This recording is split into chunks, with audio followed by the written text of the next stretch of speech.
Hey friends, hope you're all doing well. We're doing okay too, just really tired since we've been working non-stop. We wanted to answer a question many of you ask: how does our publishing process work? Most of our audiobooks are first posted on Patreon as paid content. They stay behind a paywall for a few months. After that, they become free to access on Patreon forever. Then, a few weeks later, we upload them to other platforms like YouTube, Facebook, and Twitter, X. Lately, our community hasn't been growing much, and we could really use your help. Please share our site in your Facebook groups, Discord servers, Reddit threads, Twitter, X, or with any friends who might be interested. Every little bit helps and we really appreciate it. Thanks a lot for being with us and supporting what we do, one level beneath mine. But don't worry much, bloodlines can be upgraded and the racial advantages you will have are particularly powerful. Zadiel saw how disappointed they were when they heard the first part but became excited when they found out that the bloodline could be strengthened, and he could not help but smile. What he didn't tell them was that trying to evolve a bloodline to his level would be not just difficult, but almost impossible for anyone. But he already had a plan on how to help them, and besides, it will be a long time before they can upgrade an emperor bloodline. Okay, I will enhance the purity of the blood, and when I am finished, we will start immediately with the assimilation. Remember to always maintain focus, never let your will weaken, and try to engrave everything you see during your advancement in your memories.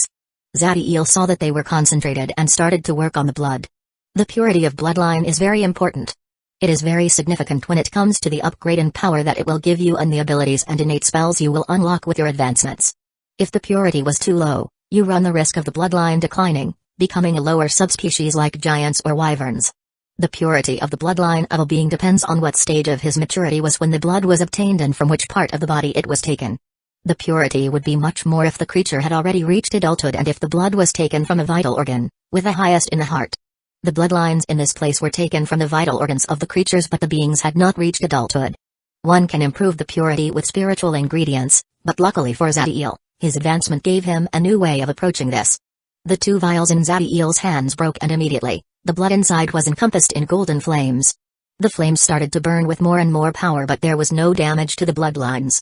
Finally, when the golden color was at its peak, Zadiel activated his third eye. When he did, the golden flames started to change. The energy in them reached its peak and they started to fuse with the bloodlines. When he finished, the purity of the blood had reached its peak and there was a very faint golden glow inside them. Now begin with the advancement. Zadiel was fatigued and the golden color of his eye of life and creation was a little dark. Ezequiel and Sophia were long ready and they made a wound in their chest that reached their hearts. Just like with Zadiel, tentacles made of runes started to grow, ready to receive the bloodline. Zadiel didn't waste time and manipulated the orbs of blood to reach their chest. The tentacles took the bloodlines and brought them to their respective chaotic cores while closing the wound. The face of the two distorted in pain as the energies in their body started to increase. When he saw that the two started their advancement, Zadiel sat in the ground to rest. The moment he did, his eye of life and creation closed and vanished from his forehead. Using the eye for such a complicated task generates a great strain on it and my stamina. Zadiel was able to feel that his third eye would need some time before it was able to work at full strength again. Although the purification looked simple, it was extremely complex. Zadiel had to use the eye to identify the part of the bloodline that had the most powerful part of the heritage and activate the life energy inside the flames to stimulate this part to the point it replaced all the others and fully occupied the blood. Zadiel was very tired, but still, his consciousness was active, making sure nothing happened in their surroundings. Part of it was examining Ezequiel and Sophia, making sure that there was no problem with their advancement and waiting for the assimilation of the bloodlines to end. As time went on, changes started to appear in both of them. Ezequiel's body was starting to grow rapidly in size, but the next moment, his body shortened. This was happening constantly, and every time his body reached over 2.5 meters, it shrunk to the original 1.7. But still, his size ended up a little higher every time a cycle ended, and the ground beneath his feet was starting to crack as if the weight above it was too much. In Sophia's case, black orbs of water started to appear around her, and on her skin, scales of a beautiful dark platinum color emerged. The dark liquid generated a pool at her feet and the ground was decaying at the contact as if the life in it was being erased. As the advancement to rank 1 was being completed, behind Ezequiel an illusion started to appear. It was a 10-meter tall man with a body full of muscles. He had a violet skin, dark blue hair, and silver eyes. And in those eyes bolts of lightning could be seen. Behind Sophia, the illusion of a serpentine dragon appeared. This creature was gigantic and beautiful wings were at his back. Around this draconic being, a river so dark was present that it looked like it could swallow all light. The moment both illusions formed completely, they started to roar and an immense bloodline pressure started to originate from the two. These were the connections that the bloodlines had to the ancestor that created them, and the roar was the resistance they were displaying to the assimilation of the chaotic core. If this connection was not broken, then both Ezequiel and Sophia would be bound to the living ancestor of these two races, and breaking it would be a very difficult task in the future once it was fully formed. Zadiel saw these illusions and his eyes became cold. The more powerful a bloodline, the strongest the connection to their origin would be. He knew that Sophia and Ezequiel would not be able to break this connection with the power of their cores, so he acted. Behind Zadiel, an illusion started to appear. It was a beautiful golden sun. This sun looked like the physical representation of the laws of life and creation, and its golden glow engulfed everything in his surroundings. The moment the Storm Titan and the Styx Dragon saw this sun, their eyes were filled with fear like when a hyena sees a powerful lion. They may both be ancestors, but the one who was the peak in the food chain was obvious. But even so, the illusion behind Ezequiel and Sophia regained the courage, and together they released all the power of their bloodline pressure in the direction of the gigantic golden sun. Unfortunately for them, the moment the pressure reached the sun, it evaporated, and as if it was offended that its might was challenged, the sun released an immense flame that reached the Titan and Dragon. The roars of defiance became screams of pain as the two started to disintegrate. When they finally vanished, the illusion of the sun behind Zadiel also disappeared. What the Styx Dragon and Storm Titan were trying to do was use the bloodline pressure that every powerful creature had to crush Ezequiel and Sophia's wills and reaffirm their connection with their origin. Of course, Zadiel would not let them.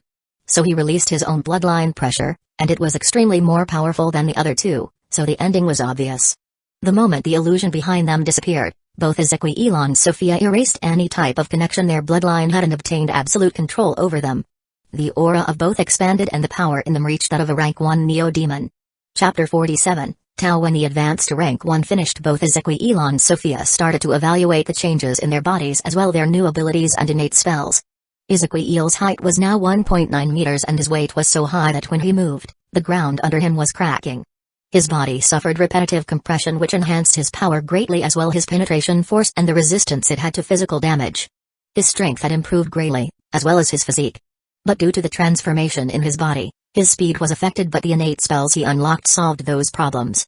One of the spells was lightning transformation, which allows him to transform his body, partially into lightning, allowing him to achieve great agility and exceptional destructive power. In Sophia's case, the dark platinum scales were no longer visible, but they were still active. It was just that they were under her skin like active body armor. Her height was now 1.85 meters, and her eyes had turned to a deep red color. Now she was able to use the power of the corrupted waters of the Styx, which inflicted a corrosive and decaying effect as well as affecting the mind of the target. One of her innate spells was Oblivion Eyes, which could harm the intelligence of anyone she sees straight at their eyes and destroy their memories if the time of exposure is prolonged. The two were marveled at their changes, but the moment they saw Zadiel's condition, all that excitement became a disappointment. They knew that if he had not helped them during the assimilation, their will would have been broken and they would have failed. So they just sat down in silence and waited for him to recover. Zadiel's situation was not serious, but he was severely exhausted. Using the third eye with his golden flames to purify the bloodlines and then releasing his bloodline pressure to overcome the ones of the Dragon and Titan had depleted his stamina greatly and he could barely move right now. It took an entire day for him to be in top condition again, and that was only because his son had recharged and was able to use the vitality of the flames to accelerate his recovery. Zadiel opened his eyes and saw the bodies of Sophia and Ezequiel. After assessing their condition, he nodded. They have not become as strong as me, but they are not too far apart. Although they had just reached rank 1, they should be powerful enough to kill rank 1 advanced magus and fight against those at the master level. Zadiel was satisfied with their increase in power. Magi possess various ways of advancing through ranks, so focusing on a single aspect of the advance to describe how powerful they are was not effective. Because of that, the fighting ability is used as a measure of power. Novice are those who just entered rank 1 and are only able to use the most basic rank 1 spell. Advanced are those who are already able to use high-power rank 1 spells and their battle experience and consciousness has reached a powerful enough level to completely dominate a recently advanced magus. As for master level, they are the ones who are starting to learn their new rank spell, preparing to advance to rank 2, and their energies are beginning to change, obtaining special properties. Eric would have fallen into the rank of advanced level rank 1 magus, but that was only because he had followed the path of fire mastery, giving him great damage power, or else he would have been between novice and advanced level at most. Usually, one advanced level magus should be able to defeat 2 novice level 1s and fight to a draw 3 of them. Have you two familiarized yourself with the changes in your bodies? Ezequiel and Sophia nodded and their expression was serious. They would not let themselves become a burden the next time. Okay, then let's break the last defense in this place. Zadiel took the two with him and headed towards the last part of the laboratory he needed to search. Breaking the energy paths and altering the runes in this house took a lot more time than before, but by the end of the day, he had managed to break the defense. Zadiel sent his primal chaos consciousness to explore the place, but the moment it entered, he knew that he made a mistake. The place started to shake and an immense amount of energy started to accumulate inside. Zadiel was able to realize immediately what happened. The moment his consciousness entered this house, it activated a secret protocol that must be followed. This way, any type of intrusion of a person other than the original owner will trigger the self-destruct protocol. Damn it. I got too careless. Zadiel was surprised but immediately, his eyes focused. Wait here. The moment he said that he activated sunlight speed, and the golden flames covered him entirely as he entered the house.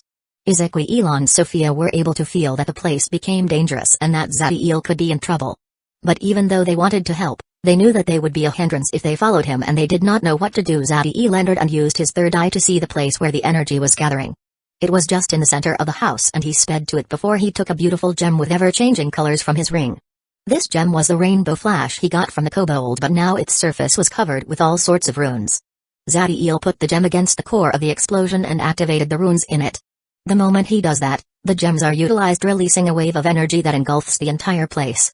When the wave touches the energy channels, some are deactivated and others break, generating a chain reaction that neutralizes the explosion and the self-destruct protocol. Just in time, Zadiel made sure that the explosion was detained and calmed down. Although he could just have run, this place surely had something valuable. So he took the risk and used the rainbow dash he enhanced with runes to affect the magical equipment that was responsible for the self-destruction. Although it was risky, it paid off. Now that the problem was fixed, he could examine this place correctly. This place had an experimentation table, and by what he could tell, it was used on humans or some other living creature to dissect and search their bodies. There were also giant tubes with blue liquid, and floating inside were all sorts of monstrosities. One trace that they all shared was dog parts and an immense stomach disproportionated to their bodies. In the back of this house was a smaller tube, and inside it, a small dog was floating. But unlike the rest, this one didn't have the horrible mutations but just looked like a simple dog. What are these things? Although Zadiel could be considered a walking library with all sorts of obscure and arcane information, he could not figure out the origin of these creatures. After exploring the entire house and making sure he didn't miss anything, he went back to the one creature that seems like a small dog. It seems to be some sort of chimera. Whoever owned this place tried to create a new being from the part of others, but they were all failures, except this one. Unfortunately, they are all dead. Zadiel focused his consciousness on the little dog to try to understand him more. But he became shocked when he felt a little spark of life inside him. Immediately he activated his Eye of Life and Creation and focused on the animal, and after a little time, he realized that the dog still had life. Although it was very weak, it was present. It must have been in a sort of hibernation state that allowed him to hold on as long. But still, to be able to live all this time means his heritage must be very powerful. Zadiel assessed him for a while before breaking the crystal and taking the dog in his hand. Without wasting time, he made his flames cover the animal and used his third eye to start engulfing his body with vitality, trying to wake him up. After a long time, the dog finally started to react. His fur was gray and it had two small pointed ears. As he opened his eyes, he saw his surroundings, and when he saw Zadiel, he became fearful and he tried to move from his hands. But his strength was so little that he could not escape his grip. Zadiel continued looking at him, not caring for the dog's state but could not figure out what made him special. Finally, the fear of the dog reached its peak and he opened his mouth as if it was going to bite him. Zadiel was not worried. But immediately, a sensation of danger assaulted him, and without hesitation, he threw the dog against a wall and a golden glow filled his body as he escaped the house. Just as Zadiel reached the door, from the dog's mouth a small black orb formed, and an immense suction force was generated, swallowing everything in his reach. The first to enter the orb was the tubes with the failed experiments, and then everything else in the house was suctioned. Zadiel managed to leave the house just in time and almost crashed with Sophia and Ezequiel, who were waiting outside the door. What is that dog? Zadiel kept his eyes on the house, and after a couple of seconds, the swallowing force vanished. Master, are you fine? Don't worry, I am not hurt. Zadiel was focused in the house and sent his consciousness inside to see what happened. Inside the house, everything had vanished and even pieces of the wall were missing. The only thing that remained inside was the little dog that looked like it fainted from the exhaustion, and now it had strange symbols on its stomach. After making sure that the dog was indeed unconscious, he entered again. Zadiel picked up the dog from the ground and looked at him for a long time, using his consciousness and third eye to assess him. The only thing that could detect an agglomeration of energy inside is the stomach, but nothing else. After seeing him for a long time, he brought his head close to the dog's head until they touched each other. Slowly he was sending his primal chaos consciousness into the small mind of the dog and creating a connection between the two. With this, the next time he sees him, the dog will feel familiarity and fondness, but this is not absolute. If he does something that harms the animal, that connection will be broken. After a couple of hours, the dog opened his eyes again, and when he saw Zadiel, there was none of the initial fear, and he even started to move his little tail in showing his happiness. "You are a little glutton, so how about if I call you Tao?" Zadiel smiled at the dog, as he started to rub his head, and he gave the first name that comes to his mind. The dog only barked as if showing his approval and moved its small tail even more. By what Zadiel could tell, the intelligence of this creature was no superior to the one of a 3-year-old human, and his strength was also very small. But his defense was on par with the one of the rank 1 being. After all, when he threw him against the wall, it didn't harm him at all. Zadiel placed Tao on his shoulder and left the house. The moment the two saw the dog, their reaction was very different. Ezequiel was a little surprised, but nothing more. As for Sophia, her eyes sparkled and she came close to the little dog immediately and tried to pat him. Although she knows that her actions are not fitting of a rank 1 being, she was with people who she trusted, so what reason was the reason to pretend? Unfortunately for her, the moment she brought her hand to Tao, he bit her. She was frozen. The little dog looked so friendly, but the moment she approached him, he attacked. "Ah, you little rascal. Zadiel, why did you get this insolent thing?" The bite was so weak that Sophia practically did not feel it. But she was ashamed, especially seeing the face of the other two who were about to laugh at a dog that had a prideful expression. "Enough, he is Tao and will be your new comrade, so treat him well. Zadiel knows that this dog is special, so he will take him with them." Ezequiel nodded, and although Sophia was a little angry, she knew that the decision was already made, so she just nodded. "Okay. With this, we can call the trip to the laboratory finished. Our next destination will be a visit to the wasteland, and then we will head to the tower. But before that, I am going to inscribe a special rune in us." After he finished speaking, Zadiel took the mirage crystals from his ring and his rune master tools. Chapter 48, White Flame. 3 figures could be seen flying through the wasteland. One looked like a bolt of man-shaped lightning, the other was like a small sun, and the third had beautiful crystal dark wings on her back. It's rare to see people flying in the underground due to the possibility of being noticed by some powerful race or creature. But everyone that saw them hid immediately. No need to speak about attacking, even the rank 1 beings did not dare to fight with them. Zadiel was using sunlight speed. As for Ezequiel and Sophia, the first one used a combination between lightning transformation and lightning armor, which was now a rank spell, reaching such a high level of manipulation over the natural energies that he was able to move through the air as if he was lightning itself. The other one used a spell that was given to her by Zadiel known as Dragon Wings, that allowed the user to generate wings that not only help reach a great speed at flying but also can shield them.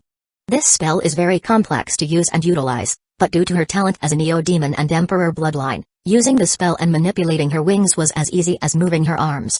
Apart from the 3, there was another figure that was on Zadiel's shoulder. It was a little dog, and despite the great speed, it was resting calmly, and the wind just managed to move his fur and nothing else. The direction that they were heading to was the lair of the kobolds. It had been more than 2 years since the last time Zadiel saw them, and he wanted to know how much they had accomplished with the path technique. But when they were reaching their destination, Zadiel's eyes started to get cold. Ezequiel and Sophia realized it, and after using their primal chaos consciousness, they understand the reason. Surrounding the territory of the kobolds, there were several scout teams from diverse races. It was obvious that they were not keeping an eye on the kobold but watching for anyone that approached them. They would only do something like this if they were waiting for someone important to come to this place. Zadiel, do you think they are waiting for you? The only reason Sophia could think that could make all these races send teams was the temptation of a path technique. We will know very soon. Zadiel could have hidden the moment he detected them but didn't. After flying to where the kobold cave was, he just stood in the air along with his companions. Thanks to his consciousness, he was able to detect some of the scouts leaving, possibly to inform their leaders, but he just let them go. The second a kobold saw him, he immediately went inside of the cave, and it didn't take long for a group of kobolds to come out and meet him. These kobolds were different from the rest. Their bodies were taller and they had draconic characteristics. This was the result of using the path technique. Zadiel was able to identify one of them. It was Rax. But even though the old kobold had become stronger, he was essentially the weakest of the group. This was no surprise for him. The technique that he gave them was called Burning Blood, and the principles behind the technique were simple. It identifies the most ancient part of the bloodline in the creature and burns the rest of their blood to use as a power source for the ancient part. So it consumes a great amount of vitality, making it difficult to be used by someone like Rax, who was very old. What attracted most of the attention of Zadiel was a small child beside Rax. He looked exactly like a humanoid dragon with white eyes, dark scales, and almost none of his kobold characteristics were present. If he didn't know, he would have thought the child was a dragonborn. When Rax saw Zadiel, he roared and the rest of the kobold began to leave the cave and stood behind Rax and the rest. This could be considered a call to arms, but Zadiel just stood floating and did not do anything. He even had another surprise: most of the children had dragonborn traits. Although they had not reached a level so high as the child beside Rax, most of their kobold characteristics were replaced by draconic characteristics. It didn't take long before all the kobolds were out, and when Rax saw them he came closer to Zadiel until he was right under him. He spoke. "The kobold's race humbly greets the Mighty One." The moment he finished speaking, he kneeled and the rest of the kobolds did the same. Zadiel kept looking at Rax and the rest of the kobolds, and the coldness in his eyes started to diminish. By what he could see, almost every kobold sees him as some type of savior or benefactor, most likely due to the work of the old kobold. "Rax, did you do as I told you with the technique?" Rax was a little confused by the question, but he continued kneeling and answered. "Yes, Mighty One. We have put great focus on our young and channeled most of the resources we got in them." Zadiel could see this already, and it surprised him. Normally when someone finds a way to gain power, they keep it for themselves or their close ones, but the old kobold was thinking about his race and focusing on the next generation. This made the image he had of Rax improve greatly, but it was not what he was searching for. "Forget it, it will be faster if I do it my way." Rax tells all the ones that are trained in the technique to relax their mind and do not resist. Rax made a troubled face, not knowing what would happen, but he knew that the person in front of him was the greatest benefactor of their race but also a death god who should not be offended, so he instructed the rest of the kobolds. Although most had some reservations, the prestige of Rax was great and it didn't take long before all did what he told them. Zadiel sent his primal chaos consciousness and entered the mind of every single kobold that trained in the path technique. Immediately scenes started to appear in his mind. This was the memories of every kobold since the moment they started to use the technique. Reading the mind of someone else usually generates great damage in the target's consciousness, but in the technique, Zadiel had left a back door that worked as a recorder, and using this, he saw their memories, and since they were not resisting, he didn't damage them at all and they didn't even realize what was occurring. After a couple of minutes, Zadiel's consciousness left their minds and understood what was happening with the scouts. Zadiel's body glowed and Rax saw him disappear only to return a moment later, but now his hand was choking the neck of the strongest of the kobolds. Although this one tried to resist, he could do nothing to free himself. The moment the rest of the kobolds saw this, they were startled and some started to prepare to fight, but a huge roar sounded, giving the signal to remain still. The one who roared was Rax. He knew that although they are more powerful now, they are still ants before the person in front of him. The old kobold put his forehead on the floor and kowtowed to Zadiel. "Mighty One, please tell us what we have done to anger you. If this old one had made a mistake, please, just punish me and do not harm my race. Don't you dare hurt my father." The small dragonborn-like child came running and put himself in front of Rax and looked directly at Zadiel. Rax was terrified and tried to stop the child, but an immense pressure descended on every single kobold, freezing them all. Zadiel released the pressure of his magnetic force field on the rest of the kobold, but on the child, instead of physical pressure, he released his primal chaos consciousness. The child started to feel immense pain in his mind and fear began to engulf his heart, but he remained still and kept looking at Zadiel. Not only his physical traits but even his personality also had the characteristics of a dragonborn. Zadiel continued looking at the child and increased the pressure he was releasing, always careful not to make permanent damage. The child felt immense pain and his will was about to break, but instead of looking away, he roared and from his mouth, a great ball of pale red flames was fired. The ball of flames headed for Zadiel's head, but he didn't make any attempt to block it. Even if it was at point-blank range, this attack could not possibly harm him. A breath attack. And so young, this child is immensely talented. But still, he is too young and his attack's too weak. In a couple of Wait. The flames exploded in his face. But even though the red flames were not able to do anything, in the attack was a very small white flame that crashed on his left cheek, and an almost invisible and unbelievable tiny burn mark was made, and it was erased immediately by his golden flames. Zadiel was shocked. His body was so strong that he could even swim in lava for a little time and not be hurt, but this small flame fired by a child not older than 2 years old, and that was barely in the middle of rank 0, was able to harm him. Even if breath attacks are the most powerful attacks a draconic being can make and are known for their destructive capacities, this should be impossible. Of the white flames, he was able to feel the same thing he felt from his golden ones, a connection with the laws, and although a much weaker one, it was still present. Zadiel knew that there is only one way this small child could do such a thing. Ha ha ha ha ha. Zadiel started to laugh and the kobold began to tremble with fear. With the demonstration that he did just now, they knew that they could not resist at all. That little dragon baby got lucky. Master has always had a soft spot for loyal and strong-willed people. Unlike the kobolds, Sophia and Ezequiel know that Zadiel wasn't angry at all. Actually, he was very happy. Rax, you have an excellent child, and answering your question, neither you nor the rest of your race did something wrong. Actually, you have done everything right, focusing on your children, being cautious, and never overestimating your abilities. But this person has contacted other races and they plan to attack me and force me to reveal all my secrets. Zadiel kept looking at the small child that passed out from the exhaustion and contracted his magnetic force field. Rax's worries decreased greatly when he heard Zadiel. Knowing that they had not made him angry, and when he saw the kobold that was hardly breathing due to the choking, he just sighed in disappointment. He trusted Zadiel's word. In one part because there was no reason to lie to them. After all, if he wanted to kill one of them, he could just do it and they would not be able to do anything, and he also had a question about this kobold. He was the most powerful of the race but also the greediest one, and on more than one occasion, he implied to use force to obtain the rest of the technique. But Rax always reprimanded him when he brought that idea, but it looks like he didn't listen and tried to use external help. I'm sorry, Mighty One, I should have watched him closer.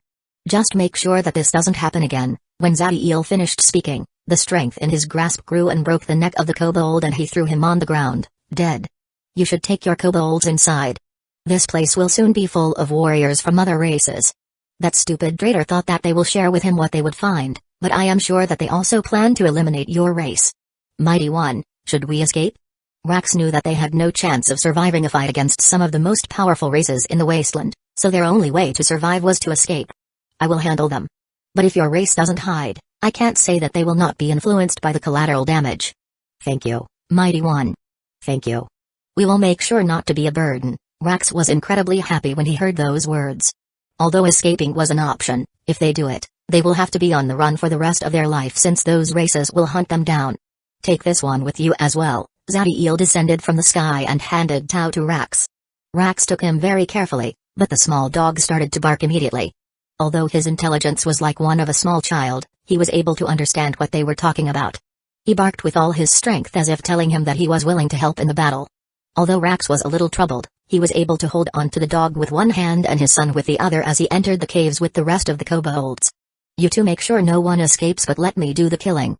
There is something I want to try and I need a lot of lives to do it. Ezequiel and Sophia nodded. The three did not concern themselves at all with the next battle. Not to mention that even a rank 1 novice magus can defeat a rank 1 being of a non-human race. Every single one of them is as strong as a peak rank 1 magus if they use all their power without withholding anything. Chapter 49, Letting Your People Die. A group of about 500 individuals were marching through the wasteland. Most of them had power reaching the middle or high level of rank 0. Although to normal creatures the difference in ranks is an almost impossible thing to overcome, such as if a novice rank 1 magus were to fight a group that big, he would probably deplete all of his energy before killing even half of them. At the front of this group were 3 figures. One was a 4-meter-tall man with a single eye and a brutish appearance, a cyclops. The other was a serpent-like creature with a humanoid upper body, member of a race known as Yuat, and the last one that was positioned between the two, and from him you could feel the greatest amount of power. He was a 6-meter-tall yeti with a primate build and white hair. The 3 had reached rank 1, but there was a great difference between the other 2 and the yeti. That was because those 2 advanced simply because they accumulated a great amount of energy in their body and were able to force their bodies to the next level. Although they become more powerful, they don't obtain an improvement in their consciousness nor any type of powerful abilities. But the last one advanced using a path technique, and although it was not designed specifically for his race, he was able to obtain amazing powers from it. Lord Nts, we are very close to the territory of the kobolds. By what our scouts have told us, the magus that gave that technique to them is in there. The yeti named Nx looked at those 2 rank 1 creatures and nodded. I will take care of the magus. I am confident in defeating him, but they always have abilities that allow them to escape at the last moment. When that happens, you two will have to stop him long enough for me to incapacitate him. If you two fail, then there is no need for you to remain alive." When X said the last part, his eyes radiated killing intent. Although the Cyclops and Yuan-Ti were angry about the threat, they didn't dare to argue. They knew that against someone who was able to kill an advanced rank 1 Magus, they had no chance, so they only nodded. X didn't care about the other two, and his entire focus was on obtaining the path technique and all the information that man had. He had managed to obtain a path technique from a ruin in the wasteland, and after using it, he understood how precious it was. The moment he advanced to rank 1, he became the most powerful member of his tribe and was able to kill the previous leader with ease even though he had been in rank 1 for dozens of years. But unfortunately for him, the technique he got only allowed him to reach close to the peak of rank 1 and had no way of advancing to the next level. So when he found out about the kobolds and the technique they got from Magus, he made sure to do everything he could to find out about that person and planned for the time he would come back. The desire of the other two for a path technique was not a bit inferior. They may not be the smartest, but every being that advanced to rank 1 had an enhancement in his cognitive abilities and they can understand the importance of the technique. The three had a copy of the technique that they obtained from the traitor kobold, but it was of no use for any of them due to them already reaching rank 1. As for giving it to their subordinates, that will never happen. Even if the effect was not great, neither of them would allow some in their tribe to reach the level that could threaten them. The three leaders had migrated their tribe long ago so they could be closer to the kobolds, and they started marching the moment they found out about Zadiel, so they were less than half a day from the kobold territory. As they advanced, there was not a lot of communication. After all, in normal cases, their tribes would be fighting either for resources or simple items, but something happened that made them talk. Although Wasteland had a certain level of light, it was mostly a dark place. But in the sky, small lights started to appear that made it shine with a golden glow. The three rank 1 leaders also noticed this phenomenon, and they were able to see the orbs of light that started to appear. But unlike the other two, Nx was able to focus all of his consciousness in the direction of the golden light to get a better idea of what were those orbs, and the moment he did, his face turned grave. "Watch out!" But it was too late as the orbs were already falling in the direction of the rank 0 armies. And in the direction of the rank 1 leaders, an immense 2-meter ball of dark flames came crashing on each one. The Cyclops roared as he stomped the floor at his feet and a wall of earth appeared in front of him. The wall was destroyed immediately when the dark flames struck it, but it managed to make the attack less strong, and although some dark flames managed to reach the Cyclops, it was able to survive. The Yuan-Ti did not have any good defensive ability, so he tried to dodge the attack and threw his sword to the dark flames. Unfortunately for him, his attack barely managed to alter the direction of the flames a little before it exploded at his side, severely harming him by engulfing him in flames and making him scream from the pain. Nx was the only one that was able to neutralize the attack as he launched an ice storm at the dark flames, making them disappear, and not wasting time, he launched a blast of ice to the Cyclops and Yuan-Ti to douse the flames on their bodies. After some time, the flames on the two rank 1 disappeared.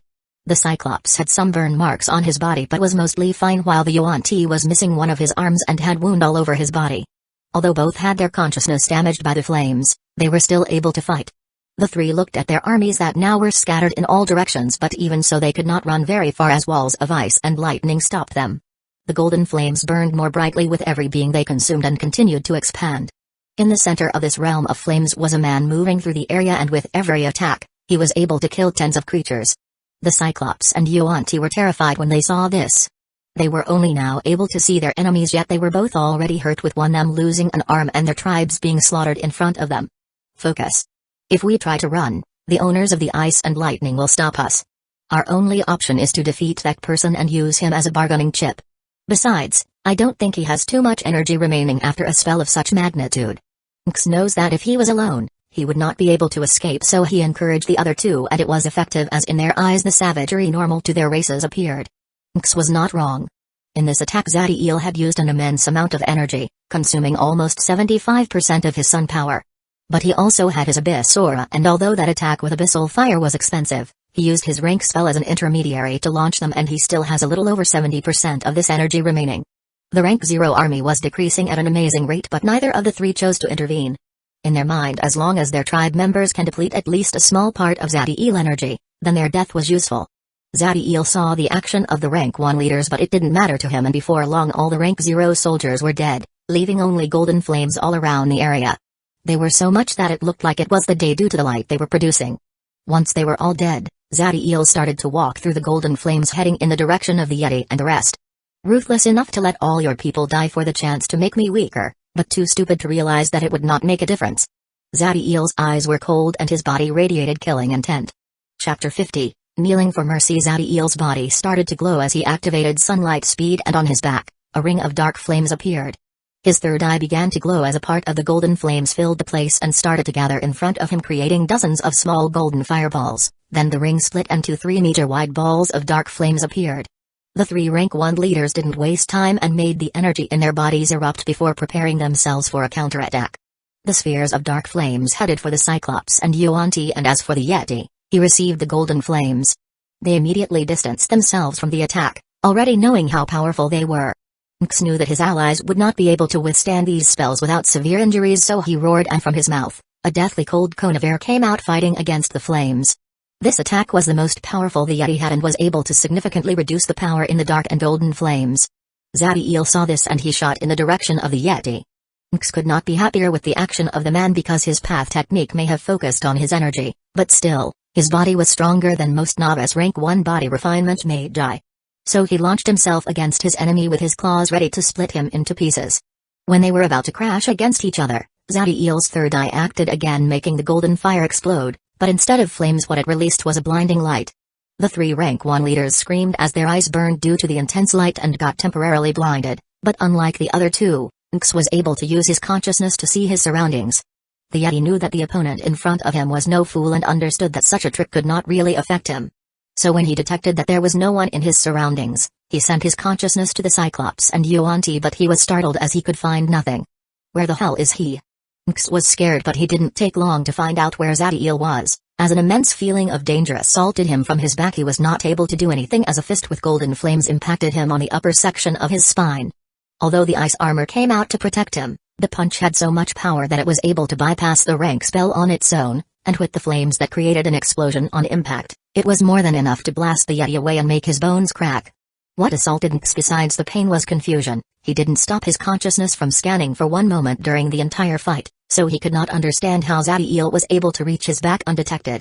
What the Yeti didn't know is that although the consciousness is very useful to see your surroundings, if your opponent is stronger or uses his consciousness to camouflage his from yours, your detection abilities are severely weakened. And Zadiel's primal chaos consciousness was superior to the one of the Yeti. Zadiel was going to follow with his attack on the Yeti when a huge rock almost twice his size came crashing at him. Due to concentrating all of his consciousness to hide from Nx, the Cyclops was able to attack him and caught him by surprise. The rock came with such a power that it threw him in the air, and whether it was a coincidence or part of the Cyclops' plan, he came crashing where the Yuan-Ti was. Die, you damn human. The Yuan-Ti was infuriated due to losing one of his arms, and he attacked with his sword, slashing at Zadiel's head. When the sword was about to decapitate him, Zadiel's body twisted in the air, dodging the attack, and he ended up face to face with the now terrified Yuan-Ti. Way. The serpent folk wanted to beg, but what he got was only 3 cold eyes and a hand that choked his neck. The next thing the Yuan-Ti felt was agonizing pain as flames started to burn his entire body, and the golden fire continued consuming him even after he died. Immediately Zadiel threw the body to the ground, before flashing to the side just in time to dodge another huge rock. The moment the Cyclops saw his attack had failed and one of his allies died in such a horrible way, he became terrified and tried to escape. But Zadiel's speed was superior to his, and he was moments away from reaching him. When Zadiel was about to grab the Cyclops, from the sky dozens of ice lands formed and came crashing in his direction. This attack came from Nx, who had managed to recover just enough to launch the spell. The Cyclops became delighted when he saw this and turned around to smash Zadiel.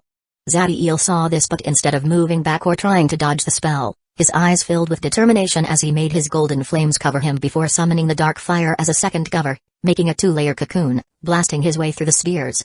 Although the fire was able to weaken the spell, most of them still managed to break his defense, reaching his body, making him bleed and hurting him greatly. But his golden flames healed all those wounds immediately, and before long, he was able to reach the Cyclops. The Cyclops was shocked. Not only was his opponent able to survive those huge ice spheres, but he also managed to reach him, and because he had foolishly tried to get close to him to strike Zadiel, now he had no way of dodging the attack. Zadiel reached the Cyclops, and with all his power he punched right where his eye was, making it explode along with his head in a blast of fire. Nx's heart filled with desperation. His 2 allies were dead, and although he managed to land one of the most powerful spells he could cast on his enemy, he could see how his wound disappeared in a blink of an eye, and it was as if nothing happened. Mighty Magus, Please spare my life and I will follow your every command. Nx kneeled and started to beg for mercy. He knew that his only way of getting out of here alive was if the monster in front of him lets him. Zadiel was not surprised by the action of the Yeti. This type of scenario had happened thousands of times in his previous life. He said nothing and just sent his consciousness to explore the body of Nx and commanded his artificial intelligence chip to do the same. BIP. Scanning target. Name, unknown race Abominable Yeti, high rank 1, strength, 29.1, physique, 34.4, speed, 17.2 energy source, 71.6 body condition, severe depletion of energy and great harm in the body. You managed to reach rank 1 using some sort of path technique that focused on your control over the natural energies.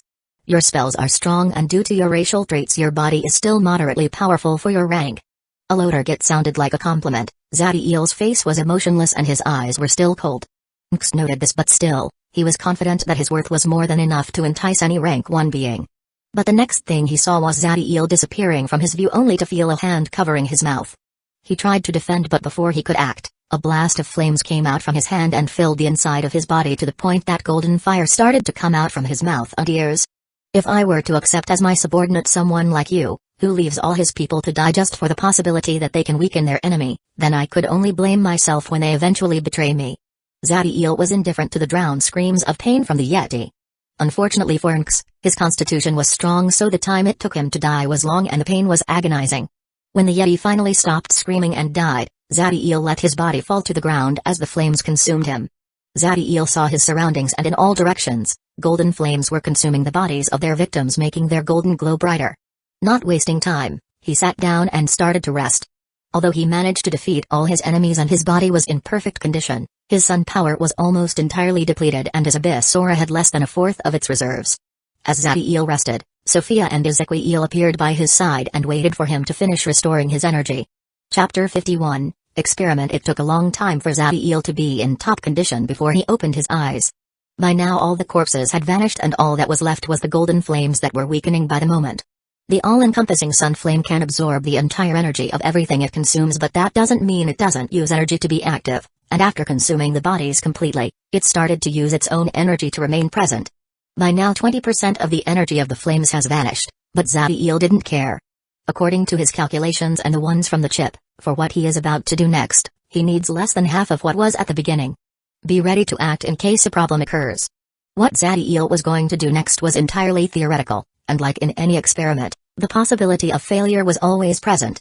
Ezequiel and Sophia did not ask a question and readied their energies eager to act. The first one made his entire body, both inside and outside, filled with lightning, and the last created dark crystal wings on her back and a dome of ice surrounding her. Zadiel rose in the air before being 10 meters from the ground and activated his third eye. The eye of life and creation started to glow with rich golden color and half of the flames that were on the ground started to concentrate in front of it. When the accumulation ended, in front of Zadiel was a ball of golden fire of 5 meters in diameter. Now the truly important part begins. Zadiel's face was serious before he activated the power in his third eye to the maximum. Creation. His eye opened to the point it looked like his eyelash disappeared and the power it started to generate was greater than any rank 1 being could hope to use. As soon as the eye acted, the ball of flames in front of him started to compress, little by little, enhancing his golden color and power inside it. When the diameter in the ball of flames reduced to 3.5 meters, his third eye started to tremble along with the ball of flames, and the pain began to assault his mind, but Zadiel resisted it, continuing with the compression and transformation. Sophia and Ezequiel become solemn when they see the pain on Zadiel's face and the instability in the ball of flames. The more it compressed, the higher the sense of threat that it generated became. The process was slow, but the more Zadiel continued, the greater the pain and instability of his third eye and golden fire became. It was when the compression was about to reach 2 meters in diameter that his eye of life and creation started to bleed and the instability in the ball of flames became too much to control. Zadiel was someone determined, who always seeks to accomplish whatever he intends himself, but that doesn't mean that he didn't understand that sometimes things can't be done with your current power, no matter how hard you try. So concentrating all the power he had left, he launched the ball of flames as far as he could, before his third eye closed itself and he started to fall from the sky. As soon as he did that, he felt someone hugging him as 2 crystal wings covered them and a dome of black ice generated around the two, and in front of this dome, a 15-meter man appeared creating a shield of lightning with his body. The ball of golden fire reached 70 meters of distance from Zadiel before it exploded and in a couple of kilometers around, All the creatures in Wasteland were startled as the sunlight filled their always dark homes. The three were at the periphery of the explosion, but still, Ezekiel felt as if a mountain had crushed against himself when the blast of flames impacted on him, and although the innate spell known as Titan form improved his body greatly, he was still hurt, and the flames that managed to reach the dome almost destroyed it before they vanished. When the explosion was over, the three of them descended to the ground and started to rest. Zadiel and Sophia were not hurt, but Ezekiel had burn marks all over his body. Luckily for him, his Titan bloodline and Neo-Demon physique allowed him to heal quickly, and by activation of the Abyssal regeneration, his wounds healed at a speed that the naked eye could see. Zadiel could not help but sigh at the failure of the experiment. If he could have made it, it would have been of great help for his subordinates. I guess using the principles of creation with my current power it's impossible no matter how much help my bloodline gives me. Little Ez, are you okay? Don't worry, Master, it won't take long for my body to be in top condition. But I must say, Master, that explosion was very powerful. If I was to be in the center of it, even with my 2 innate spells and rank spell activated, I would end up very hurt.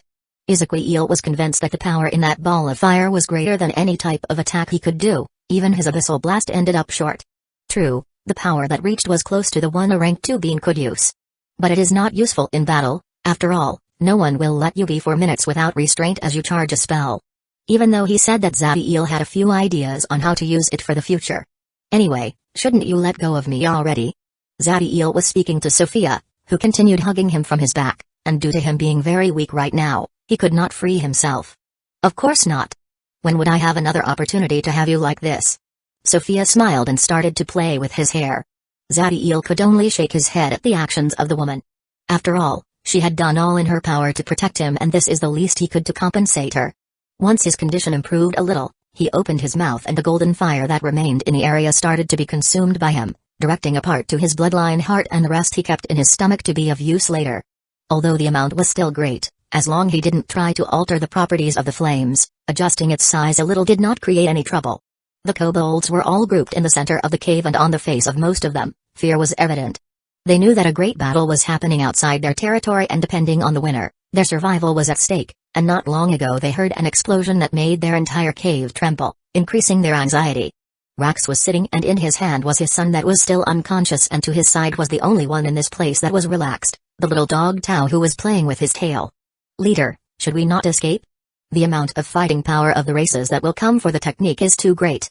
I doubt only 3 people can defeat them. The one who spoke was one of the kobolds that had used the path technique, and after the death of the traitor, he was one of the most powerful warriors. They will not be able to kill the mighty one nor his followers. Rax was confident in the power that Zadiel had shown. I don't mean they will be killed. The kobold looked at Rax with meaningful eyes. Rax was smart enough to understand the meaning in the kobold's words and looked at the dog that Zadiel left with them. But by what he knew, humans are a cold and practical race, and they would not hesitate to leave one of their own to die if it means their survival, much less a group of other races. Enough, Jax, we will wait here. Rax could not help but sigh at the bitter taste of letting the fate of his race on the actions of someone else. Jax nodded and didn't continue.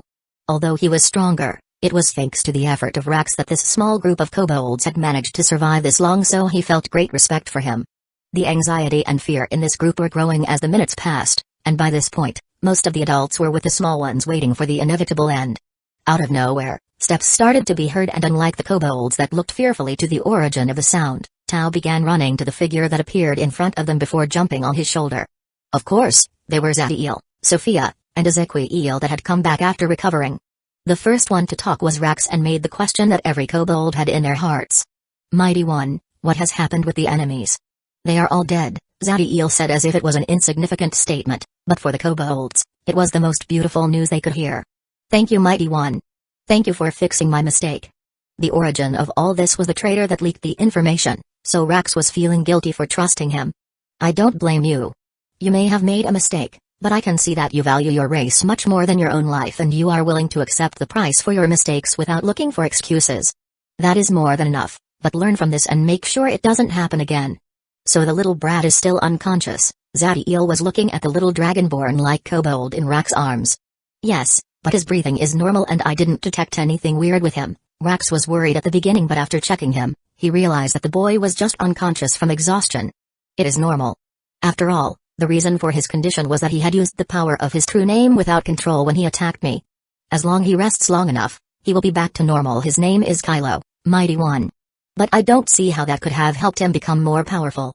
Rax was confused as he had never heard the term true name, and he was not the only one, as both Sophia and Ezekiel were also curious. I will explain it to you all when the child wakes up. Now Rax, prepare yourself. This will be painful, but if you manage to withstand it, your power will greatly improve. Chapter 52, The Will to Defy Death. Now listen well, I will give you two choices, both will put great stress on your body, but one is completely safe, and the other has a great possibility of failure. And failure means death. Zadiel's face was serious as he explained, and after giving some time for the kobold to process the information, he continues. Zadiel opened his mouth, and from it, all the golden flames that were gathered in his stomach came out and started covering him. Choice 1, I use this flames to improve your vitality. We overload the technique Burning Blood to enhance your power up to rank 1 and give you a good enough foundation to get to rank 2 in 100 years more or less, but once there your advancement through the ranks will become extremely difficult even with my help. Zadiel didn't give the second choice immediately and let the old kobold assimilate what he just said. Rax was struck with an immense desire when he heard Zadiel's words, and he almost could not control himself to choose the first one without hearing anything else. The reaction of Rax was normal. After all, having a rank 1 being in a race means that as long you don't go provoking powerful individuals, the security of your tribe was guaranteed, and even more, when he heard that he could become rank 2 in the future, he could almost not believe it. You have to understand that in Wasteland there are almost no rank 2 beings, as those who reach that level had long gone to the lower levels of the underground and have made their race recognized by some powerful organization granting them the rights that most Magi had. But if the old kobold had such a will so weak, Zadiel would have never helped him in the first place, so after a moment and breathing deeply, Rax was back to normal. Mighty One, what is the second choice? The second one is that we also overload Burning Blood, but we don't use the golden flames to help your vitality and replenish your lost blood. Instead we use the technique until the most primal and ancestral part of your heritage is all that remains, and then we use the flames to enhance this part and replicate it to occupy your entire body, greatly increasing your potential and producing a complete transformation of yourself. I warn you, basically what we are going to do is burn all your blood until only a fraction remains, so in case you cannot hold on, you will die. And due to your age, the chances of death are around 75%, but if you survive your path to power will be unrestricted. Zadiel didn't rush the old kobold to answer and didn't try to influence his decision, but if he chose the second path, he was willing to help him, increasing his possibilities through healing potions. Rax knows that this is the most important decision of his entire life, but he was conflicted. On one side was a safe path that will lead him to a power where he could maintain his race safe for 100 of years, and the other was an option with only a 25% chance of survival, but that will let him reach a power where he could achieve his deepest dreams. The more he thought it, the harder making a decision was. It was at this point that Rax started to see the rest of the kobolds and a small child that was in his hands and remembers the time when he was that young. Kobolds usually are a conflicting race, and most of the time when they reach a population like the one in this place, disputes arise easily, but this tribe was different. Maybe it was their will to see their race survive, or that they were isolated from other kobolds, but most of the members of this tribe always put their race above themselves. Of course, cases like the traitor had happened before, but they were in the minority. Rax still could remember when he was young and the older members of the tribe chose to be hungry so the weaker could survive, and how painful it felt when the ones who were too old to be of significant help chose to leave the tribe and lie to the small ones, saying that they were going to explore and spent the last years of their life seeing the rest of the world, and as they left, they always had a smile in their faces because they know that they were doing the right thing for their race, and by choosing to die the rest of the tribe could have a better chance to survive. That smile was the same his father had when he said those words to the Rax when he was young. As the old kobold remembers that, all the indecisiveness vanished and all that was left was a shocking determination as he looked at Zadiel.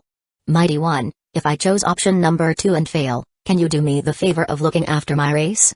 As long his tribe was safe, Rax was willing to take any opportunity for a future where all the members of his tribe can live and die with pride and be ruled by the choices they made. Zadiel saw the eyes of the old kobold, and when he heard the favor he asked, he started smiling. Excellent choice. Don't worry. No matter what, your race is under my protection from now on. If you manage to survive, then I will make you one of us. Zadiel was extremely happy with the attitude of Rax. Even now, when his life and the possibility of great power were in front of him, his choice was made with the future of his race in mind. Having someone like this with him would only bring pleasant surprises. Thank you, Mighty One.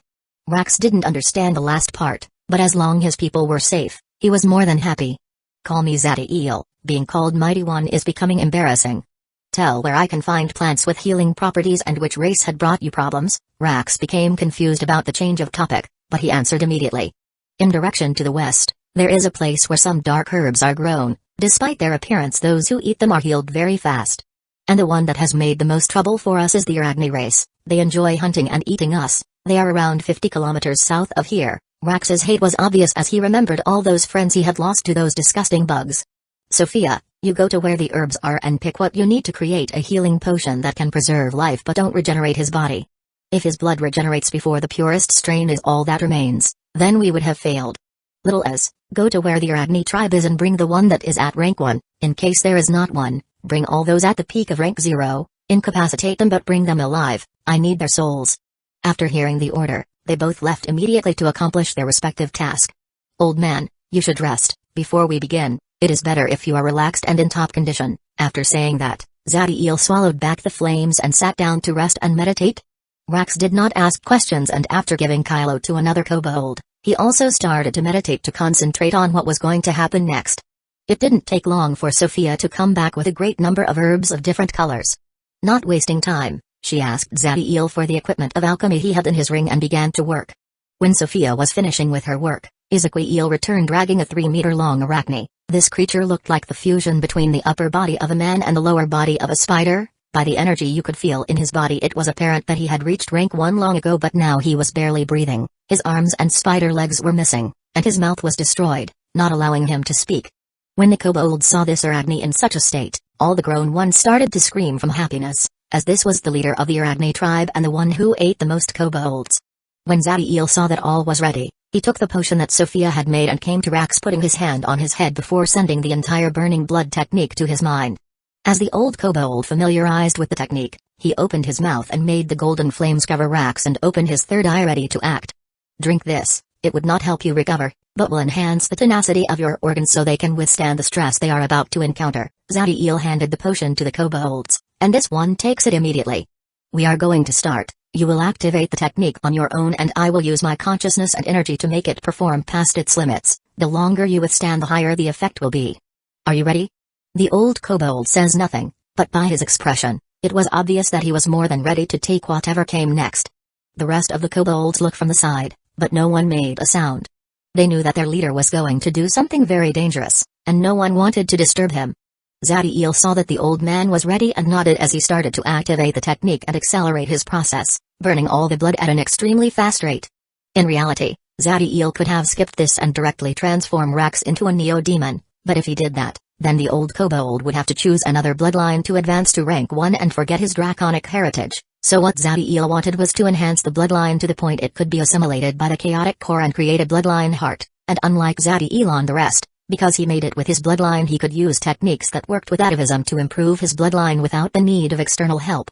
I was once a simple main, the lowest of demons, but became an apex predator feared by all. You are a kobold, the weakest of the dragon spawn. Show me that you can soar higher than any dragon could do. Chapter 53, Roar of Will. The moment he started to use burning blood and Zadiel overcharged the technique, Rax felt the greatest pain of his entire life.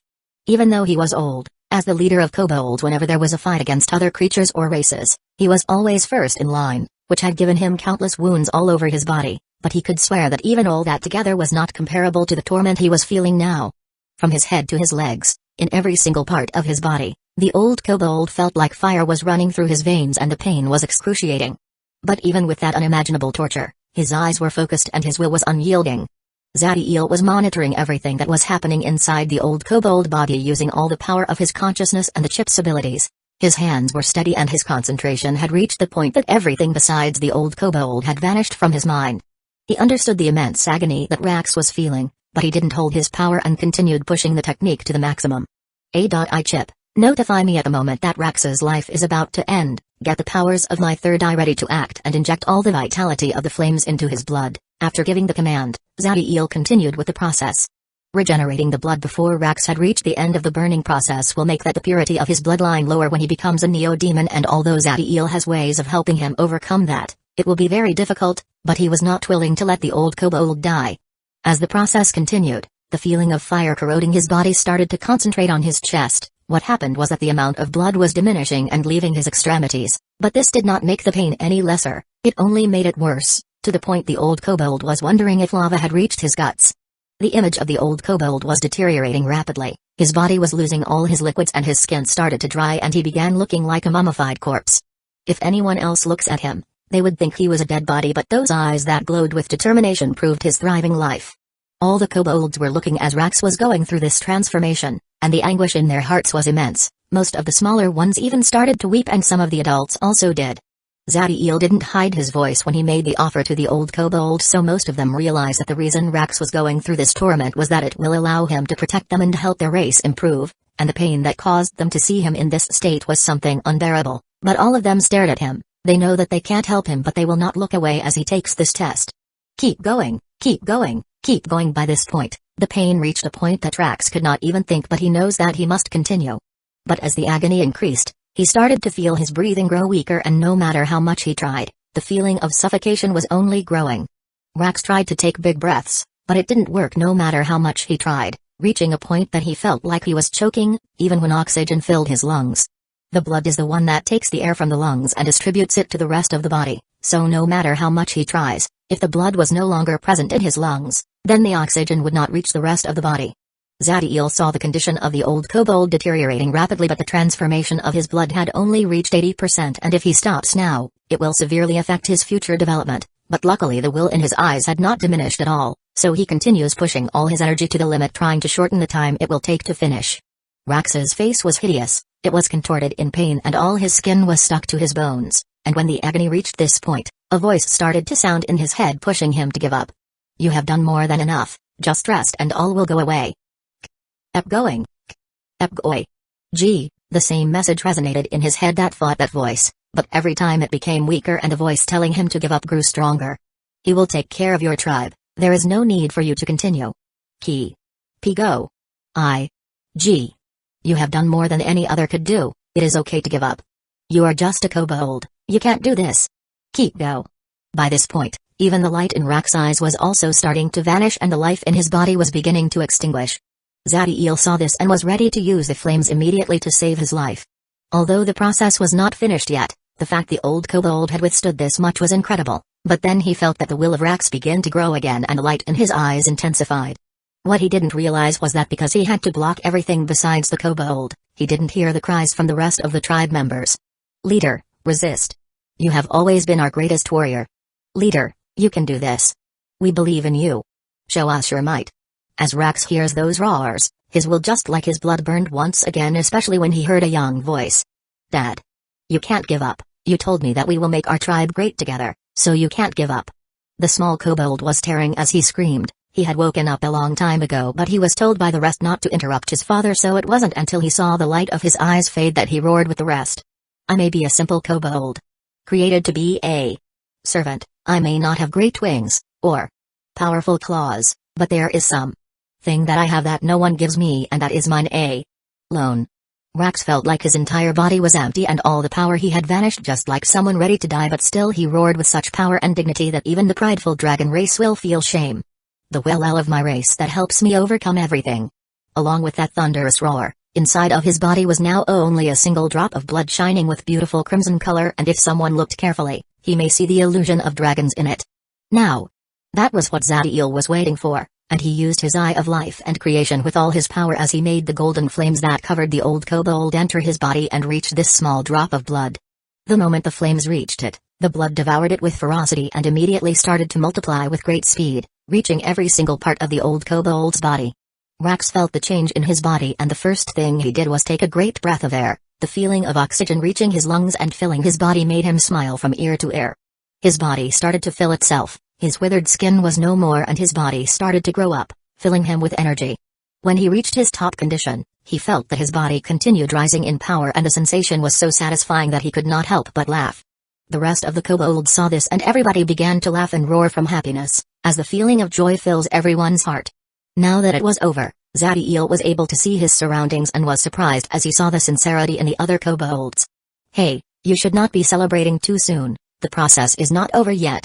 When Rax heard this, he became nervous as the process was so painful that going through it again was frightening, but Sophia and Ezequiel smiled as they saw the teasing expression on Zadiel's face. Ja, sorry, I am just messing with you. Indeed, Your transformation is not over yet, but for the next part, even if you pass out it will not make a difference and there is no danger. Zadiel's mood was excellent as the process was a great success, so he wanted to mess a little with the old kobold. When he hears that, Rax relaxes greatly, but he was curious about what came next. Mighty One, what part of my blood needs to change? First, I already told you to stop calling me Mighty One, you can just call me Leader or something like that if you want. Second, we transform all the blood in your body but we don't alter your marrow, which is the origin of it, as doing it will be suicidal at this point, but even so, this will be affected to a certain level. And third, since we finished your internal transformation, now that will be reflected in your body, very soon it will start to change. But as I said, this has no risks, and if the pain is too great, you can just pass out and nothing will happen. As soon as Zadiel finished, Rax started to feel his body, but knowing what came next, he was calm and just sat down. The rest of the kobolds understood that the risky part had finished and all of them came to surround the old kobold with smiles on their faces. Chapter 54, True Name. Okay, now that we are all together I will explain what a true name is and the importance of it concerning the laws and the abilities it grants. Zadiel was in front of 5 people who had a serious expression as the information they were about to receive was very important. Of the 5, 2 were Riziki Elon Sophia, and the other 3 consisted of 2 beings that looked exactly like a humanoid black dragon would appear. They were Kylo and Rax. The last one had changed greatly after the transformation and his power had reached the peak of rank 0, and if Zadiel had not told him to maintain that level, he could have pushed his body and blood to rank 1, and the last one was a kobold that had some draconic characteristics.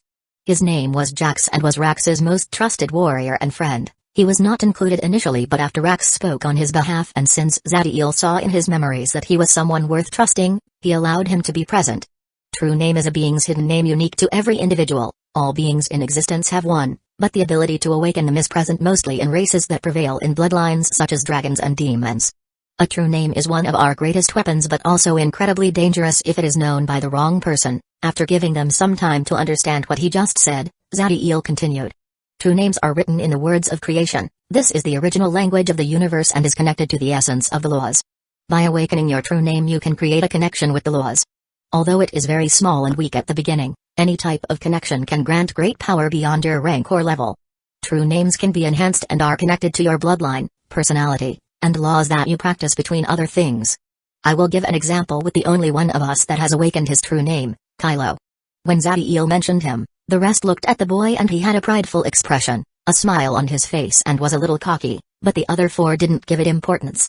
After all, the boy is barely 2 years old, and even though kobolds grow up much faster than humans, he was still a little child. The reason his attack was able to harm me was because he infused the power of his true name in his flames that managed to increase their power exponentially, more specifically his heat.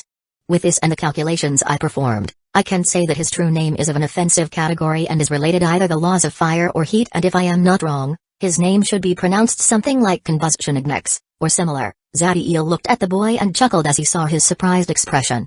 Kylo was truly amazed. His true name had awoken not long before Zadiel arrived, although it didn't provide him much help and was only used when he attacked Zadiel, that he realized how powerful it was. Something always tells him that it was very special and should not be told to anyone, but now the person in front of him had managed to figure out his greatest secret, and although his true name was not the one Zadiel said, it was very similar. Let's continue. To awaken a true name several factors enter in play: the purity of your bloodline, your power, and connection with the laws, the fortitude of your will, and luck are the most common. This little brat was able to awake his true name mainly because he was born with a specially pure bloodline. Although it is rare, 2 normal parents can bear a powerful child, and most likely what happened was that the parts that were inherited were the ones that were enhanced with atavism. True names change as they grow more powerful, but the essence in them rarely changes, meaning that if your name was of an offensive category, it will remain this way. But true names can also be separated, giving birth to 2 different true names, just like someone can have a paternal name and maternal name. This happens mostly when you can use the laws to a point they start to change your soul, or you have more than one bloodline in your body. Okay, that is the information about the power and enhancement a true name can give you. There are more things, but they will be left for later. The next part is about the danger a true name can cause. Zadiel became serious when he reached this part, and the rest detected this and focused in what came next. If someone knows your true name, it becomes extremely dangerous because by using it, they can affect your very soul. If someone weaker than you knows it, they can easily send a curse that will severely harm you in the best case or most likely kill you, and if the one who knows it is powerful enough, they can obtain complete control over you. Of course, the intonation and way of speaking, It is filled with variation, so guessing a true name is impossible, and in case someone manages to find it, there are ways to overcome it. The simplest one would be to enhance your true name, and that will change it, but still, it is very dangerous, so by no reason tell your true name to anyone. Even if you trust that person, they may not betray you, but there are hundreds of ways of obtaining the information from an unwilling party. Even after Zadiel finished, everybody remained still and were thinking about what they just learned. Even Kylo was concentrating, as this information was something extremely important for their future. After all, anything that has a relation with the laws is fundamental in the ranks.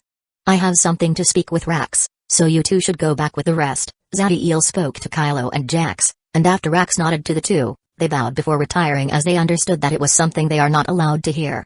After the two were away, Zadiel spoke to the old kobold. The mother of Kylo is dead, right? Rax was a little surprised, but he was already used to Zadiel's mighty knowledge, so he nodded with a mournful face. May I ask how the leader knows it? When the child is too strong, he usually needs a greater amount of energy in the womb. This is not a problem as long the mother is powerful enough, but if she is not, the child will start to consume her vitality, and if it is not sufficient, they are usually born dead. Zadiel saw the expression of the old kobold, and after making some calculations he spoke again. There is no need to feel depressed. I will see what I can do about her before I leave. It's true, you can resurrect the dead. Rax didn't know what to say. For him, death has always been something eternal that can't be undone. And he was not the only one, as Ezequiel and Sophia were also surprised. Although they know that our ways of bringing someone back to life, the amount of power it is needed is greater than a rank 1 being has, even if they are a neo-demon. There is no need to be so surprised. With enough knowledge about the soul, the correct spell, and materials, bringing someone back to life is possible. Of course, if she was killed, her body was gone, died of old age, or any type of damage was done to her soul, it will be impossible with my current power, but since the reason was a depletion of life energy, I think I can do it, and if I don't, then you just have to become strong enough to do it in the future. So the question is not about if she can be back, but when she will. To Zadiel, bringing someone back to life was very normal. The number of people that made deals with demons and devils for this purpose was impressive. Back then he just used his immense power to search for the soul of the person, and there was no need to use spells or the like. Although the ability to bring someone back from death sounds amazing, the idea of transforming an entire world in a ball of flames and create a plane with that base is much more preposterous, yet it happens. Of course, when fights between very powerful beings occur, they make sure to harm the true soul to the point that it can't be brought back, and unless you have reached the peak of the universe, someone with a broken true soul can't be resurrected, even with Zadiel's power when he was an archman. Happiness and hopefulness filled Rax's eyes, and a smile filled his face at the idea of bringing the mother of his son back. Okay, that is for later. I called you here so we can search for a place where I can help increase your power and transform you into one of us. Is there a place where we can be completely isolated from the rest of your tribe and wasteland? Zadiel needed a place where he could perform the ritual and sacrifice Arachne so he could transform Rax into a neo-demon. Although Rax trusted his tribe, he understood that sometimes too much information can be harmful, and some things should be kept secret. There is a hollow place around 1 kilometer under this mountain. It is about 1 kilometer wide and 100 meters tall, but the passage had collapsed years ago. We could try to connect with that place again if you like. Although a place like that could be helpful to hide, if the entire race were to do it for a long time they will suffocate. So Rax had seen no need for reconstruction of that passage until now. That will work well. We will help so it is finished in the least time possible. Chapter 55, Zadiel, Ezequiel, and Sophia, together with all the members of the kobold race, worked tirelessly to reconstruct the tunnel that connected with the cave under this mountain. Kobolds were known for their abilities in mining and excavation, and with their spells, Zadiel and the other two were able to remove tons of earth, but even so, making a tunnel that long was very hard, especially taking in consideration that they had to make sure it will remain stable for years to come and big enough that even a grown dragon could pass through it. After a week of hard work they finally managed to reach the area that Rax mentioned. It was 1 kilometer long and 100 meters tall, just like the old kobold said, and although it was completely dark, kobolds have night vision. Once they reached this place, they kept working. After all, this place was inclined to collapse, so they continue removing all the loose earth until a solid surface was all that remained, and Zadiel used some basic earth spell to compress it, making sure it will stay that way before generating an immense pillar that connects from the ground to the ceilings. Once this part was completed, Zadiel started to work on some runes, and the rest of the kobolds together with Sophia and Ezequiel continue expanding and solidifying the foundation of the cave, generating little tunnels that will connect to the surface and will allow air to enter this place. By the time they ended, This underground place was a 1.4 kilometer long and 120 meters tall with a 20-meter wide tunnel that connected to the surface. The earth on the wall was extremely compact and a metallic shine was in them. Pillars grow up from the earth connected to the ceiling. It was by all standards a suitable living place. But it was not over. Once Zadiel saw the work on the earth was finished, he started to inscribe runes all around the place, filling the walls with inscriptions of beautiful color, and it included everything, even the passage to the surface. These runes made the wall extremely sturdy to the point it could resist the attack of a rank 1 being without problems, and most importantly, if the consciousness of anyone reached the area covered by them, the only thing they would see was some rocks covering everything. The center of this rune formation was in a corner of this cave, and as long a rank 1 being injected all his energy for half a day, it will work without a problem for a week. Rax, we have finished. Bring the Arachne here, and tell all of them to go up to the surface and not go down unless they are called. Zadiel assessed the place, and after making sure it would work, he gave an order to the old kobold. Yes, leader. You hear him. All of you must remain on the surface and stay there no matter what. Rax was serious as he gave the order, and all the kobolds left the place. Even Kylo, who had Tau in his arms, left. After making sure they all retired, he reached for the Archani and brought him to Zadiel. This poor creature has lived in hell this past month. Due to his vitality as a rank 1 being, his extremities and injuries were healing continuously, but every time it happened a kobold came and once again beat him to the point he was about to die before ripping apart his growing extremities. It reached the point that the poor Archani had already given up on life, and the only thing he wanted was to die, which was reflected in his unfocused eyes. Still, no one felt sorry for him, as the hate of the kobold was immense, and every time they harmed him they did with a smile on their faces. Zadiel put the Arachne over the runes and initiated the ritual. And just like with Eric, due to the target being a rank 1 life form, the monstrous abyss mouth formed again. The moment it appeared, Rax felt immense fear coming from his blood. Due to his enhancement in his atavism, his bloodline was able to improve his sense, and it was telling him that the thing in front of him was a monster beyond anything he could imagine. His will had made great progress, but even so, his body was trembling and he could not help but distancing himself from the disgusting mouth until he was 500 meters away, and yet the fear was still present, almost paralyzing him and forcing him to roar so his courage could return. Sophia and Ezequiel saw the reaction of the old kobold and were surprised. Even now the pressure they felt from the thing in front of them was great, but still, even when they were at rank 0 their reaction was not that exaggerated. It is normal. What we are seeing in front of us is a true part of the consciousness of the abyss that has reached the Magi world. Before, you two were not too affected because the nature of the core can be considered a sort of child of the abyss, so it didn't target you, and all you had to withstand was a collateral effect of his presence. But to Rax is different. He can be considered a dragon by this point, and to the abyss, dragons are a delicious meal, so his reaction is normal, and if his will was not strong enough, he would have passed out or worse. Zadiel saw the old kobold sweating cold from the fear, but he just continued with the ritual.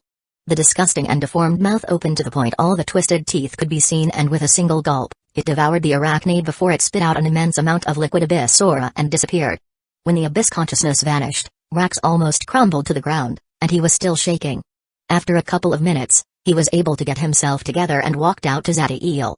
I'm sorry, leader, for that shameful reaction. Rax was truly disappointed with his actions. After his power-up and the enhancement in his will, he was starting to think that he was truly strong, but when he saw that thing, he realized that he was being foolish. Don't worry, the fact that you were able to remain in this place was more than good enough. This was one of the reasons I didn't want the rest of your race to be present. If they interact with it, with their current power and will, they would probably be traumatized and their minds will be affected. Rax nodded, but still, now the desire for a greater power burned inside him, and Zadiel was happy with the defiant attitude of the old kobold. Okay, let's begin. The process takes a great determination and willpower, but with the abilities you showed during your transformation, this will prove no problem for you, but remain focused at all times. Rax nodded before entering the runes and adopting a meditative position. Zadiel separated a small part of the abyss aura and started the process of the chaotic core creation. Rax felt a great pressure in his consciousness and pain in his mind, but compared with what he had to withstand from the burning blood technique, this was more than bearable. So after a couple of hours, the fourth Neo-Demon opened his eyes. Rax's height reached 2.7 meters and his scales took a metallic luster resembling obsidian metal. His muscles swelled up tremendously, but still, they fit perfectly with his body, not hindering his movements at all. His eyes turned red and dragon horns appeared on his head.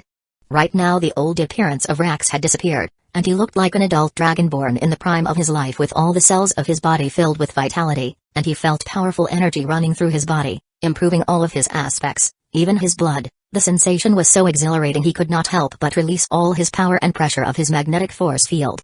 Zadiel, Ezequiel and Sophia did not feel anything from this. After all, they were rank 1 neo-demons with a powerful assimilated bloodline, but if a rank 1 novice magus were to feel it, they will be shocked, as the power was more than any peak rank 0 could hope to achieve, even if they were dragons. After waiting for Rax to get used to his new power, Zadiel spoke again. Now all you need to do is learn a rank spell and you will advance to rank 1. I will give you a very powerful path technique known as Uxpahamuti. This contains a series battle techniques and spells that are divided in aspect of heart, that concentrate in powerful spells, and martial arts, aspect of wing, that concentrate in complete control over your body and speed, and finally aspect of mind that assists to improve the power of your consciousness and resistance to all type of curses and damage to your soul. I have other techniques that are equally efficient, but due to your draconic bloodline, this one is most suitable. Zadiel used the core and transferred all the information to Rax, and even though the transference of information was fast, it still took a long time to finish because this path technique was so powerful that was efficient even when someone reaches the level of laws.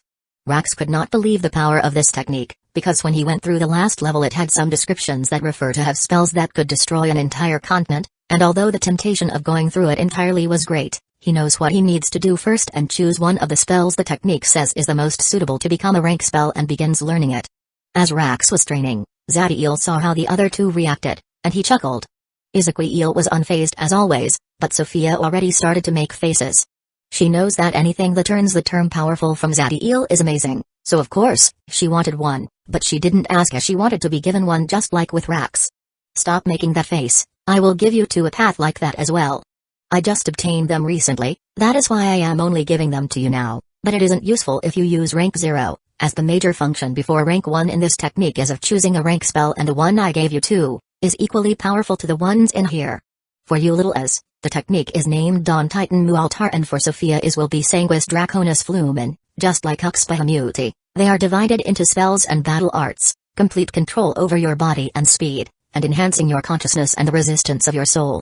No matter what your combat style is, the three aspects are important, so train well. Zadiel transferred the information to Ezequiel and Sophia, and the moment they got this path techniques, they also were surprised, and without waiting they started to train.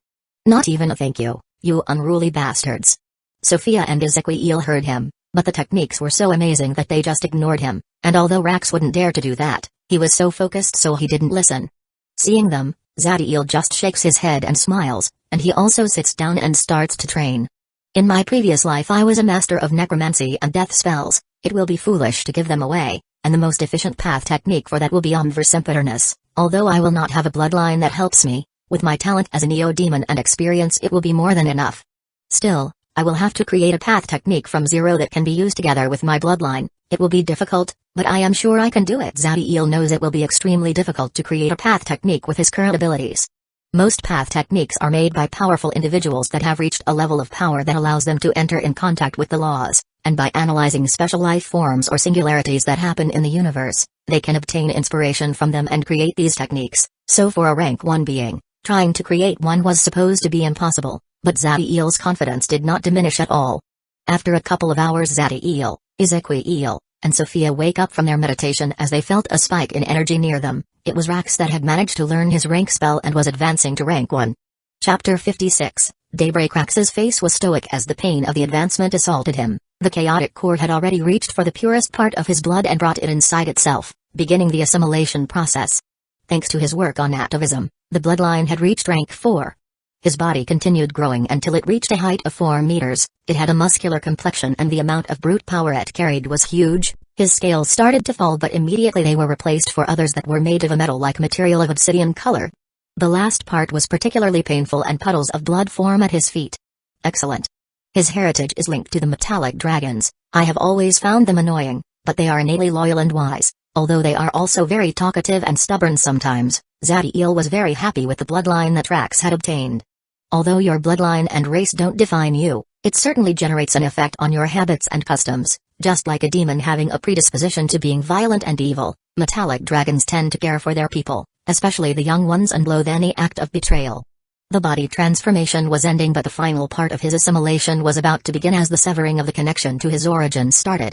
Sophia and Ezequiel become solemn at this part. Although the feeling of the bloodline that Rax had assimilated in his core was inferior to their own, it was still plenty powerful, but unlike the great battle they were waiting, the connection was broken immediately without any problems or the need of assistance.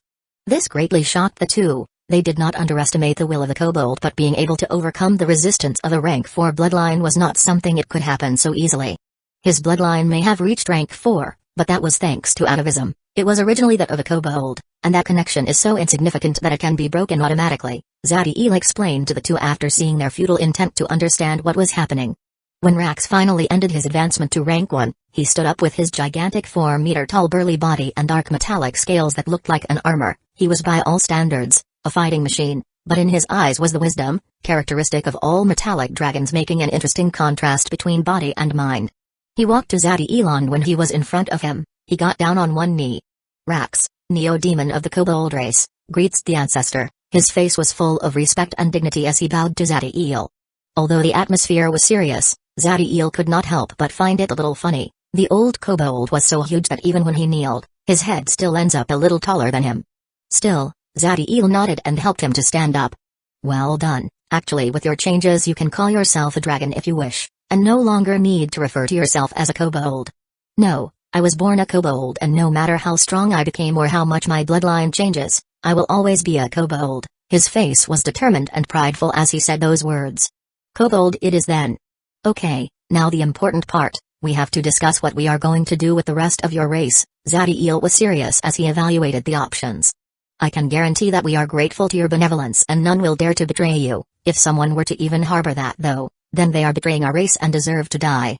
Rax's voice was filled with determination. Although he loves the members of his tribe, if someone were to act at the back of the race and try to sell information of Zadiel for their selfish interest, then he has no problem applying the maximum punishment. It's good to hear those words, but I refer to another subject. There are two paths right now for the rest of the kobolds. First one, I give you a path technique that can work in conjunction with burning blood and help them advance in the ranks. If they chose this one, they would have to swear allegiance to me forever, but besides that, they will be free to do whatever they want.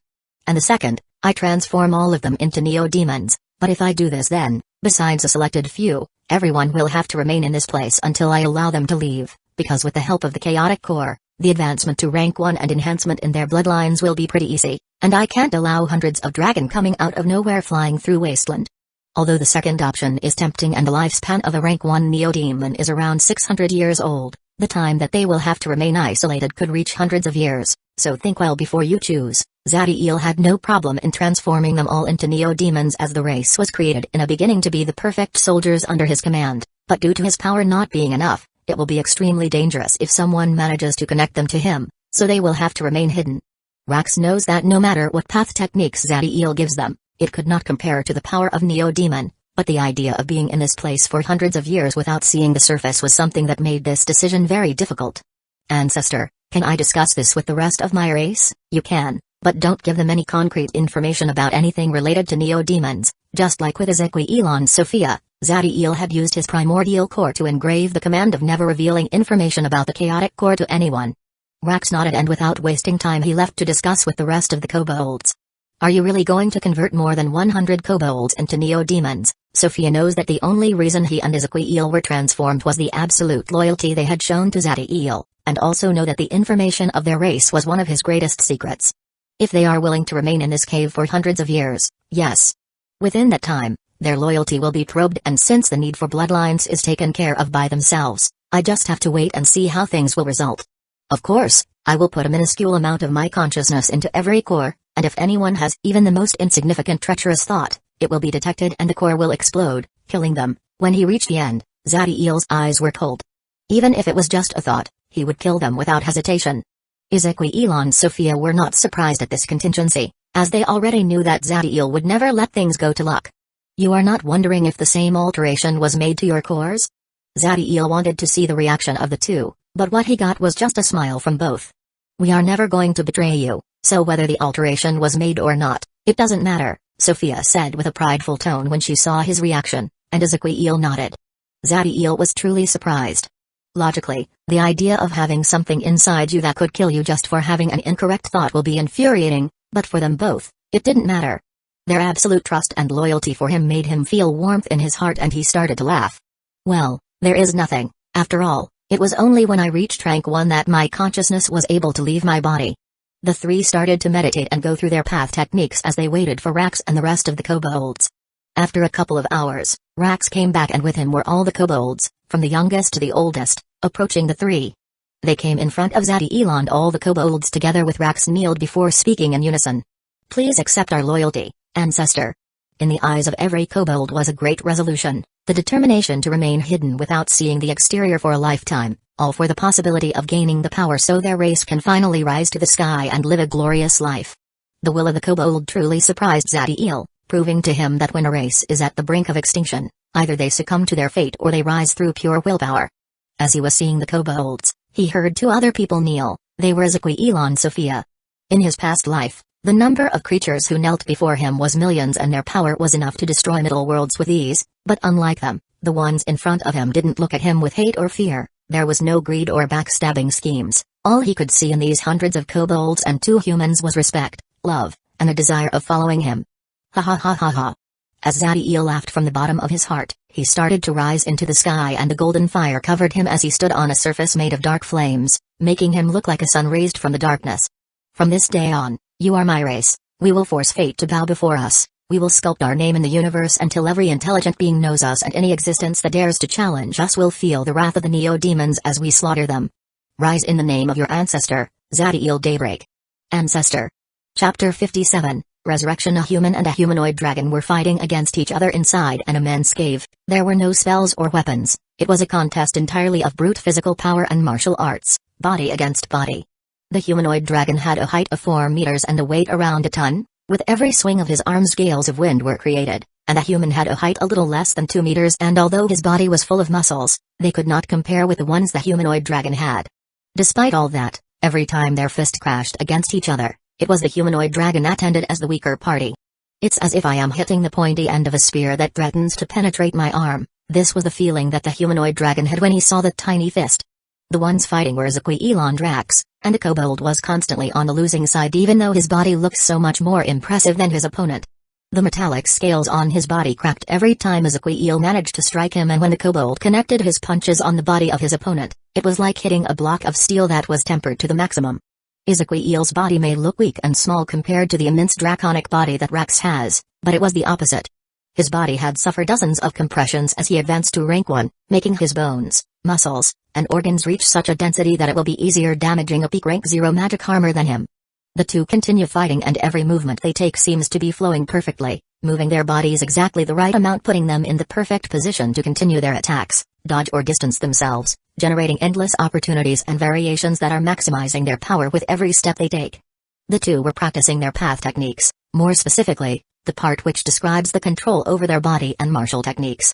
In the beginning, neither of the two thought too much of them. After all, although they used their bodies during a battle, they mostly did it in a raw and brutish way, but the moment they began practicing it, they were surprised by the possibilities that opened to them in a fight, so they were competing against each other every day to polish their abilities. They were not the only ones in the caves, there were hundreds of kobolds in this place, although calling them kobold felt wrong seeing that every single one looked like dragonborns. Some were meditating, others were practicing spells or martial arts, and a couple of them were processing the bodies of magical creatures to eat them later. The discipline and effort that everyone in the cave put in every single task were amazing, well except for a little dog that spent all his time running from one place to another. Zadiel was in a corner of the cave and besides him was a wooden coffin. He was observing them and was pleased with the attitude everyone was showing and from time to time they came to him to ask about their doubts and he did his best to help them, but seeing the aura in this place some thoughts came to his head. Why does this place look like a sect from the immortal plane, and I look like a sect master? As Zadiel amuses himself with the comparison with one of the major powers of the universe, someone enters the cave. It was a beautiful blue-haired woman with mysterious red eyes. She searched for Zadiel and came flying to him. In her face was a gorgeous smile and for some reason, it looked like she had dropped a great weight off her shoulders. The woman was Sophia that had returned after a couple of weeks of being out. Once she reached Zadiel, he looked at her and spoke, "By your expression, I guess that everything went well with the village that you were in." "Yes, even though some years had passed all the people were still there. I moved them to a safe place inside a mortal kingdom and manipulated the minds of all the nobles so they would protect them, and just like you said, I make sure of leaving no evidence of my involvement." Sophia knows that those people are her soft spot, so she made sure of erasing any connection she had with them. Otherwise, they will become a target due to their weak power. "I almost forgot, here are the materials you asked me to collect, some of them were pretty difficult to get." "What are they for?" Sophia handed Zadiel his spatial ring that was now full of all types of material that were full of negative natural energy. It is for bringing back the mother of Kylo. The simplest spell that involves resurrection is a rank 3 one, but I was able to alter it so it will be rank 2, although this will limit greatly the abilities of the spell since I will only use it to bring back the soul of a rank 0 being. It will be more than enough, but even then a rank 2 spell is beyond my current capabilities, so I will have to use runes to activate the spell. Zadiel assesses the content of the ring and nods as he finds everything he needs. If you are going to use runes to generate the effect of a rank 2 spell, then you are already a rank 2 rune master. Sophia knows that Zadiel is a monstrous genius, but even so, becoming a rank 2 rune master in less than 2 years since he manages to reach rank 1 was mind-blowing. Not quite, it is a rank 2 rune, but since I will be inscribing it on the floor, I will not have to care for the space it takes and also would not have to connect it to a flow of energy. It could be considered at most a pseudo-rank 2 rune. While he explained, Zadiel was already taking out his instruments and beginning to processing of the materials for the rune. I am impressed, all the kobolds were able to transform into neo-demons without a single casualty. Sophia was seeing the kobold and not a single face was missing. During the transformation, if someone didn't have a strong will, they would transform into a mindless monster, so they would have to be killed, but it looks like there was no need for that. Our primal chaos consciousness has a similar effect on the target that they have to withstand during the transformation, so by helping them train with it before, plus their powerful will made the creation of the core smooth. Create some healing potions. After her soul comes back, she will be very weak.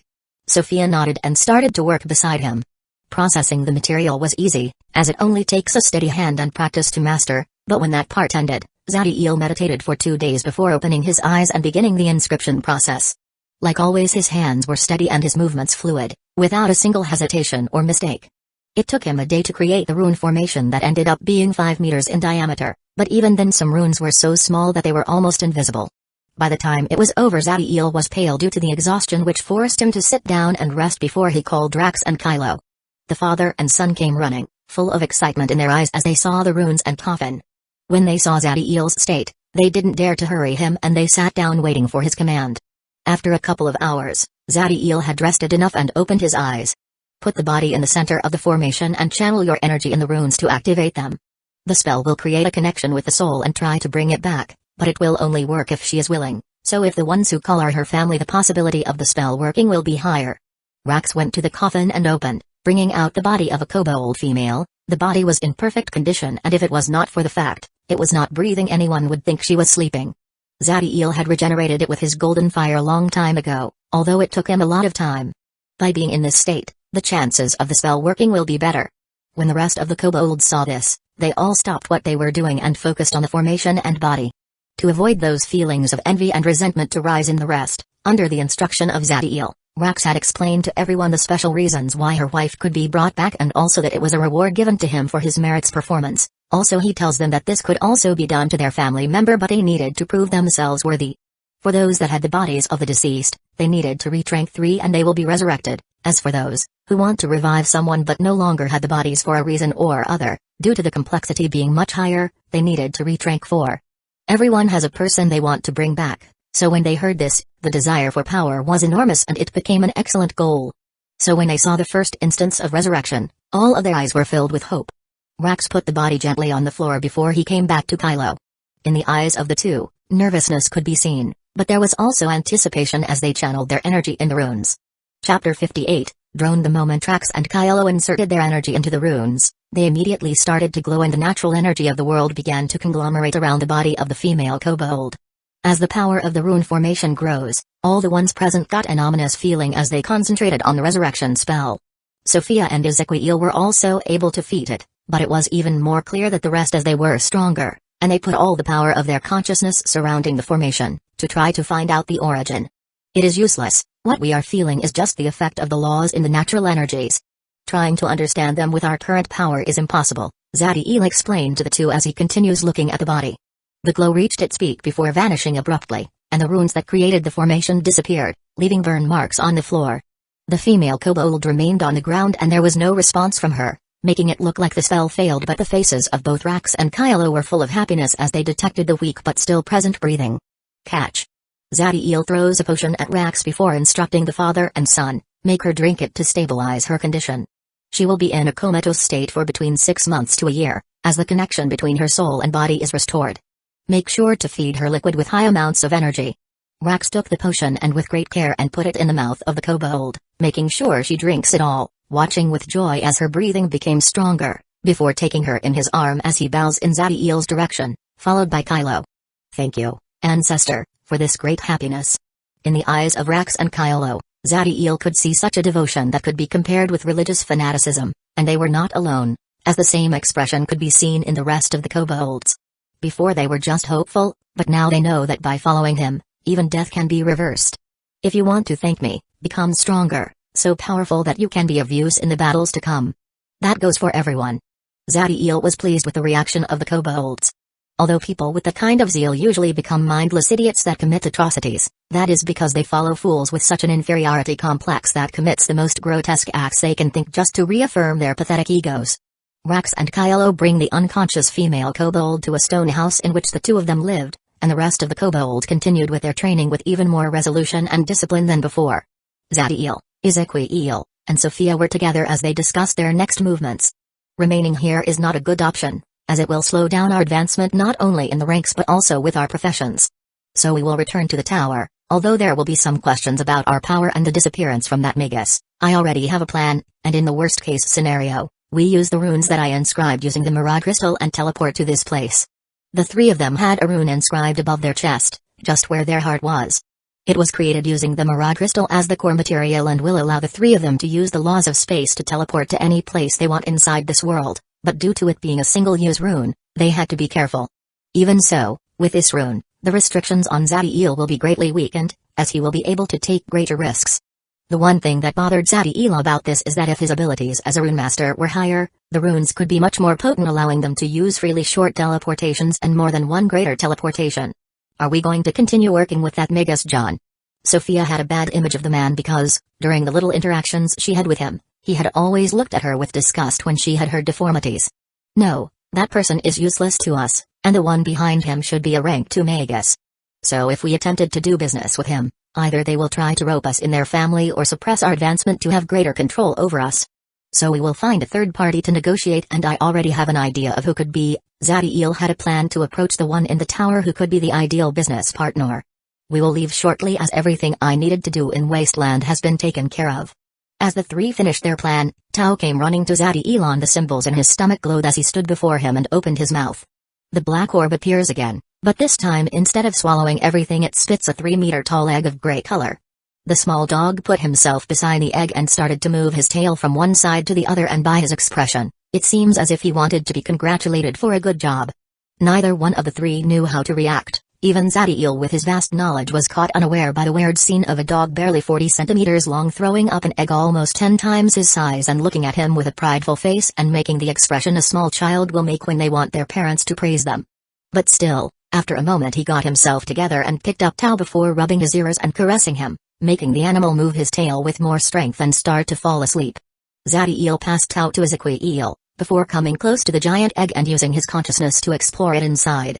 What he saw was a creature that looks very much like a werewolf would, floating inside, and by the energy in his body had and the chip scans, it was apparent that it had the physical might of a peak rank 1 Magus, approaching rank 2 in some aspects, greatly surprising him, but as he continues assessing it, and he realizes that although it was alive, it had no soul, it was a biological drone. Zadiel looked at the small dog sleeping placidly in Ezequiel's hands and began to go through all the information he had over him before obtaining a better picture of his abilities. He can swallow biological organisms, and they reach some type of dimension inside his stomach that functions like a furnace. Still, I am not sure yet if the creature was created without a soul because he used corpses as the prime material, or he is not able to create them with one. I need to perform some experiment with a living organism.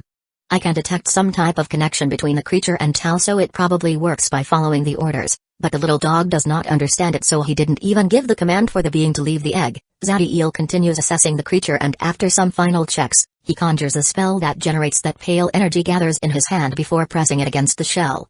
Animate dead. The spell that Zadiel was using was one of necromancy that allows someone to raise a dead body to fight as an undead zombie or skeleton. Although they are warriors unafraid of pain, due to their condition, they can use less than a third of their original power and most of their abilities are lost. The werewolf was alive, but what Zadiel was doing was using the part of the spell that generates a pseudo-consciousness made of negative energy, making the creature obey his commands without question.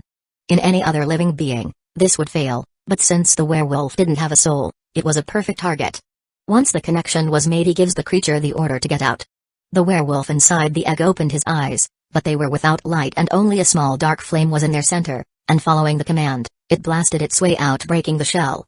When the kobold sees him, they were alarmed, but seeing it remain unmoving in front of Zatiel, waiting for his commands, they just took it as another mystery of their ancestor before continuing training. Not bad, although it can only follow a simple command. They will become the perfect cannon food for my future campaigns. Zatiel picked how and rubbed his fur. You're a small bag of surprises. The small dog opens his eyes, and barks before going back to sleep, making the three laugh. Chapter 59, Arrogance. This day was like any other in the Sinnoh's magic tower. Apprentices came in and out as they completed their mission or did business, and from time to time, a mighty magus showed up. Whenever that happened, they became the center of attention.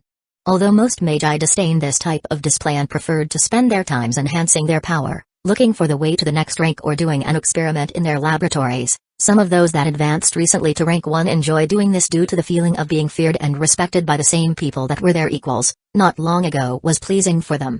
Today, close to the entrance of the first floor, a magus was doing that. The magus was walking calmly around the tower, and as he saw the envy in the eyes of the other apprentices, a feeling of superiority filled him, making a grin appear on his face. He was not alone. Accompanying him there were two pseudo-magus, a man and a woman, and although they didn't show it as much the magus, their expression was also one of superiority and disdain to the rest of the apprentices because despite being technically in the same rank, due them being with a magus, they believed themselves superior to the rest. The magus was Leonard, the apprentice that once tried to recruit Zatiel. Not long ago, he had signed a contract with a small family of the Empire and managed to obtain the material necessaries for the advancement together with a path technique. Although he will be connected with that clan for the next 100 years and would have to follow their orders, all those thoughts vanished when he felt his power. Has there been any news of that self-important insect? Leonard's face fills with hate as he thinks of that person, but there was also a wicked aura as he imagined all the things he would do to him. Nothing, boss. Since the day he left the tower a couple of years ago, there has been no sight of him. According to my sources, he and the other two died at the hand of a magus. Humphrey, so much for a genius, he got himself killed. Well, he can consider himself lucky. If any one of them had come back, then I would have taken my sweet time with them, especially that bitch that always accompanies him. How great it would have been having fun with her with him looking. As Leonard speaks, a wicked and perverted expression appears in his face, as did on the two pseudo-magus. You are completely right, boss. That bastard whom we made watch us while we had fun with his daughter, he ended up killing himself. His expression was exquisite. Arnold smiled as he remembered those events that made his blood boil. Of course he did. After all, he saw how you killed her by transforming into your bloodline as you ravaged her. Beatrix laughed as she remembers that scene. Keep searching, in case they appear again so we can be the first in paying a visit to them. Sure thing, boss, and please, after you have your fun with that woman, can you lend her to me? The way they scream is addictive. Arnold's expression was natural without a single thought of remorse or the feeling that what he was doing was wrong. The reactions and attitude of the three was more common than one could imagine. The moment most people become a magus, they start to see the rest of the humans as inferior beings that have to obey their desires and that there is nothing wrong with using them to satisfy their most wicked cravings, since they are not the same life form to begin with. Although it would not happen in a pseudo-magus, since the two had the protection of a magus, they started to see the world like them. Leonard did not feel anything wrong with the actions of his subordinates and was going to continue having fun with them when he became surprised as he detected three figures flying in his direction, but they were so fast that by the time he managed to see them, they had already landed in front of him. When Leonard, Arnold, and Beatrix saw the three people, they were shocked. Although their appearance had changed, they could still recognize that they were exactly the people they were discussing how they were going to torture, and the expression of the two pseudo-magus filled with fear as they felt the power emanated from each one was way stronger than the one Leonard had. How is it possible that the three of you have advanced to rank 1? Leonard's resentment was obvious as he saw Zatiel, Ezequiel, and Sophia as the immense power that was in each of their bodies was something a novice rank 1 magus could not hope to compete with. Since someone like you could advance, why can't we do it? Anyway, I seem to hear you three talking about us just now. It must have been pretty funny by the way you were laughing. Zatiel was smiling and there was no anger in his words, but the three immediately felt terror filling their bodies. Although he was afraid, no one that had managed to become a rank 1 being on his own has stupid. They were next to the tower, and although his family was not connected the Imperial clan, as long as he made time and used the right amount of excuses, they could not kill him as the laws of the Empire protect magus greatly. But before he even spoke, Sophia flashed and grabbed Arnold by the neck, raising him in the sky.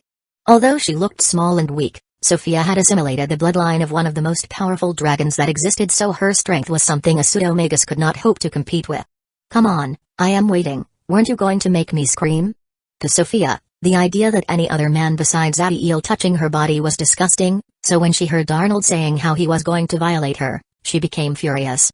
Arnold was choking and the pressure in his neck was so much that he felt like it was going to break in the next second, but the worst had yet to happen, as he saw a black liquid coming out from Sophia's hand and beginning to enter inside him through his eyes, ears, and mouth. The feeling was as if acid was being shoved into his body, making him feel the most horrendous pain that he could imagine. Leonard saw how Arnold was being tortured, but he didn't dare to act. He knew that Zadie was only waiting for an excuse to kill him, and by the display of power he saw just now, he had no chance of even escaping any of the three. But still, his face was filled with hate, especially as he saw the other apprentices watching from a distance and murmuring between each other. The idea of those maggots making fun of a mighty magus like him, makes him want to kill everyone here, but he must withstand that rage and wait for the time he could repay them. "Not bad, you are not as stupid as I thought." The contempt and mockery in Zadie's words were obvious, but it didn't end as Leonard saw him vanish only to appear a second later with his hand over Beatrix's head, generating so much pressure that her bones were cracking.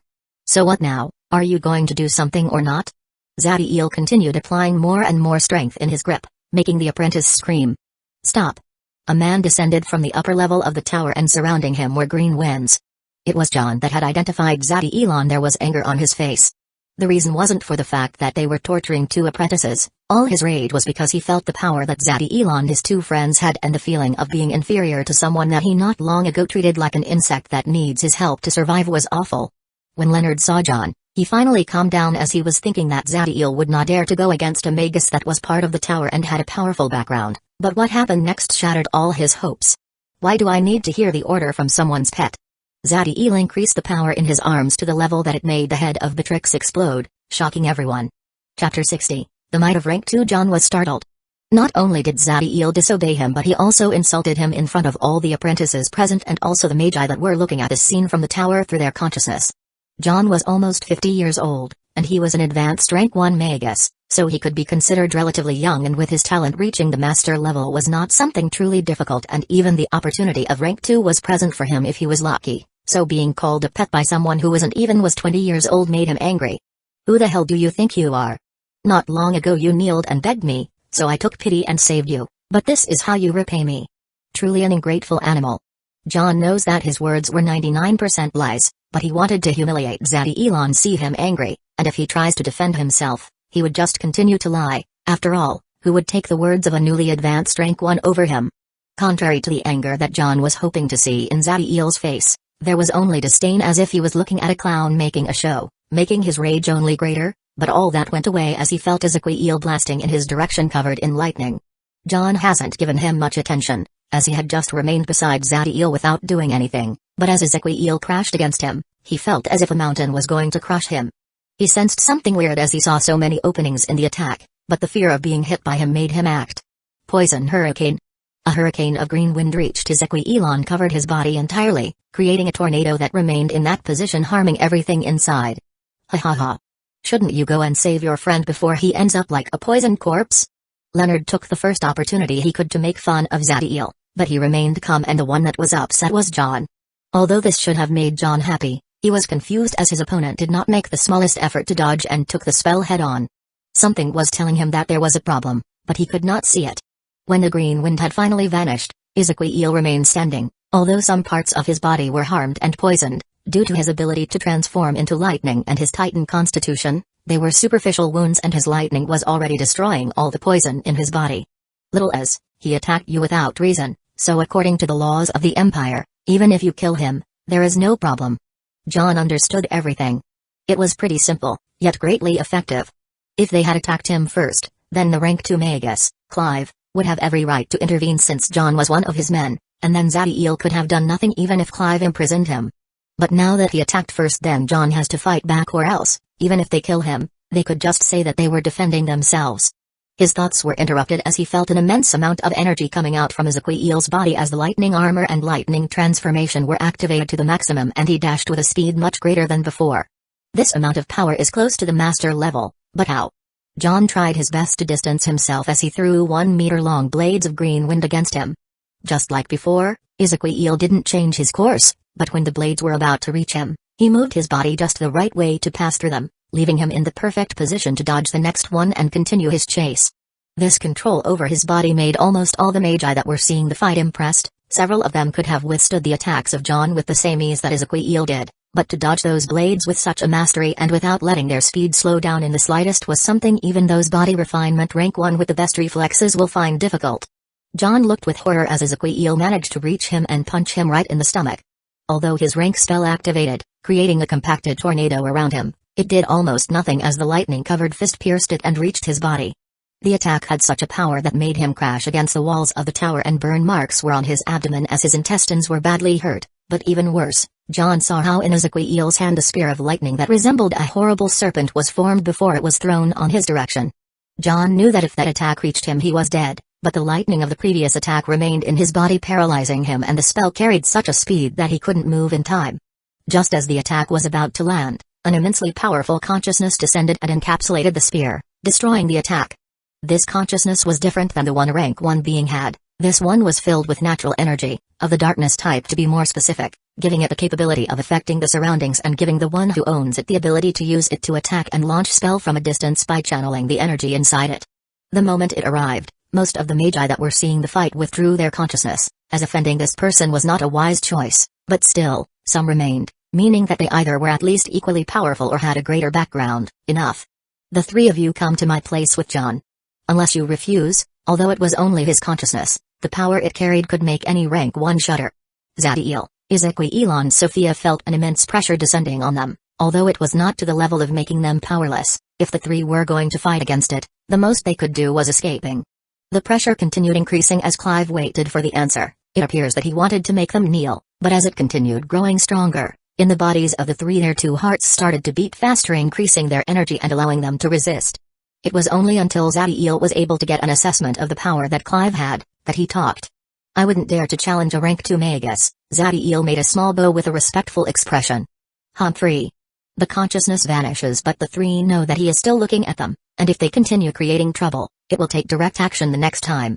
Ezekiel deactivated his spell and came back to Zadiel. As for Sophia, she was still torturing Arnold, making sure the decaying effect of her water did not harm his vital organs, making the agony last the longest possible. But realizing that there were important matters to attend, she destroyed the apprentice's brain before gathering with the other 2.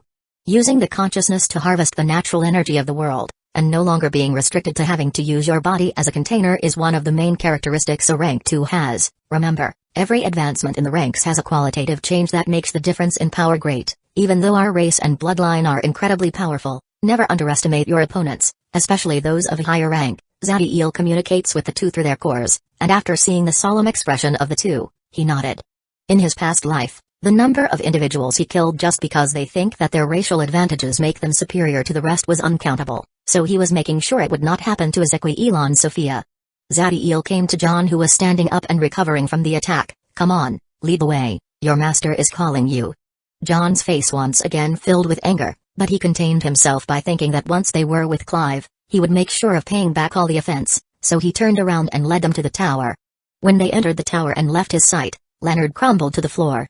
Everything that has just happened was so surreal and terrifying, but it was finally over. As he was preparing to leave, he heard a voice in his head. Don't think I forgot about you. Very soon I will come to visit you and we will have tons of entertainment, just like the fun you enjoy giving to others. It was Zadiel's voice that had reached his consciousness. Leonard's body starts to tremble uncontrollably and his heart is filled with dread as he starts to think what will happen to him if he falls into Zadiel's hands. Chapter 61, Law of Killing. The 4th floor of the tower was where the Magi had their houses, which functioned like a laboratory and a place where they could rest and meditate to enhance their powers. Although the exterior appearance was the same for almost every house, the sizes were different, and the degree that the natural energies were attracted also changed according to the power of the ones who owned it. There were 3 tiers of houses. Most of the floor was occupied by houses of the first tier that were used by rank 1 beings, the rest was divided between second tier and very few third tier.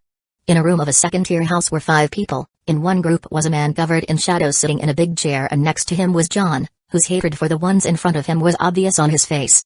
The man didn't say a word and wasn't acting in any way, but his presence generated pressure in the room, making clear that he was in control of the situation and his power was immense. Zadiel, Ezequiel, and Sophia had arrived a long time ago, but Clive didn't say a word to them and just remained looking at them.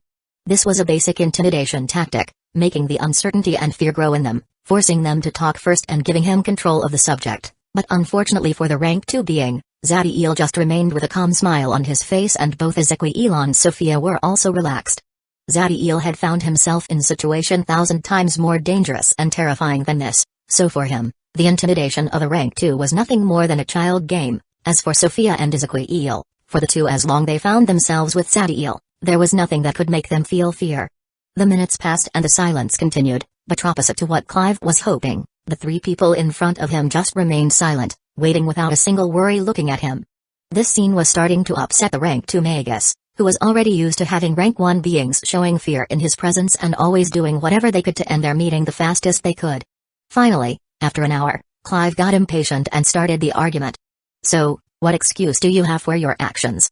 His statement was a vicious one, already declaring the fault of Zadiel, and jumping to the part where he can say a few words to ease his punishment. If Zadiel were to try to use the witness, it would be useless, as Clive would just intimate the ones present, and since no rank 2 would offer a testimony, his words would be useless. After that, he would take on himself to carry the punishment, since it was his man that they attacked, and he would make some fake connection with the dead apprentices, forcing Zadiel and the other two to sign a contract of servitude as penitence. "Why do I need an excuse? I am sure the surveillance of the tower has everything recorded." Zadiel's statement was simple, but it disrupted all of Clive's plans. Had Zadiel used any other type of verification, Clive could have altered it easily, but by using the tower as a backer it makes everything 100 times more difficult, as that surveillance was proof that they did not commit any fault. If he wanted to change it, he would have to ask for permission from the tower master, and Clive was sure it would be a negative answer. "Humphrey, you think you are very smart, don't you?" Clive became angry and the pressure of his magnetic force field was released, making the entire room tremble. Now Clive wanted nothing more than to kill the three of them and erase that smile from their faces, but if he were to do that, since there was no type of provocation by any of them, he would have been going against the codes and laws from the Empire. Of course, they would not kill him, but they will use the opportunity by taking all of his possessions and forcing him to take some dangerous mission as a form of penalty. John didn't know what was happening. In all scenarios that he imagined could happen, it never occurred to him that a mighty rank 2 would be incapable of forcing them to submit, even now that Clive was releasing the immense pressure of his body and displaying an obvious killing intent. Zadiel remained calm, and even worse, he had the time to look at him with a teasing smile, making the rage in his heart erupt. Seeing that his intimidation didn't work, Clive retracted his magnetic force field, before changing the subject. "You signed a contract with John, and since the period of protection is over, you need to hand over 10 rank 1 runes of my choice." "I indeed signed a contract, but according to it, you should have provided protection for 5 years, and during that time I was attacked more than once by the Magus named Eric due to the incompetence of your men, so according to the codes of the Empire, since you did not fulfill your part, I don't have to fulfill mine." Zadiel's words were true, but any other rank 1 in his position would not dare to argue even if they were in the right, for fear of earning the wrath of a rank 2 being, but he knows that Clive is already displeased with him, and if he were to try to be polite and helpful, the Magus would just take it as if he was someone who could him bully without consequences. "You are just a couple of newly advanced rank 1s, if we say that you have to hand 10 runes, then you have to do it. The codes of the Empire do not matter." Having been insulted once again, the anger in John exploded, and since, according to him, no one would dare to spy on a rank 2 Magus, he didn't think his words. But when he felt the anger coming from Clive and amusement in Zadiel's face, he realized he made a mistake. Since he arrived at the tower, Zadiel's plan was always to draw attention from a certain individual, and Leonard was just a timely target, and although going against the laws of the Empire in a public place with so many spectators was not something he could allow, killing some apprentices was no problem.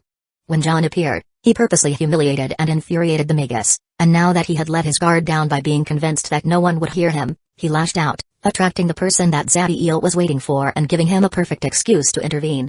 The space in the room broke as if someone was slashing it, and from that broken space a young man came out. He didn't look older than 20 years old, his body was tall and full of muscles, giving him a perfectly attuned constitution, his hair was blonde and his eyes blue, his expression was indifferent but filled with a strange charm. He was wearing a dark martial robe and on his back was a sword, and despite being in his sheath, to all the ones present, it felt like it could cut anything in his path. The moment he appeared, the room froze as a monstrous killing intent radiated from his body, paralyzing everyone present, forcing Clive to reveal his body that was that of an old man, and different expressions could be seen on the faces of the ones present, with Zadiel having one of surprise. Zadiel didn't become surprised by the power of this person, but by his killing intent. He was able to detect that its origin was not because of the emotions of the man, but it was something that came from his body and soul naturally. The law of killing. Impressive, and by what I detect, he doesn't follow the Magi path, but that of those lunatics. Chapter 62, Cultivator. The man looked at Zadiel, Sophia, and Ezequiel, maintaining his view on them for a while, before focusing on Clive and John, making the duo tremble, especially John when he remembered the words he just said and guessed the identity of this person. Clive of the Tribus family greets His Highness. Clive stands up from his chair and kneeled immediately as he saw this man, leaving his prideful facade aside. John of the Tribus family greets His Highness. John was shaking, and he kneels so much that his head was touching the floor, not daring to look at the man in his eyes. Clive, did you fulfill the part of the contract for which you were asking the runes? The tone of the man was indifferent, as if, independent of the answer, his actions were already decided. Clive would want nothing more than to lie and say that he did everything he was asked, but he knows that it was not true, and if it was any other rank one, he was sure that he could intimidate them so they will follow along, but in his short interaction with Zadiel, he already knows that fear would not work, so he just sighs and answered. No, Your Highness, my man failed to carry my orders and didn't provide the protection that was specified in the contract. Although he admitted the failure, he put all the blame on John, implying that if any fault was committed, it was not his but of his man. When John heard this, he felt a great injustice was committed to him, since it was the direct order of Clive that they should just let Eric do whatever he wants with them, but he didn't show it on his face and also didn't dare to argue with the words of the rank 2 Magus. If he were to do it, it wouldn't be weird if he ends up dead tomorrow. To the man, even though John tried to hide it, he was able to realize his state immediately, easily discovering the truth, but to him, there was no difference how much guilt either party had. Since you failed to fulfill your part, the contract is null. And because you tried to extort the payment, you will have to pay him something of equal price as compensation. The words of the man were direct and carried a might that made those who hear it not dare to defy them. Tell me your name, and what do you desire as compensation? The man looked at Zadiel and spoke, but he was a little surprised, as he was the most composed in the room, and his 2 companions, although a little nervous, they were miles ahead of the rank 2 Magus. My name is Zadiel Daybreak, Your Highness, and these are my companions Sophia and Ezequiel. Zadiel made a small bow as he presented himself, followed by Sophia and Ezequiel. Answering Your Highness, what I need right now is a sword. I don't care about special abilities, but it is essential that it can resist high temperatures and is of durable material. The man was a little surprised at the request of Zadiel, but he focused on Clive again and commanded him. Take your best magical equipment that fulfills those conditions. I guess I don't need to tell you what will happen if you try to trick me. Clive was thinking of just giving a simple weapon to Zadiel, but when he heard the words from the man, he didn't dare to test his luck, and with a face full of reluctance, he took a one-handed sword from his spatial ring. The sword looked very ordinary, just like a sword from the mortal world would, but both the man and Zadiel were able to realize that it was indeed special. The man moved his hand, and the sword flew from Clive's hand to his own. Once in his hand, he started to wave the sword, and despite carrying neither strength nor energy, any slash had more than enough power to kill a rank 2 being. Not bad. It doesn't have any sort of inscription or special ability, but the metal that is made can withstand great amounts of energy going through it. It should be a rank 2 magical equipment, but just in durability, it can compare to some weaker rank 3. Take it. The man throws the sword to Zadiel before looking once again at the duo, this time focusing on John. You were the one to say that the codes and laws of my family do not matter. John started to tremble, and when he was going to try to give an excuse, he saw the man make a slashing motion with his finger. No blade of energy, of any kind, came out, but John started to scream as thousands of small cuts started to appear on his right arm until they pulverized it. Although it didn't seem like a great punishment since most Magi can regrow a limb with ease, this attack carried the power of the laws, and the wound was affected by them, so unless John could get the help of someone at the same level that the man with the sword, that arm will never regrow. Everything here is done, accompany me. The man waves his hand, and a portal appears in front of Zadiel before he disappears into the broken space from which he arrived. Zadiel finished assessing the sword before keeping it into his space ring and looked in the direction of Clive and John. The two of them looked at him with poisonous hatred, but it didn't make any difference to him. At most it made him mark them to be killed at the first opportunity presented. He enters the portal together with Sophia and Ezequiel vanishing from the house. When they were alone, Clive looked at John for a moment before speaking. Do you blame me? John stares at the Magus, and although his face didn't show anything, he knows that if he doesn't answer correctly, then he will surely be recalled to the family territory and suffer an accident on the road. I don't blame Master. as I would have done the same in your position. But that person, no matter what, I must repay him for all the humiliations he gave me." John's hatred was obvious, making him forget the pain of his amputated arm. Clive looks at John for a while before nodding. "Don't worry, if I allow an insignificant rank 1 to take my possessions and live to tell, then I will be failing my title of Butcher Shadow, but we must not speak here." Zadiel, Sophia, and Ezequiel arrived at a room filled with all sorts of decorations, from pictures of strange creatures to scenes of warriors clashing with their swords. On one of the walls, all types of swords were hanging, and in every one was some amount of damage and small cuts proving that they were not mere decoration but weapons used to kill all sorts of beings. What calls most attention was a wall that had nothing on it but marks made by sword attacks, and despite the materials of this room being the same as the exterior of the tower, the attacks made cuts 1 meter deep. When the man saw them, he used his consciousness, and after a moment he spoke. "The 3 of you don't follow any of the paths of power of the Magi world." The statement was simple but made both Sophia and Ezequiel startled. They know that it is impossible for any being present in the Magi world to see their cores, and their energy had the same feeling that spirit power would give, so they don't understand how this person could discover their secret. But contrary to the two, Zadiel remained calm. It is true that most of their energy and body are the ones of someone who follow the Magi path, but if someone was strong enough, they could realize that their bodies were too powerful for someone did not focus on body refinement, and the amount of energy in their bodies was too much for a new advanced Magus, plus other small details. Even so, the number of paths to power in the universe are countless, so having one that was not present in the Magi world was not a big problem, so he answered naturally. "No, we don't, but neither does your highness." Zadiel's attitude was respectful but extremely calm. The man was a little surprised before concentrating on Zadiel trying to see through him, but all he got was a feeling of profundity, unlike anyone other men he had met. "I'm very surprised that a rank 1 being has information about my path. My name is Heinz and I am a prince from the Empire. Can you tell me what you know about my path and how you found it?" Speaking as an equal to a rank 1 being may be considered weird to someone of his power, but for some reason, Heinz felt that it was correct. "Answering your highness, the information I got is from the libraries of the towers I have visited and also from some ruins I explored. Your path should be that of those called cultivators, and for your style, I can say you follow the branch of sword cultivator. According to what I know, a cultivator must enhance their energy just like any other path. But the special part about this path is that they produce something called Tao Heart, that is a set of beliefs and ideas developed by the cultivator along his path of power." Zadiel chose to end the explanation here, as any more information could be suspicious. The information about sword cultivator was not very weird and was present in most of the libraries, but when Zadiel spoke about the Tao Heart, he surprised Heinz greatly, as that was something generally only those that follow this path knew about. Chapter 63, Sword Fight. "You also know about our Tao Heart, amazing. Although I have known a lot of people that call themselves learned with ample knowledge, they always give an overly deep explanation trying to make themselves sound mysterious, but end up becoming a laughingstock." The indifferent expression of Heinz vanished, and now he looked just like a person who has finally found someone he could talk to about the things that he is passionate about. "Come on, tell me what more do you know, maybe we can compare notes." Heinz detected the weird atmosphere and realized that Zadiel remained quiet. Although he was a little elated, he understood the reason for the silence. After all, too much knowledge could raise greed on others. What happened next shocked greatly at the 3 neo-demons. Even the millennial-old one was startled by the actions of the cultivator.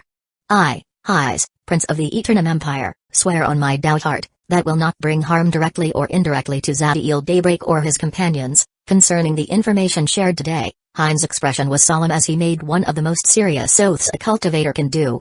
When Zadiel saw what the cultivator was going to do, he tried to stop him, but it was so fast that he didn't give him time to act. The reason was that if he refused to speak now, then Heinz will certainly take an offense. After all, if someone breaks a promise made on his Tao Heart, his future will be destroyed, and he took this risk so they could continue with the subject.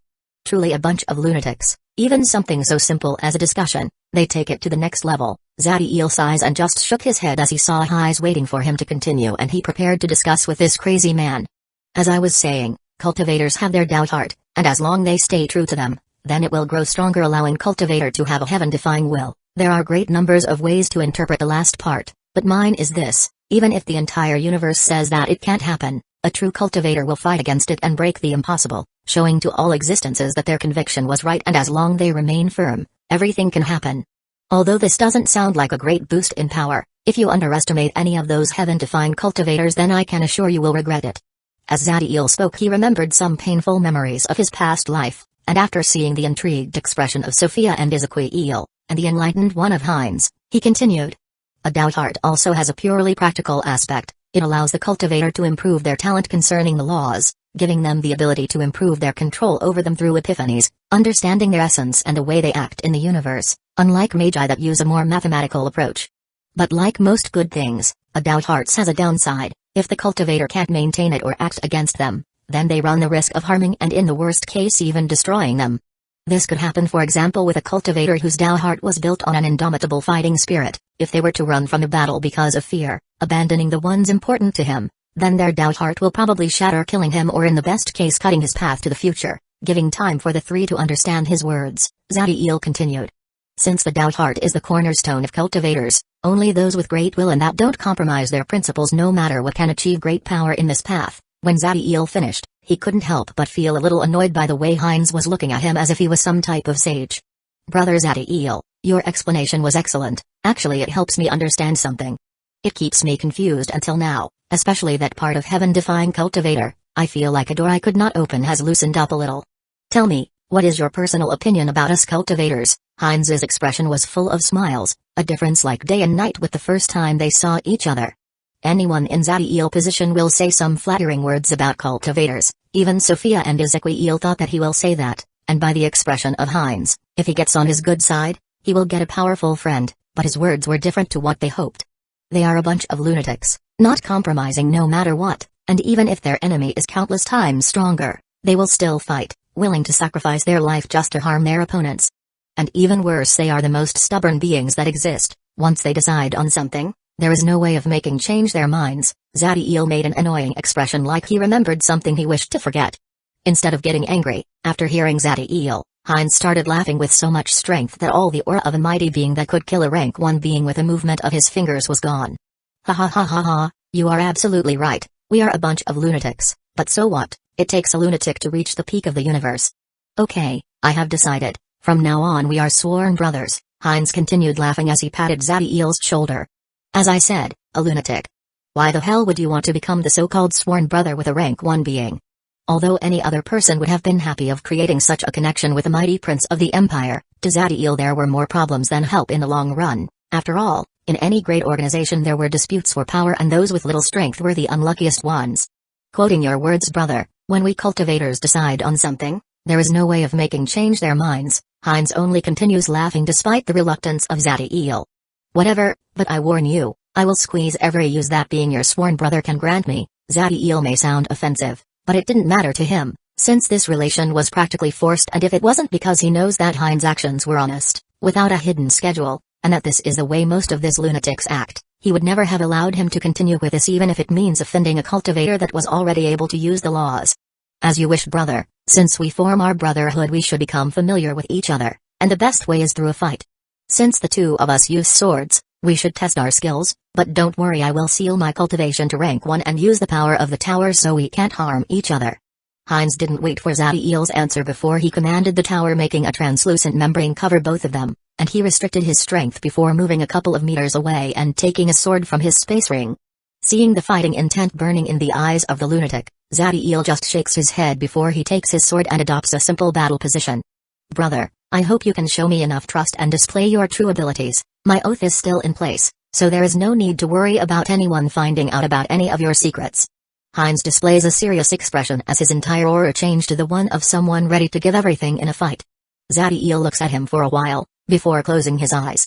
Even though he didn't do anything, the same aura that Heinz was displaying appeared around him, and as Sophia and Ezequiel saw him, they could feel that the sword in his hand was changing.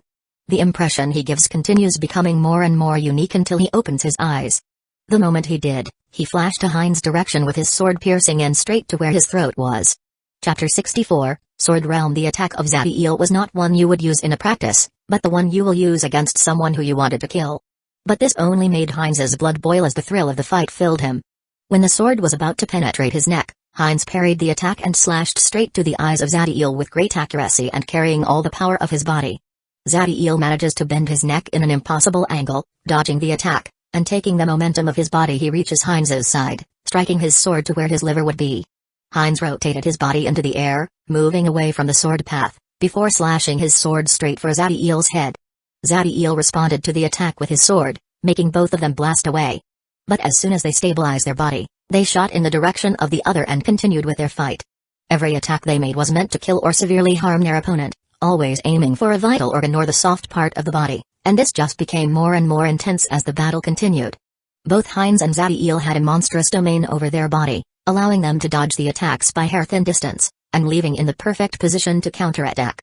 Finally, after a couple of hundred moves, they were able to deal with an attack on the other, as Zadiel's sword landed on Heinz's forehead, and the last one managed to thrust him into where Zadiel's heart would be.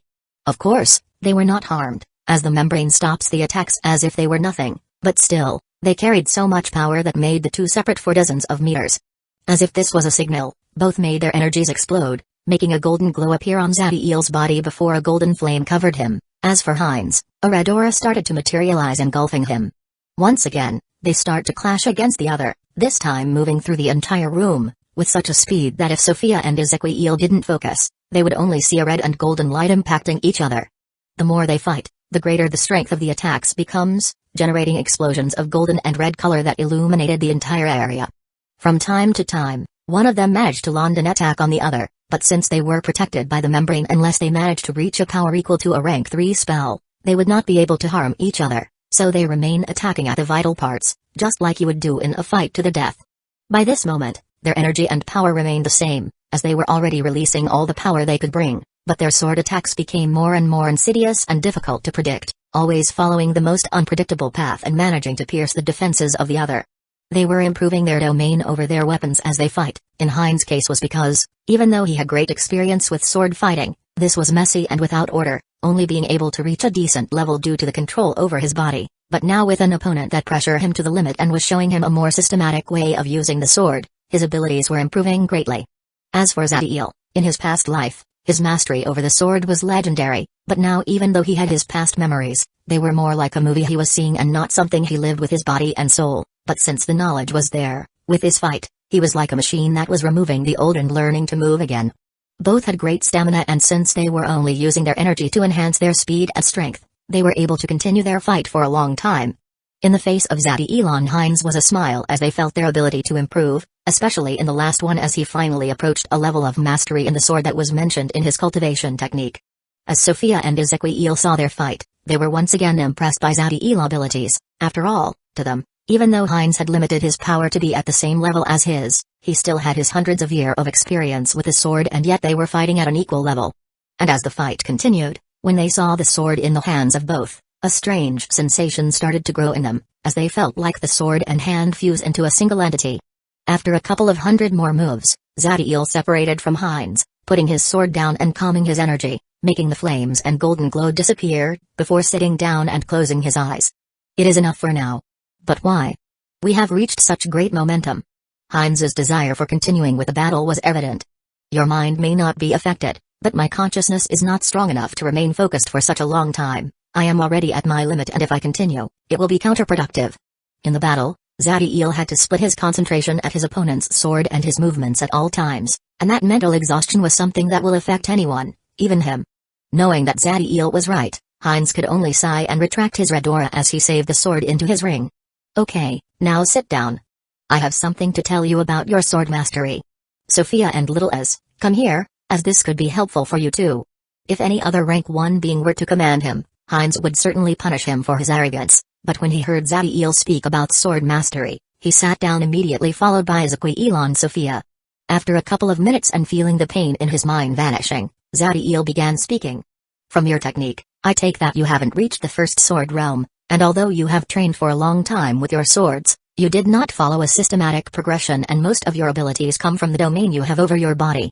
Sophia and Ezequiel were already used to Zadiel's wisdom, but to Heinz, it was mind-blowing, as he could get so much information about him just from the first time they fought. You are right, brother. My cultivation technique has a course I can follow all the way to become a being of laws, but the part it concerned the domain over the sword is missing, and it is just mentioned briefly, and since the Magi world don't focus on weapon mastery, I have not found a path technique that is related to the sword that can help those of my level. It is best if you manage to reach the first level without following the technique from someone else, and only then using a path technique to seek insights for the next levels. If you do it this way, your path will be more stable, and even if in the future you found yourself with contradictions between your understanding of the sword and the one described in the path technique, since your base is solid enough, it will not affect you much. Zadiel stops a moment and lets the three understand what he just said. The first realm is known as sword and body as one. The objective of this realm is not just to see the sword as an extension of your body, but more like a natural part of it, just like a leg or arm. Seeing the doubt in the three, Zadiel explains in a more practical way. When you move your arm, do you think of moving it, or you just do it? Like it is something you have known how to do from the moment you were born. If you manage to achieve that with a sword, you would have reached the first sword realm.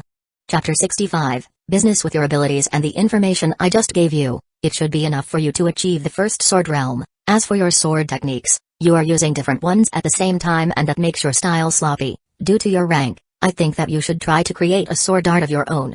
Having ended, Zadiel closed his eyes again and started to meditate to recover from the exhaustion. Heinz was truly enlightened, and the feeling he got from Zadiel was something even those elders from his family that had lived thousands of years could not compare. He is like an abyss. No matter how much you see of it, the end of it is impossible to reach. Seeing that Zadiel was resting, he remained in silence and began to go through the information he received, as it was too important to pass even the smallest detail. Ezequiel and Sophia also were meditating. Although neither of them used a weapon at the moment, the information could be helpful in the future. After a while, Zadiel finally opens his eyes, and the other three follow along. It's time to discuss the original intention. I came here before you bring all that sworn brother thing. As you know, I am a rune master, and I wish to use the commercial channels that the Empire has to sell my runes and also obtain a great amount of high-energy food. Zadiel's original plan was to attract the attention of the Tower Master, and since that person should be connected to the Empire, he will try to establish a business relationship with him. Yes, I was able to guess my brother's intention from your performance outside the tower and then in Clive's house. Actually, brother, you could sell your runes directly to me. I assure you I will give you a price according to the market value.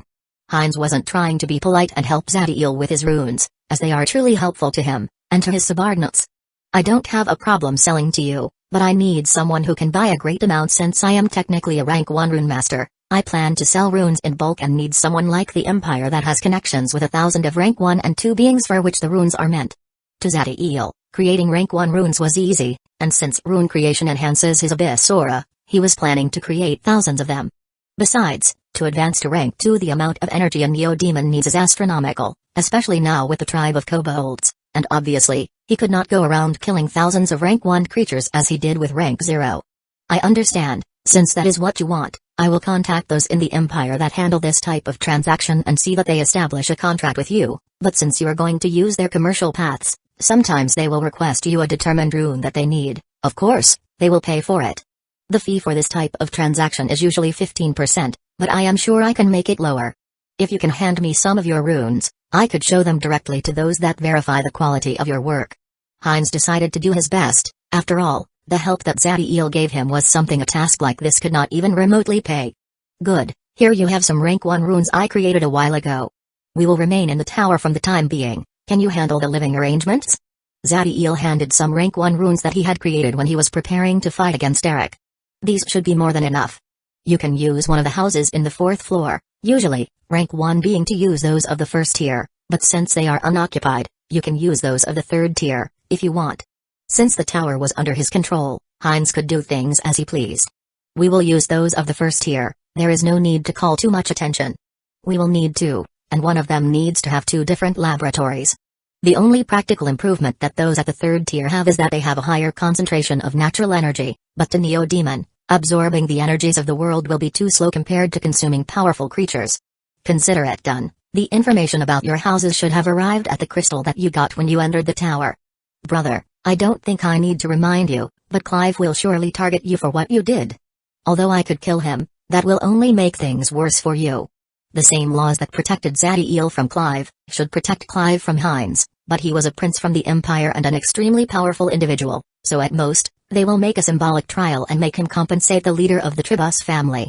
To any group, a rank 2 is certainly a core member, and if Heinz were to kill him, since they could not harm him, the leader from his family will come for Zadiel. So in the end, he would just be changing an enemy for a more powerful one. I know, don't worry. I can handle a rank 2 Magus. I will be leaving now. Call me when they give you an answer about the business. Before I go, when you try to create your sword art, Remember, don't go for an extremely balanced style but one that suits you perfectly, filling your gaps and enhancing your strong point. Something that is average in everything is of no use, especially since you use the law of killing. To Zadiel, enhancing your strong point should always be a priority. Heinz nodded and proceeded to wave his hand and created a portal in which the trio entered and disappeared from the room. The moment Zadiel, Ezequiel, and Sophia appear on the floor, numerous consciousnesses arrive at the area. This was normal as they had made quite a commotion before being called to the house of a rank 2 being. Most of them thought that it was the end for the three, but not much time later, they arrived on the 4th floor, and by the look, they already had a house arranged for them. Zadiel couldn't care less for these people, so he entered his house accompanied by Sophia, and Ezequiel entered the one next door. The last time he was in one of these houses, he was brought directly to John, and didn't have the chance of exploring the place.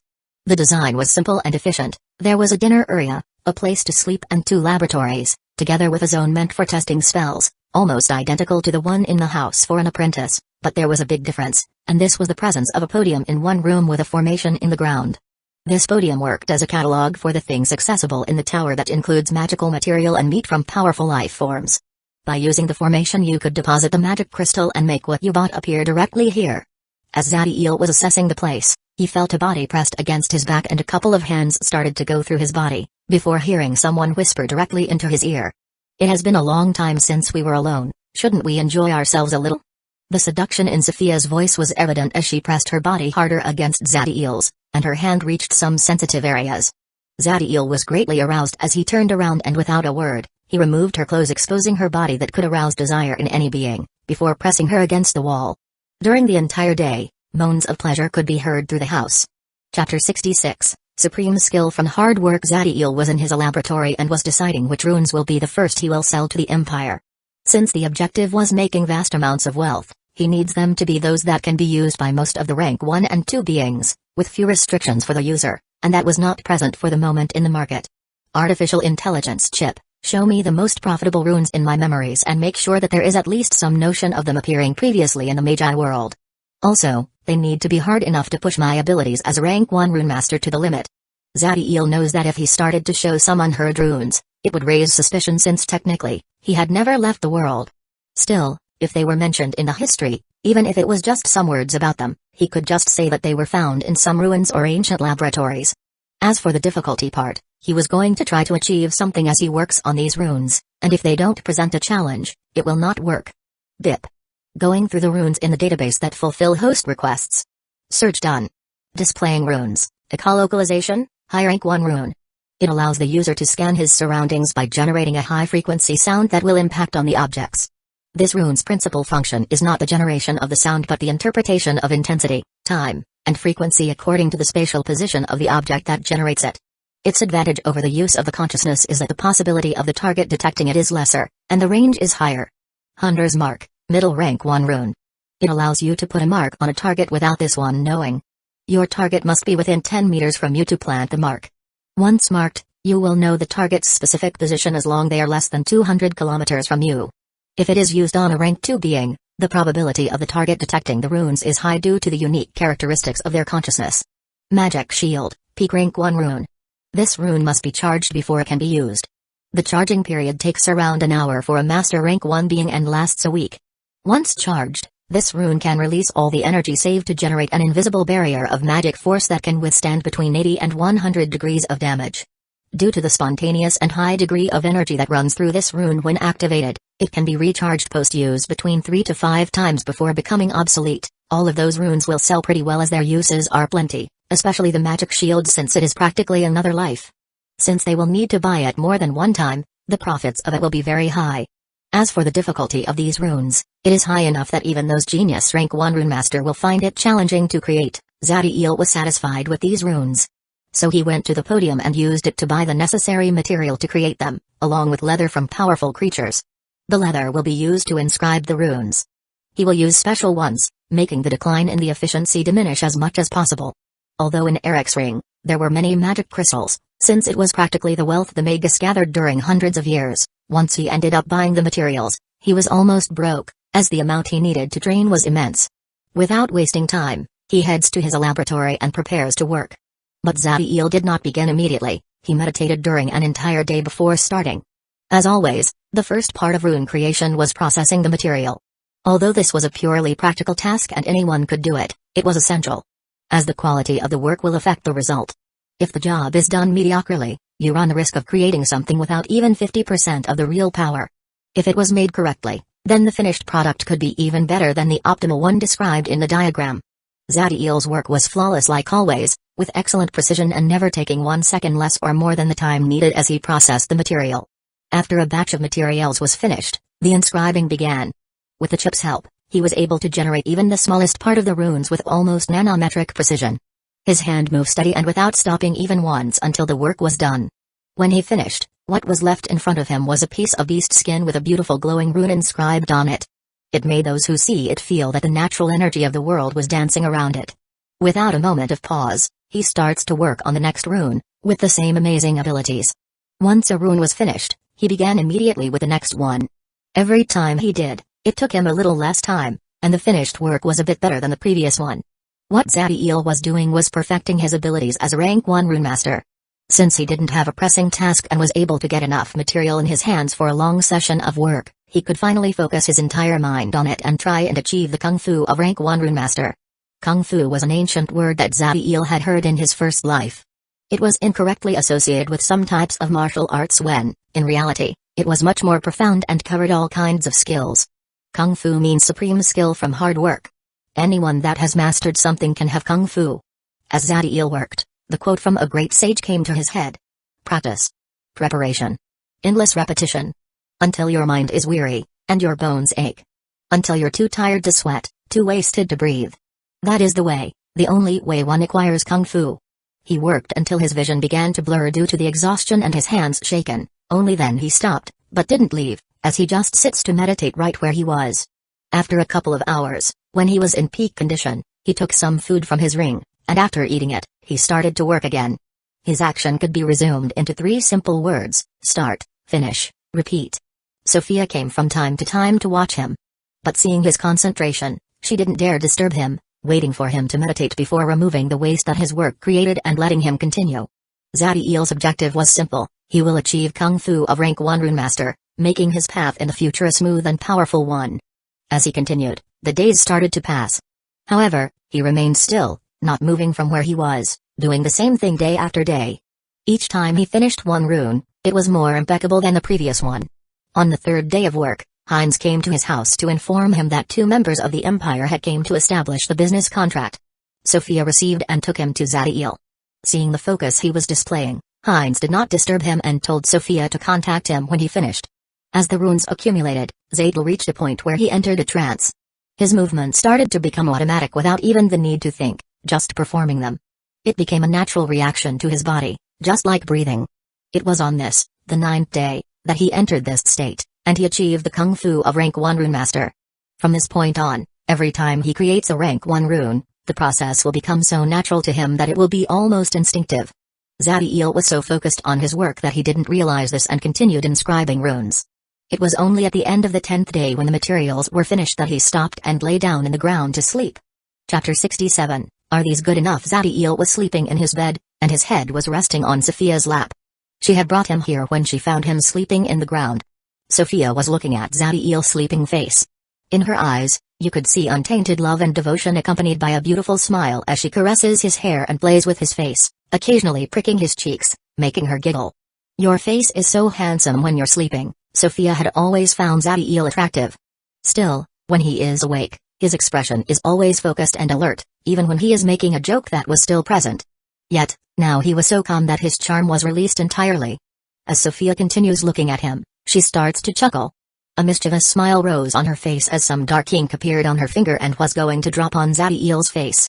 You are having a little too much fun, don't you think? Sophia was like a cat when it is stepped on the tail as she hears Zadiel's voice in her head and saw a smile that appeared on his lips. Zadiel was laughing as he stands up and stretches his body, making cracking sounds due to having stayed in the same position for 10 days in a row. When did you wake up? Sophia was embarrassed as she has been acting like a little girl all this time and wanted to know how much Zadiel saw. Don't worry, I was awakened by your spell. Whenever there is an increase in energy around me, my consciousness perceives it and makes me regain my focus. It is a little trick you learn with time. Zadiel makes it sound simple, But having your subconscious always active with the task of scanning all in your surroundings and having it send a signal whenever something happens, takes a lot of training. You better be telling the truth. Since you are awake, I must tell you that Heinz came here to look for you, due to some people of the Empire coming about a business transaction. When did he come? 7 days ago. You were so focused on your work that I didn't dare disturb you. He came way faster than I thought. This will be troublesome. Annoyance could be seen in Zadiel's face as he thinks what will happen, due to him not showing up. Do you think Heinz will bring you trouble? Although Heinz has been acting friendly with them, Sophia has known him for a very short time, so she didn't exactly trust him. If he was the type of person who goes against his words, he would have never reached his level as a cultivator or understood a law so direct as killing.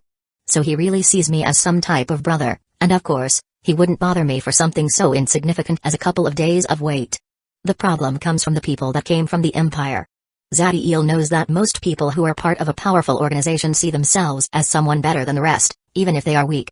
So those two people who came must be displeased that they were made to wait by some unimportant character. Whatever, let's end it fast, so I can go back to training. Zadiel grabs his runes and uses the crystal to contact Heinz. Heinz was training with his sword, making different attacks against an immense wall. A red glow filled every attack and created different sword marks. Every attack was different, creating diverse phenomenons like red rain that generates holes of 15 centimeters with every drop. Or a concentrated sword beam that when it lands makes thousands of small cuts in the surroundings, filled with killing intent. And despite their differences, every single one created a window for an endless amount of possibilities. After Zadiel told him about creating a sword art of his own and having contacted the people that handle the business contracts, he dedicated all of his time to this. Although creating a sword art of your own is hard, Heinz had hundreds of years of practice. With the insights that got off the fight with Zadiel and his immense cognitive abilities, he was able to complete a part of it in days. Although it will take a long time for it to be perfected, the foundation was already made. In this room were two men looking at the Heinz from a distance, an old and a middle-aged one. Both had similar faces denoting some type of intimate connection. In the body of the two, there was no clear domain of some kind of natural energy, meaning that they followed the arcane path. Both were looking at the attacks of Heinz. Some fear was present in their eyes. They knew that if the cultivator did not contain his energy and released all, the power in any of those attacks would be enough to kill the two of them in seconds. Master, I don't understand. The Magi path is supposed to be the strongest there is, but the prince's attacks are even more powerful than other individuals in his same rank, and it is obvious that he is holding back. The middle-aged man had brown hair, his eyes were green, and he had a square face. The path that the prince is following is that of sword cultivator, a very powerful path in offense. The reason the Magi path is supposed to be the strongest is that it is the most complete path in this world, but it looks like His Highness has made significant progress in his own. The old man also had brown hair, but there was some gray in between. He was looking closely at the attacks Heinz was doing, searching for the smallest clue about his use of the laws, in case he got lucky and got some inspiration. The middle-aged man nodded before showing a displeased expression and murmuring to the old man, "Master, we have been waiting for more than a week, and that person has not shown up. He is merely a rank 1 rune master, and his work is average, yet he dares to make us wait. There is nothing we can do. If we leave, we will be offending His Highness." Although the old man was also displeased, it was just a little, as seeing someone use the laws was of great help for individuals of his rank.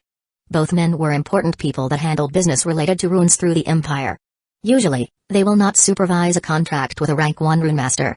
Still, since Heinz commanded someone to come in the least possible time, they were sent as there was no one else available. But when they arrived, they were told that the person was doing some critical experiment and they needed to wait. This infuriated both, but they did not dare to argue with Heinz, so they just waited. Heinz knows of the anger of the couple. If it was just the middle-aged man, he would have not cared, but the old man was someone important in the Empire, so as an apology, he allows the two to see him practice. All of a sudden, Heinz stopped his attacks and moved his hand, making a portal appear, and from it, Zadiel showed up. When Zadiel appears in the room, he focuses on the two men. Even though they are following the arcane path, the two are stronger than Clive, especially the old man. Walking up to the two, he made a small bow as he introduced himself. "Greetings, members of the Empire, I am Zadiel Daybreak. I apologize for the delay, but there was an experiment that could not be stopped." The old man looks at Zadiel for a moment before signaling the middle-aged man and focuses on the sword scars left in the walls. The middle-aged man didn't stand up, and he neither tried to hide the annoyance in his face. "I am Neen, Senior Manager of the Imperial Commercial Association. I will go straight to the topic since you already made us waste so much time. Your runes are barely passable to be sold through our commercial channels. The only reason we came here was due to His Highness' request. If the ones you showed were the best you can make, I advise you to wait and improve your abilities. Since there are much better runes in the market that fulfill almost the same function than the ones you show. Although Neen did undercut the quality of the runes Zadiel handed to Hines, they were indeed only average amongst rank 1 runes since they were made when he was rank 0 and were his first work as a rank 1 rune master. There were several ways that Zadiel could handle the situation. The simplest one would have been to use Hines to pressure them. But he has never been someone that liked to ask for help and prefers to handle things by his own means. Zadiel moved his hand, and from the spatial ring, a stack of runes came out. Are these good enough to be sold through the Empire channels? Chapter 68, Performing over their limits. The moment Neen saw that significant amount of runes, the first thing that came to his mind wasn't surprise, but disdain, as he has seen this type of performance more than once. Humphrey, using quantity over quality to make your skill look better than they are, these are probably sub-rank runes that all they do is take the body's capacity and give an insignificant boost. An individual has a limit at the capacity of runes his body can bear. This is correlated to the energy and vitality of the body. So unless the rune can offer an improvement they can use in the long run, they usually don't spend their money on them. This is why most rank 1 life forms don't possess a rune and often save their money and wait to find a more suitable rune in the future. Besides, most of the basic runes can be replaced by spells that are easier to obtain. Even though Neen was sure that going through these runes will be a waste of time, he was smart enough to know that Zadiel had some type of relation with Hines. Offending a prince from the Empire was not something he could afford to do. He will check these runes and then have a solid excuse to reject or put very harsh conditions in the contract. Neen took the piles of beast skin and started to appraise the inscriptions in one of them. The moment he did, he was surprised, but being someone who has lived hundreds of years, he was able to control his expression so the rest didn't notice, or at least they chose not to comment on it.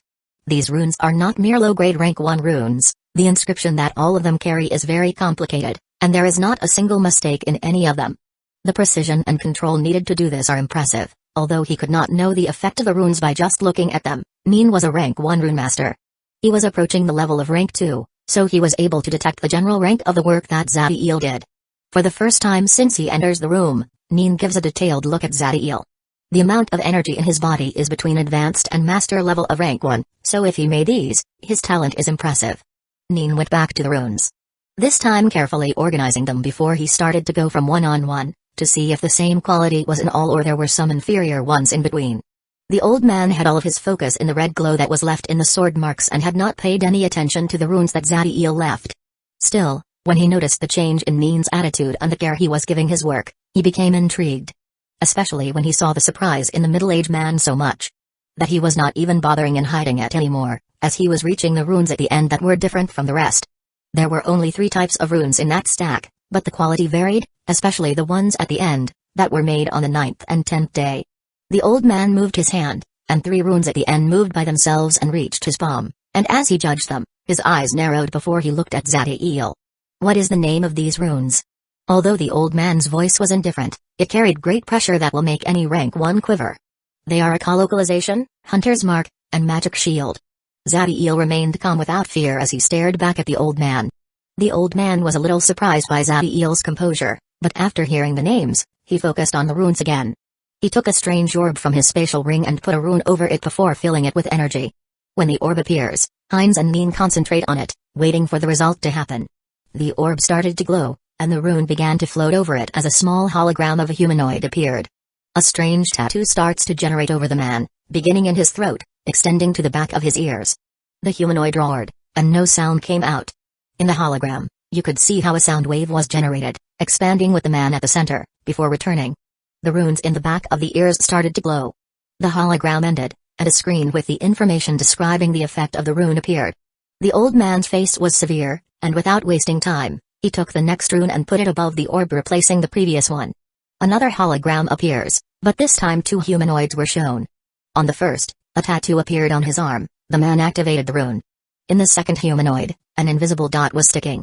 The 2 humanoids separated inside the hologram until the rune glow turned off. Like before, the effects of the rune were displayed. Although his expression was more composed this time, the old man was still impressed by it, and he put the final rune in the orb. The hologram with the humanoid was generated. A tattoo that covered a significant part of the upper chest appeared, before starting to glow as an invisible barrier covers him. A great ball of fire was launched against the humanoid, generating an immense explosion. When the flames vanished, the humanoid was unharmed, and the barrier remained. The moment the old man and Nin saw this, they were both shocked. Master, how much power did that spell carry? 100 degrees of damage, and yet the barrier remained without a problem. The reason for the surprise of the old man was different from Nin. He had lived a long time and was a rank 2 rune master with the ability to inscribe some rank 3 runes. He had heard of the rune known as Magic Shield, and although it was rare to find it on the open market, some in the Empire were kept for personal use. He knew that the maximum degree of damage that the rune can handle is supposed to be 100 degrees, yet this one remained standing after that. There were several ways of making a rune display power over the theoretical limit, like replacing the material in the diagram for similar ones of a higher rank. But this was counterproductive as the value that the rune would be inferior to the cost it took to make it. The old man keeps looking at the rune for a long time, even using his consciousness to assess it. He was able to determine that the reason for its performance was due to a sublime work all the way from the processing of the material to the inscription, which could only be achieved with great talent. The old man focuses on Zadiel for a long time trying to see something from his expression. Still, he remains calm and indifferent no matter how long he looks at him. Once again, activating the orb, the same scene appeared. A more powerful explosion of fire reached the barrier, yet it remained. On the third trial, the barrier finally broke. Yet, the amount of power that reached the humanoid only made some light injuries and nothing more. When the screen with the runes effect appeared, both the old man and Nin were shocked. Master, it was able to withstand 135 degrees of damage. Yes, it is a rank 1 rune with a power similar to a low-grade rank 2 rune. I guess I don't have to tell you what this means and the commercial value of this rune. Heinz was looking from the side and didn't understand how the assessment of a rune master works. But he was able to get that the runes Zadiel created were truly impressive from the expression of the two. When Zadiel first shows up, the expression of both was of indifference and annoyance, but now when they saw him, there was intrigue and praise. Chapter 69, Business Partner. The reason why the value of the enhanced magic shield was so great is simple. First, it has the effects of a low-grade rank 2 rune. Still, it only needs the energy from a typical rank 1 being to be activated, without causing any problems or diminishing their reserve to a dangerous level. Second, despite the other 2 runes having effects over their limits, not everyone needs a higher sensor or to mark an enemy. Still, no one wouldn't need a powerful barrier that could save their lives. The old man begins to assess all the runes left and realized that there was a progressive advancement in the quality of the work. There were only a few of the runes that could display a performance beyond their theoretical limits. He took this as a display of the talent and hard work of Zadiel through the years. The old man's guess was technically right. Zadiel was indeed talented and used the millennia of years of knowledge as a rune master in his previous life to reach this level in such a little time. I haven't introduced myself. My name is Tritus Fonder, Vice Head of the Empire Commercial Association. May I know your age, and how long have you been a rune master? Tritus could feel a great vitality in Zadiel, meaning he wasn't very old. Still, the term could be relative. After all, Heinz was also considered someone young, and his body was full of life, but he has lived hundreds of years. I am less than 30 years old. As for my time as a rune master, it's been almost 10 years since I inscribed my first rune. Zadiel didn't feel the need to lie. After all, the identity of a genius will be helpful. For greed, anyone who knows the most essential thing about runes will be able to tell that the reason for their performance was just excellent work and nothing more. Tritus suspected that Zadiel was very young. But hearing that he was not even half a century greatly surprised him since he felt the high power on his body. That, together with the fact that he had trained as a rune master for less than a decade, was enough to shock him. This person is an absolute genius in all aspects. There have been cases of talented rune master that, due to the low amount of energy, cannot advance with their skills on inscriptions because of their rank. But this will not be the problem here. The old man put a thoughtful expression as he evaluates some things. As for the chance of lying, no rank 1 being will do something so stupid, that can be found out with ease through the record from the tower, so Tritus trusted Zadiel's words. As the old man deliberated, Nin was looking at Zadiel as if he was a monster. He has lived for hundreds of years, but his skills as a rune master are inferior to the young man in front of him. In these cases, most individuals would feel envy and anger against those more skilled than them. But Magi are rational beings, and becoming an enemy of someone just because he is better than you was stupid. So besides shock, there was only praise in the middle-aged man's mind. It has been a long time since I saw someone so talented and young. I wonder if you would like to join the association as an internal rune master? By the aptitudes that Zadiel was showing, Tritus was sure that he would become a rank 2 rune master in the future. If he continues improving himself, Rank 3 was possible, and having someone like that working under him would be extremely rewarding and helpful for his advancement. Although Zadiel's expression was respectful to the old man, his proposal's absence of interest was evident. Still, Tritus was not someone who would give up so easily. Before you answer, let me tell you. If you join the association, we will give you all the materials and diagrams you need to practice your skill as a rune master for free. Also, you will get 100% of the revenue your runes get on the market. Besides, we will also proportionate whatever resources you need for your ascension in the ranks. Of course, there will be conditions and some tasks you need to realize, but I promise that it will be nothing compared to what you will get.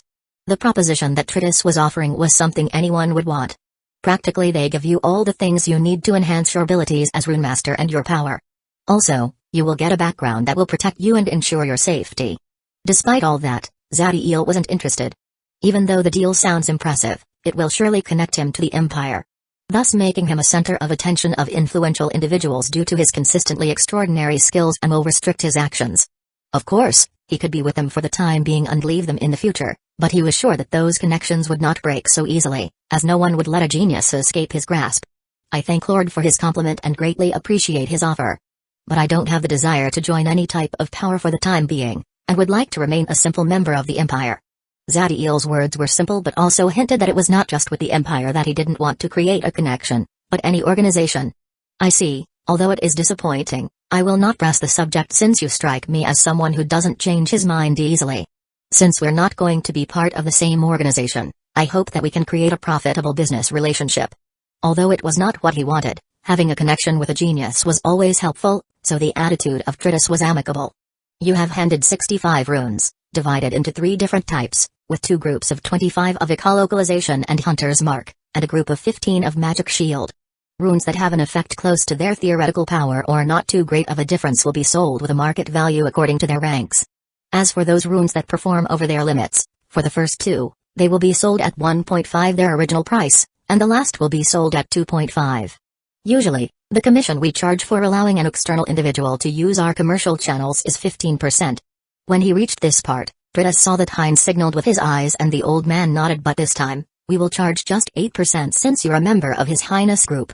After hearing this, Zadiel saw Heinz and gave a small bow. Thank you, Your Highness. Heinz only nodded and signaled for Tritus to continue.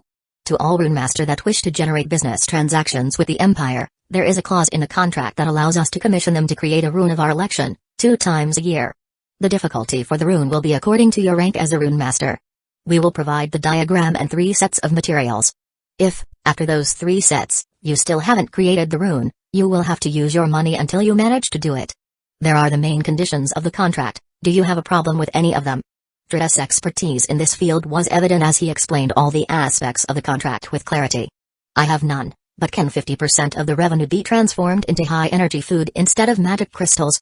Although Zadiel could buy the carcasses directly from the tower, the amount of rank 1 creatures in here was limited.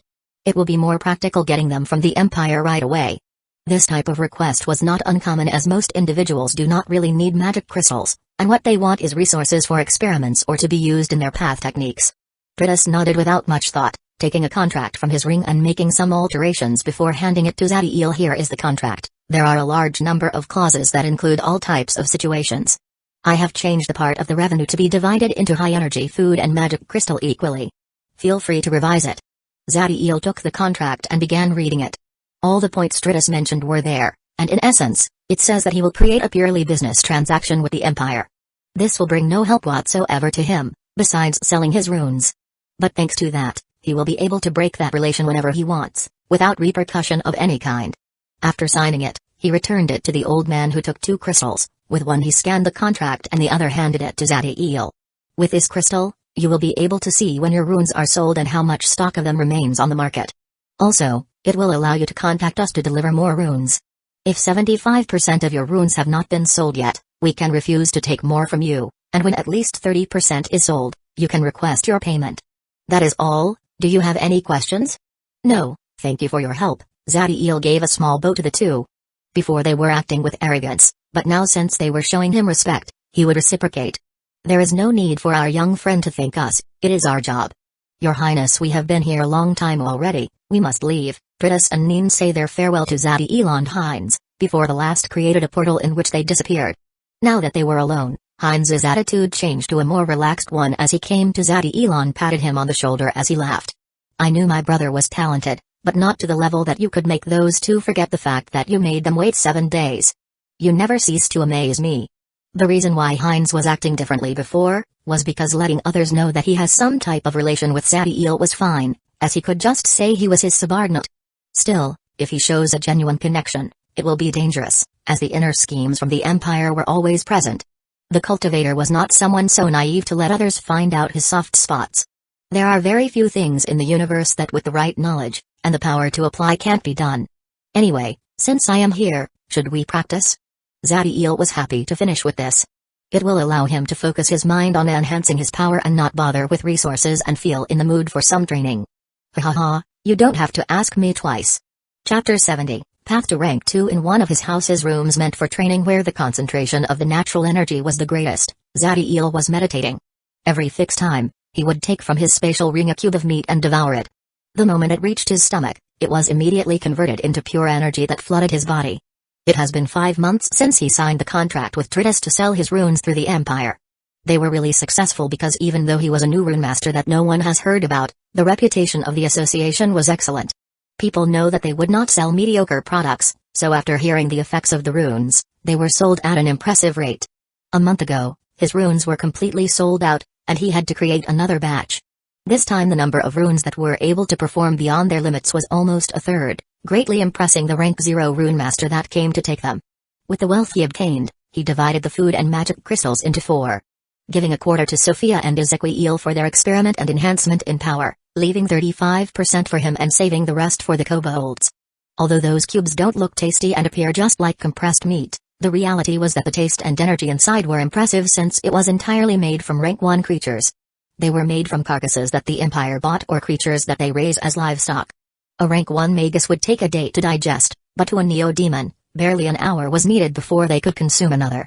As the energy fills his body, Zadiel divides it into 4 strands and sends them to his 2 hearts. 2 of those strands were sent to the Golden Sun and the chaotic core that improves his energy pool. The other 2 entered directly to the cells that formed those hearts, enhancing the speed at which they were transforming. Neo-demons were a race that focuses on their bodies and energies, both equally important. For the advancement in the ranks, they need to increase their abyss aura and also transform their organs. In rank 1, this transformation begins with their hearts. They have to grow the bloodline heart to a mature state and finish the transformation of the original heart into an elemental chaos heart. Elemental chaos was an energy of an even higher level than abyss aura. Taking small parts that the chaotic core generates and fusing them into their original heart is the first step a neo-demon must take for transforming themselves into a life form so unique that they will be able to use this type of raw and dangerous energy directly with their bodies and soul, something even demons can't do. As for the bloodline heart, it was created when the neo-demon advanced to rank 1. But it is not completed and must be fully matured so more bloodlines can be assimilated in the future. Due to these characteristics and the significant changes they go through, the amount of energy a neo-demon needs to consume to advance to the next rank is monstrous. To the point that the resources required for 10 rank 1 magus to progress to rank 2 is the same as rank 1 neo-demon needs. You have to understand that the Magi path is a top-tier path of the universe. As for Zadiel's case, this was special. Since his bloodline was of such a high degree, the amount of energy needed to mature his bloodline heart was almost twice the one Sophia and Ezequiel would use, despite the difference in their bloodline being of a single grade. And he also needs to improve his second source of energy that comes from the Golden Sun. Zadiel's path would transform him into a black hole for resources, always needing more. Despite the difficulty, as he advances, his superiority over the rest will become more evident. After depleting the energy that the last cube of food gave him, Zadiel opens his eyes. Using his consciousness, he starts to assess his condition. Artificial intelligence chip, show me the current status of my body and display how much I have advanced with my 2 hearts. BIP. Analyzing the host. Strength, 41.6, Physique, 61.2, Speed, 59.4, Abyss Aura, 66.1 Sun Force, 62.3 Bloodline Heart, 13% completed Elemental Chaos Heart, 17% completed. I have a long way to go and as I advance the amount of resources I will need will only grow up. My speed is acceptable for now, but if I continue at this rate, it would take me another 30 years to advance to rank 2. I need to get my own magic tower, with that I will be able to obtain all the energy that I need, but they are really expensive and since signing a contract to become part of an organization as an individual is not an option, I will have to find a different way. For Zadiel, it may be slow. But to any other person in the Magi world, advancing to rank 2 before half-century was a display of talent only achievable for those geniuses that only show up every couple of millennia. That was if they only focus on their raw power, not dividing their times with other things. Still, they are expensive to nurture, and they were part of a great power that would provide them with the best resources that exist. But being someone that was able to rise from an ant to an overlord, his standards were almost impossible for anyone to achieve. It's enough for now. Zadiel stood up and went to his laboratory where some resources were in the final stage of processing and transformed into raw material for rune crafting. For Zadiel, his power's improvement is a priority, as it was the cornerstone of every mighty existence in the universe.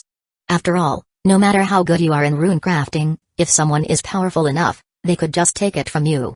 But being an old monster and the creator of neo-demons, he knows that the improvement of his energy and body must be a gradual and systematic process. His body needs to rest from time to time to adjust to his changes. Otherwise, it runs the risk of generating a flaw in his transformation. This will make his future path difficult, like putting too much pressure into his elemental chaos heart or bloodline heart, injuring them. There were diverse resources in front of Zadiel. All of them were already processed into raw material. From each one, the amount of natural energy you could perceive was higher than the one needed for any kind of rank 1 rune. Excellent, the processing was done without a flaw. Now the challenging part comes, that it is inscribing the rune. However, creating it with a 100% certainty will require a set of skills that I don't currently have. The sooner I create this rune, the better, as the amount of time it will save me is great. Zadiel was concentrating, and his mind was focused on this task, as the importance of this rune was incredible. The cost of the material was so high that even after using almost all the magic crystals he keeps for him, he could only buy 3 sets. Zadiel took a piece of skin from his ring and assessed his quality before nodding. Using the skin of a rank 2 magic creature will allow me to retain almost all the efficacy of this rune. It will be preferable to inscribe it directly into my body, but if I were to do it, my chances of success are less than 3%. Since enhancing his power only needs him to direct the energy to his organs and hearts since they absorb it for themselves, it doesn't create an enormous strain on his mind. So after resting a couple of minutes, he starts the inscription. His eyes were focused, and his hands were steady, like always, as he started. The lines and figures that were part of this rune were thousands. They were interconnected in hundreds of ways. Some of them were so minimal that they were undetectable for the naked eye. You needed to have a consciousness, more potent than the one a rank 1 being would have to see them. Still, Zadiel was able to use his artificial intelligence chip to guide him through these parts, generating a sort of hologram in his mind that shows him these invisible lines. As the hours pass, the lines start to take form inside the creature's skin, and you could see how a palm-size rune was being conceived from hundreds of merged lines and figures, yet the unseen ones were thousands. The process was slow, and the concentration of Zadiel had to be absolute, exhausting him greatly. It was on the 7th hour of work when almost a fourth of the runes was remaining to be done. Due to the exhaustion and the fact that he could not see most of the lines and had to guide himself by the illusion in his mind created by the chip, Zadiel made a mistake. Chapter 71, I Tyrant. This mistake would not make the rune useless. Still, it will definitely hinder Zadiel's prowess. That was something he could not afford since it must be created correctly, or else its use will be almost null, so he just put it on the side and closed his eyes to rest. After a couple of hours, he was back in his top condition. After reviewing the rune in his head and identifying the mistakes he made, he took another piece of beast skin and a set of raw materials to start working. Just like the first time, Zadiel starts the inscribing process with high concentration, creating the rune lines and forms with absolute precision. When he reached the part where he made a mistake the last time, he was able to overcome it. Yet when the rune reached 85% of completion, he made an error. As he saw the small flaw in the rune, Zadiel's eyes became cold, filled with anger and annoyance. Still, after a few seconds, he breathes deeply before going back to normal. Although in his old memories, the difficulties he had to suffer were way greater than this, he has never been someone with great patience for this type of thing. After all, demons were known for their short temper. In the beginning in the Abyss, he was basically an automaton directed by the chip. When he became strong enough to have clear and conscious thought, his soul was strong enough to maintain absolute control over his feelings. So he was always able to maintain control over his emotions during his time in the Abyss. Even with the chip, inscribing this rune is too complex. Since after 60% is accomplished, the lines and forms are so small and in such a great quantity and interconnecting in so many different ways that using the illusion in my mind is not feasible enough. As trying to pass what I see in it to the beast skin is almost impossible. Zadiel could only sigh as he put the rune to the side and started to meditate to improve his condition. As he rested, he used a connection of the cores to send a small part of his consciousness and see what Sophia and Ezequiel were doing in order to distract himself a little and clear his mind. The first one he saw was Ezequiel. The boy was in the laboratory of his house, and on his surgeon's table was the 3-meter-tall automaton that Zadiel defeated when he advanced to rank 1. Ezequiel was dismantling the automaton piece by piece in an organized and careful way, always scanning every part of it and making notes, trying to figure out how one worked with the rest. Reverse engineering, very smart. He is going to disarm it piece by piece. When he is finished, he will try to put it back together, giving him an idea of how it works and figuring out the secrets of the magic creator behind the manufacturing of the humanoid weapon.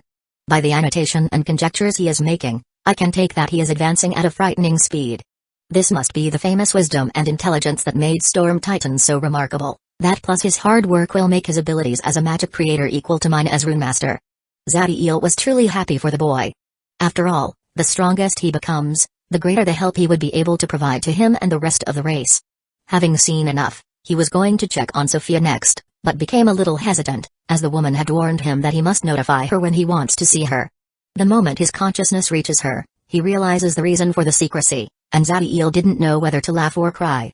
The mighty Neo-Demon woman who has assimilated the bloodline of the infamous and terrifying Styx dragon, a race so mighty that it could make demons and devils feel fear, was sleeping over a pile of food cubes in a completely relaxed state. By her condition, it was apparent that she has been in this state for days. Still, despite doing nothing, the amount of power in her body was continuously growing. The meat was melting into energy that was going straight to her body, enhancing her. So this is why she is always so well rested, enhancing her power so fast and forbid me to enter her room without permission. She can use dragon sleep. However, the woman was literally doing nothing more than sleeping. She was technically training, so Zadiel didn't really know how to react. Dragon sleep is a powerful ability breeds of dragons can use. It allows them to enter a sort of hibernation state and absorb the energy in their surroundings at a very high rate. This was one of the reasons dragons were known for always stockpiling their wealth and sleeping with them. Seeing her in this state so calm as he and Ezequiel were breaking their minds working, Zadiel couldn't do anything but shake his head and smile. But as he saw the two of them improving their power or skills by using their racial traits, an idea came to his mind. He took the last rune and brought it to his face, opening his third eye. One of the Eye of Life and Creation abilities is allowing Zadiel to see the flow of energy on everything in his surroundings, no matter whether it is organic or not. He was going to try and see if it was capable of showing him the lines of the rune, that even with the chip's help, brought him trouble with his work. When he saw the rune with his normal eyes, he could only see some lines and forms.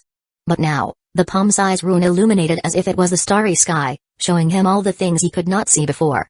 Even more impressive was that when he used the eye to see the rune, for some reason, his perception of it was enhanced as he was able to understand better how the channels of energy connected and why it was so important that it do it this way.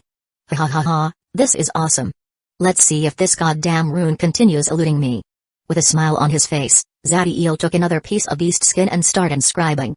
The inner areas of the endless forest had trees that reached several kilometers high and were ruled by truly powerful magic creatures. Whenever humans arrived at this place, they would do it quietly and stealthily. Otherwise, the only thing that awaits them was to be persecuted by a horde of furious magic creatures. Today, those mighty beings were running as if their lives depended on it, and those imposing trees were crashing to the ground as two humans were fighting. The two men were moving with such an incredible speed that they created a sonic blast due to their momentum, breaking the sound barrier. The only thing you could see was a red figure fighting a dark one.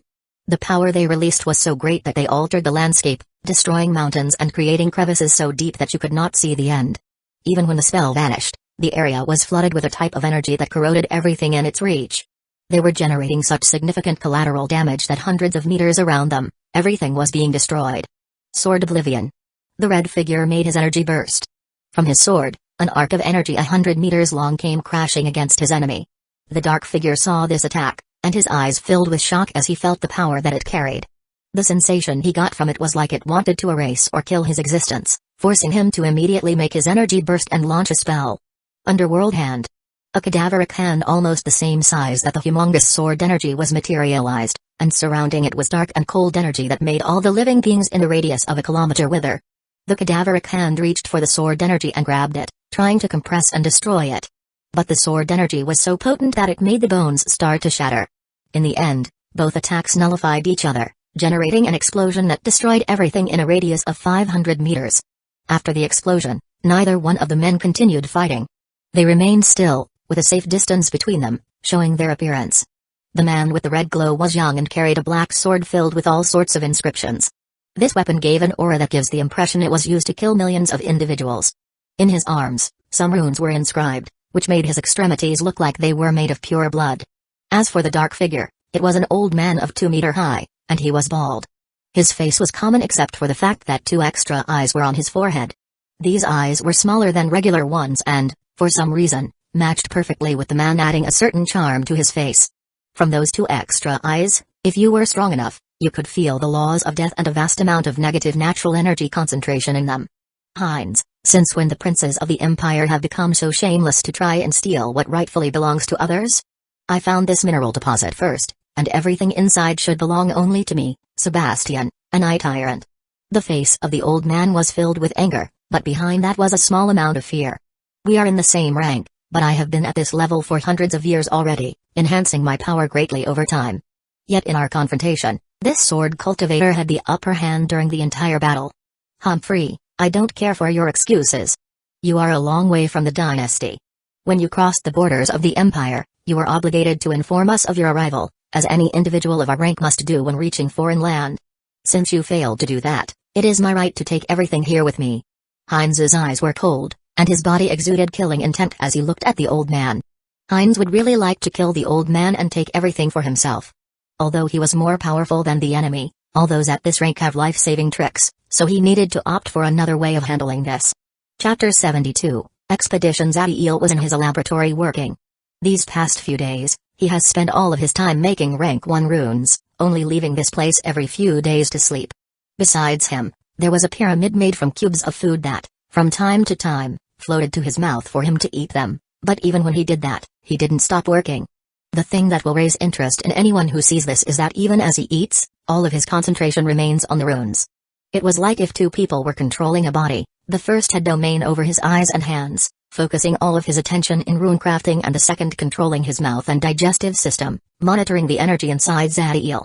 This feat was thanks to the glowing rune in the upper section of Zadiel's spine, replacing secondary consciousness that was there previously.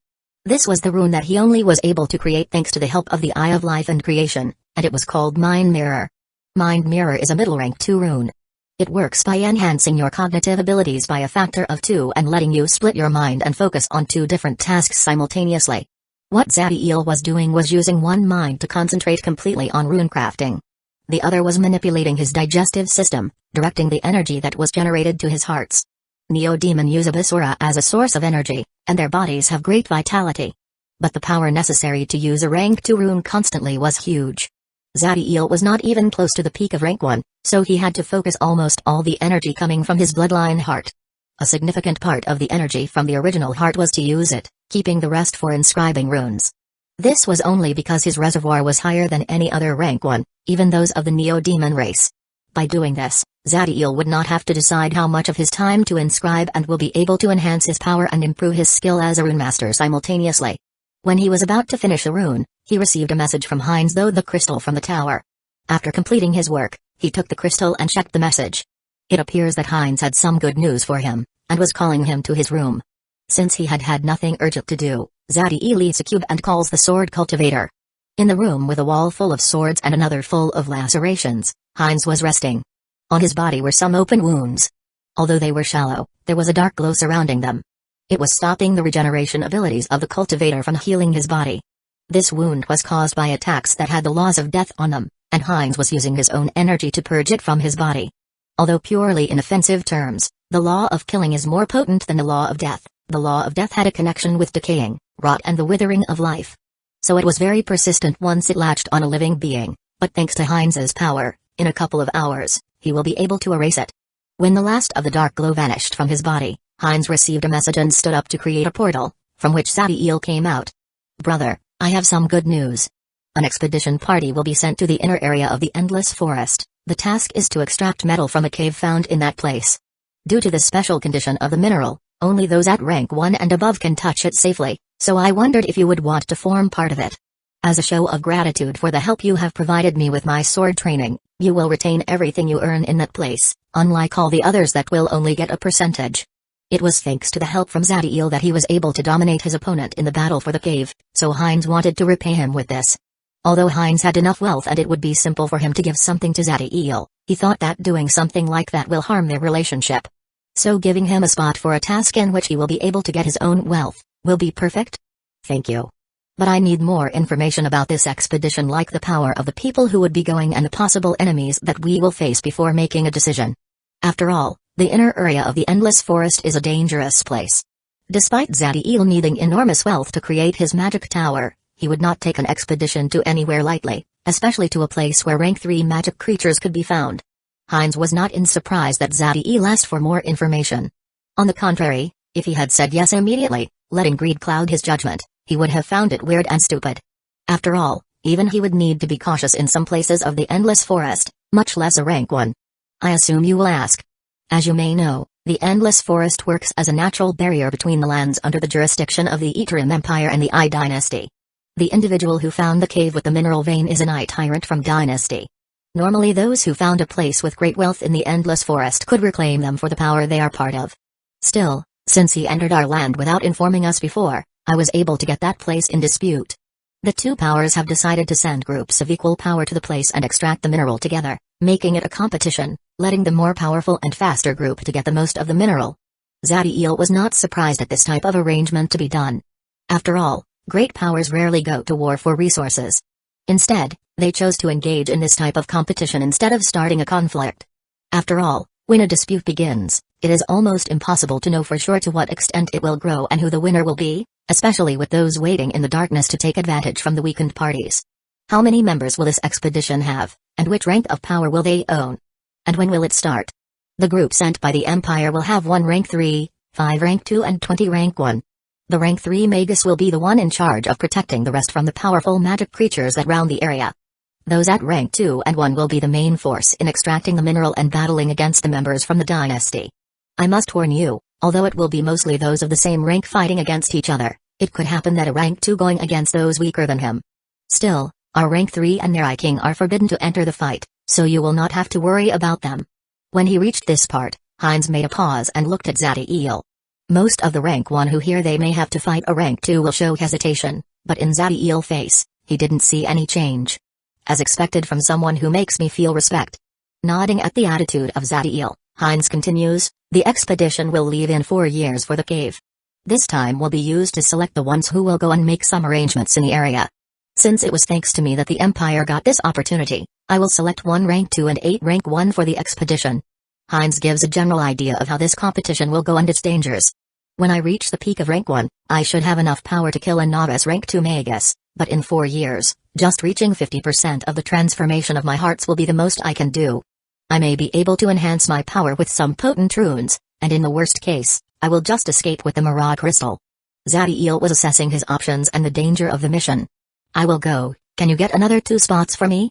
I guess you want to give them to your companions. I can put them in the group for the expedition, but unlike you, they will be like the rest and will have to give me a part of what they get. Those who go, retain 25% of whatever they get, but since they are with you, they only need to return half to me. Heinz did not have any type of relation with Sophia or Ezequiel. The spots were in high demand, so only the act of giving them one was already a big favor. Then I thank you in their name. Zadiel was grateful for the cultivator's attitude, and he was gaining his trust little by little. 4 years can be a lot of time or little, so I must make most of it. Goodbye. Zadiel stretched his hand at Heinz. This may be just a small detail, but besides his race, this was the closest show of friendship that Zadiel has displayed. With the interactions they have had, Heinz knows how significant this was. I am sure my brother will truly surprise me. After saying goodbye, Heinz made a portal that led to Zadiel's house. Zadiel nodded and was going to enter the portal when his entire body stiffened, and his face filled with surprise. Brother, are you fine? This is the first time that Heinz saw Zadiel doing something like losing control, so he was worried, but it didn't last long as he saw the smile on his face and the excitement in his eyes. Don't worry, I am more than fine. And you are right, I will definitely surprise you. Saying those words, Zadiel vanished from the room, leaving a confused Heinz. When Zadiel reaches his room, he closes his eyes and concentrates, making his smile even greater and the happiness vivid in his expression. Finally, my true name has awakened. Chapter 73, Zytra. As Zadiel closed his eyes and concentrated, he could see a dark space where a glowing light was present. This was his soul, the purest and most important piece of his being. Above the core of his existence, he could see how two words were forming in a language so strange that it makes him feel like it was able to encompass anything. The awakening of a true name was a slow process, so Zadiel remains motionless, focusing all of his mind into the words of creation that was forging his true name. This name will accompany him throughout his entire life until he dies, and his soul shatters. The racial aspect of the true name in the case of Neo-Demon should come from a combination of the characteristics from their bloodline and their chaotic core that contains the essence of the species due to the first being assimilated by the last one, creating a single composed name. But in Zadiel's case, it was different. Due to the level of his bloodline being so ridiculously high from the beginning, to the point it was connected with the laws of creation itself, it was able to materialize a separated part of the true name, so in the end, Zadiel had a section created in part by the Golden Sun and another created by his chaotic core. However, still, they were his, and no matter if they were to copy his body to an atomic level, this name will never repeat. Even before they were completed, the two names were showing great contrast. The one on the right looks like it was made from golden lava of the center of the brightest star in the universe. While the other was completely different, it was like darkness itself materialized and forged the words. However, despite the feeling of an existence, Zadiel could still see it. I was under the assumption that the words of creation that will form my true names will be related or at least similar to my previous name, even if I died and was born again, and my bloodline and race are different to demons. The changes in my personality must have been more than I thought. In Zadiel's mind, the faces of a small boy, a dumb girl, and a group of underdogs came out, making him smile. It's for the better, even if it is the part related to neo-demons, it gives a feeling much deeper than my previous true name. When the names were completed, Zadiel could feel how his body was enhancing itself, due to the appearance from the words of creation next to his soul. The one that was forged in lava was Natux, and the other, that seems emptiness itself, was Dixijus. When Zadiel focused on Natux, it gave him the impression that he was seeing the birth of life and how it flourished, filled with vitality and endless possibilities. As for Dixijus, it was the opposite. It was like watching a world decaying and all the life in it ending, going back to nothingness. Despite the nature from one of the components of his true names being an antithesis from the other, for some reason, when he saw them one next to the other, he felt harmony. As if from the moment they existed, they were meant to be connected. Now they were finished, Zadiel was going to test the effects of these words. True names have a passive and active effect, greatly varying depending on which laws they are connected to. From the passive effect, he was able to assess an increase in his vitality, which was already monstrous for a rank 1 due to his bloodline and enhancement on all the spells related to necromancy and the use of negative energy. Also, in this passive state, the words of creation will improve his soul's affinity with the laws that they are related to. For the test of the active effect, Zadiel chose to start with Natux. The moment he does it, his skin turns golden immediately like it was made from pure gold. As he assesses his body with the help of the chip, he was able to estimate that his vitality was increased by a factor of 2. His endurance was monstrous. For a moment, he felt like as long as a cell remains from his body, he would be able to regenerate himself. Of course, this was just an illusion due to the immense power, but it may be possible in the future. Haha, this is awesome. As expected from a name that was born from the strongest bloodline that I have ever seen, together with my will and personality, Zadiel's excitement could not be contained as he felt the amazing effects from Natux. After all, even after the third evolution, his previous true name wasn't able to provide a powerful enhancement like this one. Now using Dixijus, Zadiel felt a dark current originating inside him running through his body before it materialized itself in his hand like a dark aura. Conjuring a simple flame, he adheres the darkness to it. His power was enhanced by almost 50%, with a decaying effect adhering to the spell that will rot the body of the ones who are touched. The enhancement it provides is an offensive one, and even though its power is not at the level of Natux, it will be useful in a battle. Besides, as the transformation of my body continues and my existence as a neo-demon improves, the name will be improved and evolve to a higher version of itself. And even now, it is more powerful than my previous true name when it first appeared. Zadiel was extremely satisfied with his true name, especially when he remembers that this is just the beginning. They will evolve, improving his powers even more. Although he felt that more things remained hidden in those words, true names and the words of creation are vast and obscure even for him. With my true name awoken, and my rune crafting skills improving by the day, I will be able to display an immense power by the time the expedition happens. In an immense underground cave that extended for kilometers, an individual was floating in the center. What was unique about this was that every corner, even the most remote and hidden, was filled with light. Still, in the place, no object could generate such a marvelous sight. The origin was the person in the air, the radiance came from her. She was a stunning woman with a perfect face and a delicate body. Anyone who sees her would feel like she was the purest and holiest being in the world. A man enters the cave running in the direction of the woman. His body was imposing, and his expression intimidating. Still, when he reached the area under the woman, he kneeled with a respectful and somewhat fearful expression. "Princess Zytra, I came from the tower. The moment I heard your summons." The man didn't dare to look at the woman directly as he spoke. Even after the man spoke, Zytra's eyes remained closed and didn't talk. A few minutes later, she opened her eyes and looked at the visitor, making him shiver. "There will be an expedition to the Endless Forest. Since you, Sire, are the rank 2 under my command that has made the greatest contributions, you will go." Zytra's words sound like a compliment, but her expression was indifferent. Even though it was considered a favor, she gave no room for any negation. "Thank you, Your Highness, I will do my best." The man nodded and expressed his happiness, but even now he keeps looking to the ground. "When you are there, I need you to gather some information about a new rune master whose work is widespread lately." "Is Your Highness referring to the Daybreak rune master?" After thinking for a moment, the man gave a guess. "Oh, you know about him." For the first time, Zytra looked at the man with attention. "Yes, Your Highness, his runes are appearing a lot lately, and they have a sort of logo that looks like a sun rising and breaking the night, hence his name. Recently the amount of his work that is reaching the market is growing very high. Yet, the quality has not diminished at all. Tell me what you think from his abilities as a rune master." The expression of Zytra was still indifferent. Still, there was a glimpse in her eyes. Sire found it very weird about his master asking about a rank 1 rune master, but he didn't dare to ask and just answered. "He is very talented, his runes have great effects, and the requirements are bearable, but it is not something other rank 1 rune masters aren't able to do." Sire's answer was objective without any sort of prejudice. "And what if I told you he is less than 24 years old and the time he has spent as a rune master is less than 7 years? Also, he is not part of any type of power. His abilities came from himself, without any type of apparent help." Sire was shocked when he heard that, having reached that level in so little time and only using his abilities to do it, it was something he finds almost impossible to believe. Still, he knows that the princess will not be wrong. He is a genius. Compared to those talented rune masters that the Empire nurtured. During your trip, you will collect all the information you can from the ones sent by Heinz. In the remote chance he turns up, deliver my personal invitation for him. Zytra's command was more profound this time, as an unbreakable order. "I will do, Your Highness, but if I may speak, is a rank 1 rune master worth your invitation?" No matter how good rank 1 runes were, they still could not be something that would inspire desire in a mighty princess of the Empire, according to Sichu's thoughts. Rank 1 is indeed useless, but if I wait for him to reach rank 3, do you think he will come to see me and accept to become part of my forces easily? And in the minimal chance that he breaks past that level, even I would not be able to have him as a subordinate. Chapter 74, Doombringer. She was observing her surroundings, and no matter how many times she looks, it always seems like it was an illusion.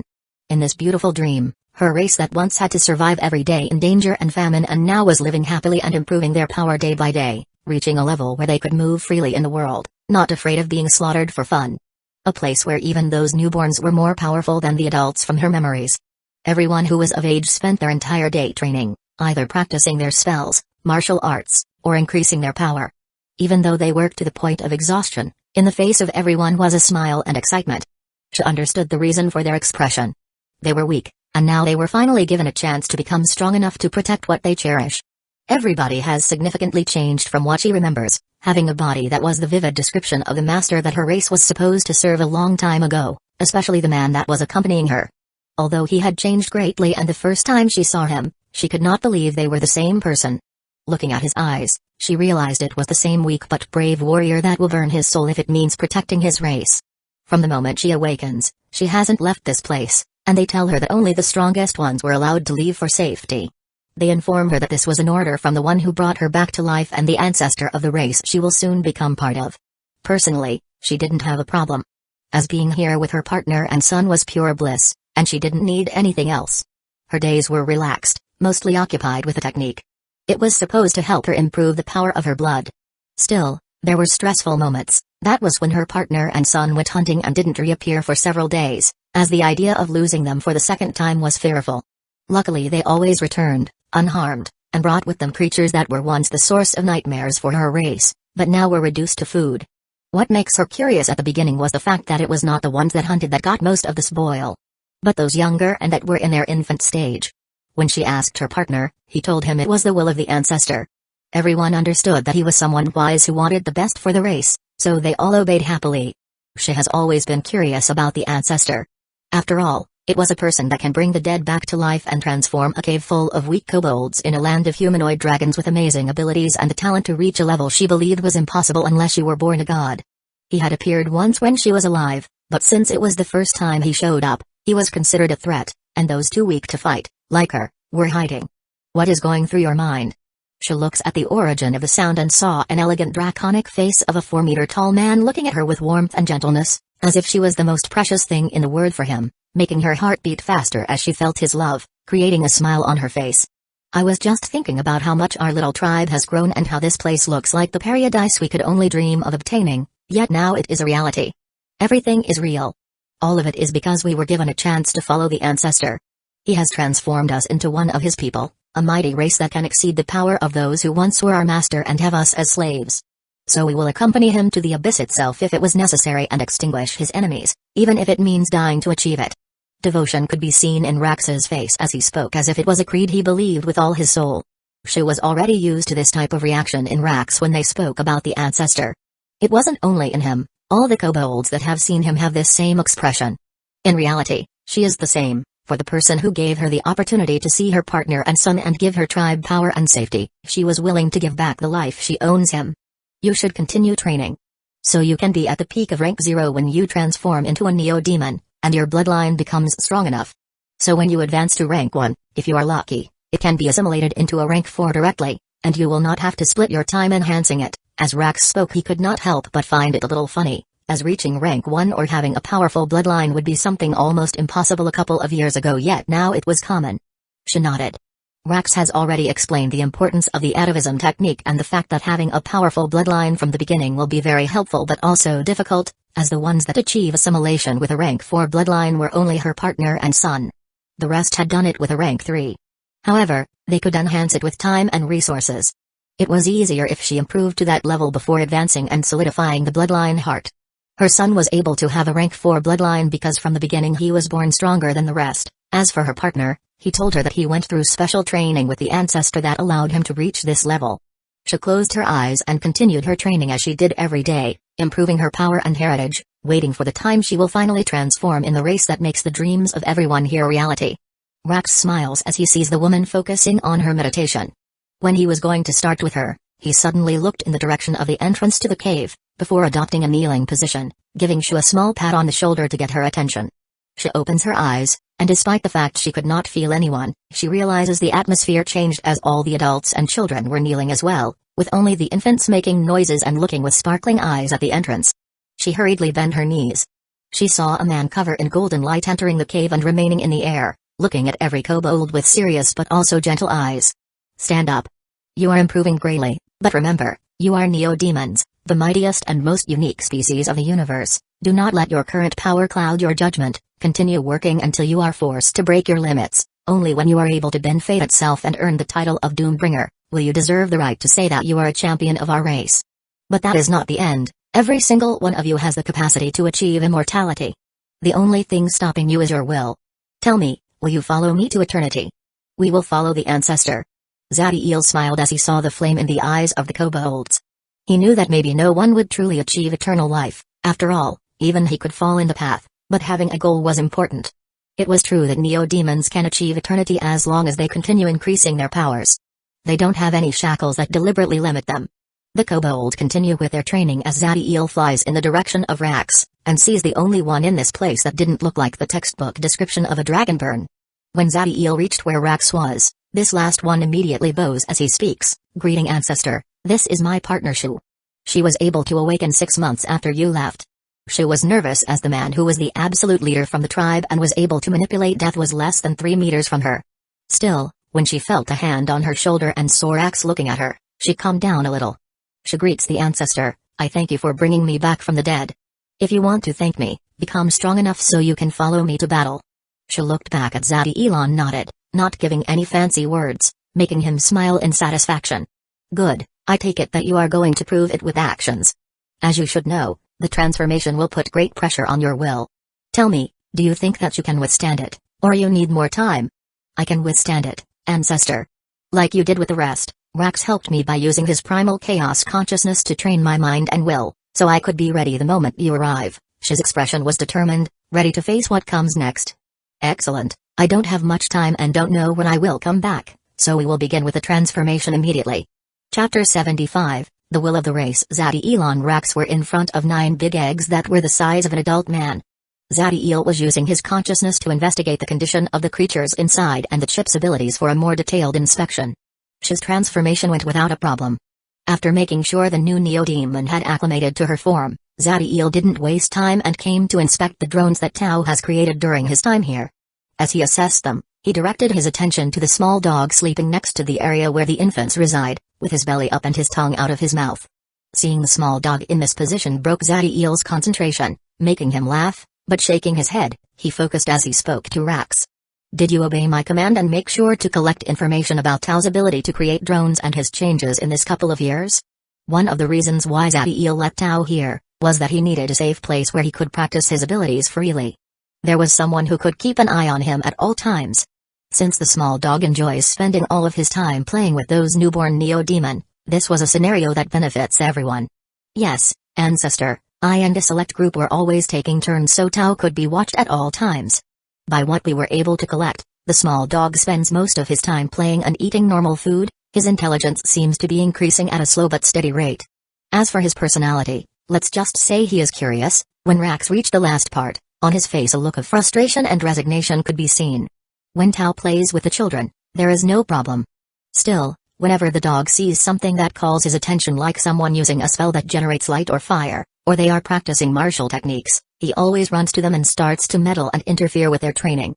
Since everybody knows how special he is to Zadie, they can't do anything else but go with the flow and entertain the small dog. Rax has tried to communicate with the Tao to see if he could change this behavior since he was already able to understand words. But unfortunately for the kobold, whenever they talk, the dog always keeps looking at him with a confused expression, leaving the 4 meters tall draconic warrior powerless against the 30-centimeter dog. Zadie saw Rax's expression, but chose not to comment, since he also didn't have a way of handling the dog, at least not without harming him. How has his abilities to absorb matter and create drones have developed? Tao can communicate when he wants to activate his swallowing ability. It seems to have control over what he wishes to affect. By your instructions, we have only given him corpses from rank 1 creatures, and he has been able to create a total of 9 drones. As you can see, they remain in their eggs. Although they are not moving, they are alive in some sort of hibernation state. Rax has been very diligent with this task, taking into consideration the smallest detail. Zadie nodded. Since he had already checked every egg, he put his hand on one. He activated the necromancy spell that will generate a false consciousness in the drone. Animate dead. Give me the specifics about his swallowing and the time it takes to create a drone. Zadie split his mind, so he could work on the drones and hear Rax simultaneously. The amount it can swallow seems to be limited not by the mass of the object, but by the amount of energy inside them. The first time it was the body of an early rank 1 magic creature and 1 peak rank 0, but the last one was created using 2 early rank 1.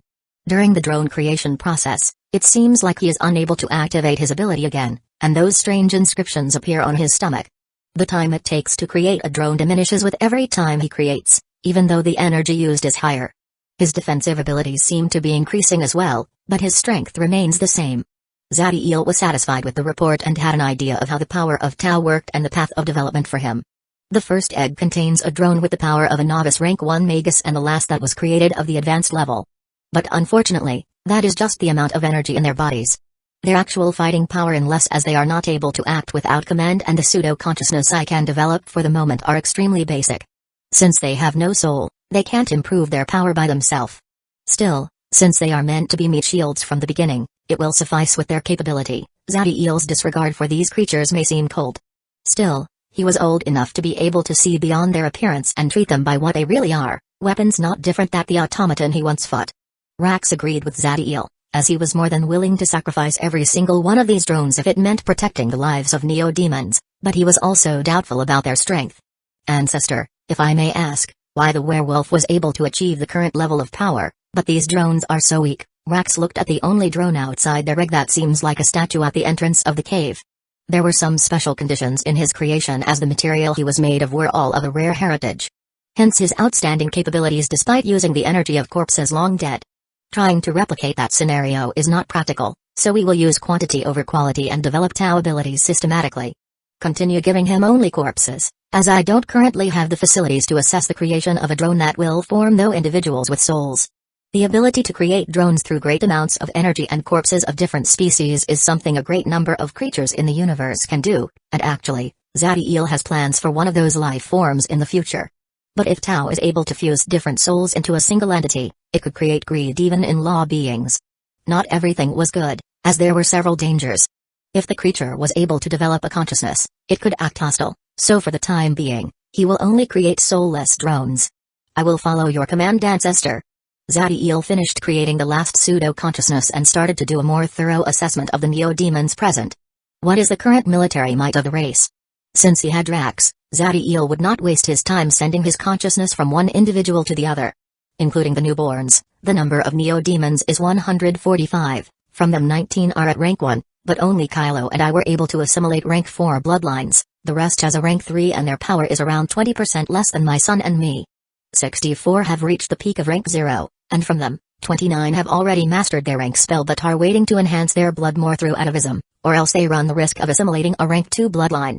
The rest of the adults are not very far behind as we consume a great number of powerful creatures we hunt, and as you commanded, we only target those that are very far away from the cave. Rax spoke in a calm voice, but pride was evident on his face. Before, just having someone at the peak of rank 0 was something everybody in the tribe would celebrate, but now reaching rank 1 was a given, and they were improving every day. How are things going with reproduction, and what information you have been able to collect? Zadiel looked in the direction where a group of draconic babies was playing and at which, 5 adults at the peak of rank 0 were keeping an eye. Despite the fact they were so young and barely 50 centimeters tall, every one of them has the physical prowess to smash a warrior of the mortal world into pulp, as inside their small hearts was a chaotic core improving them. As you requested, having children has been supported, and 34 babies have been born.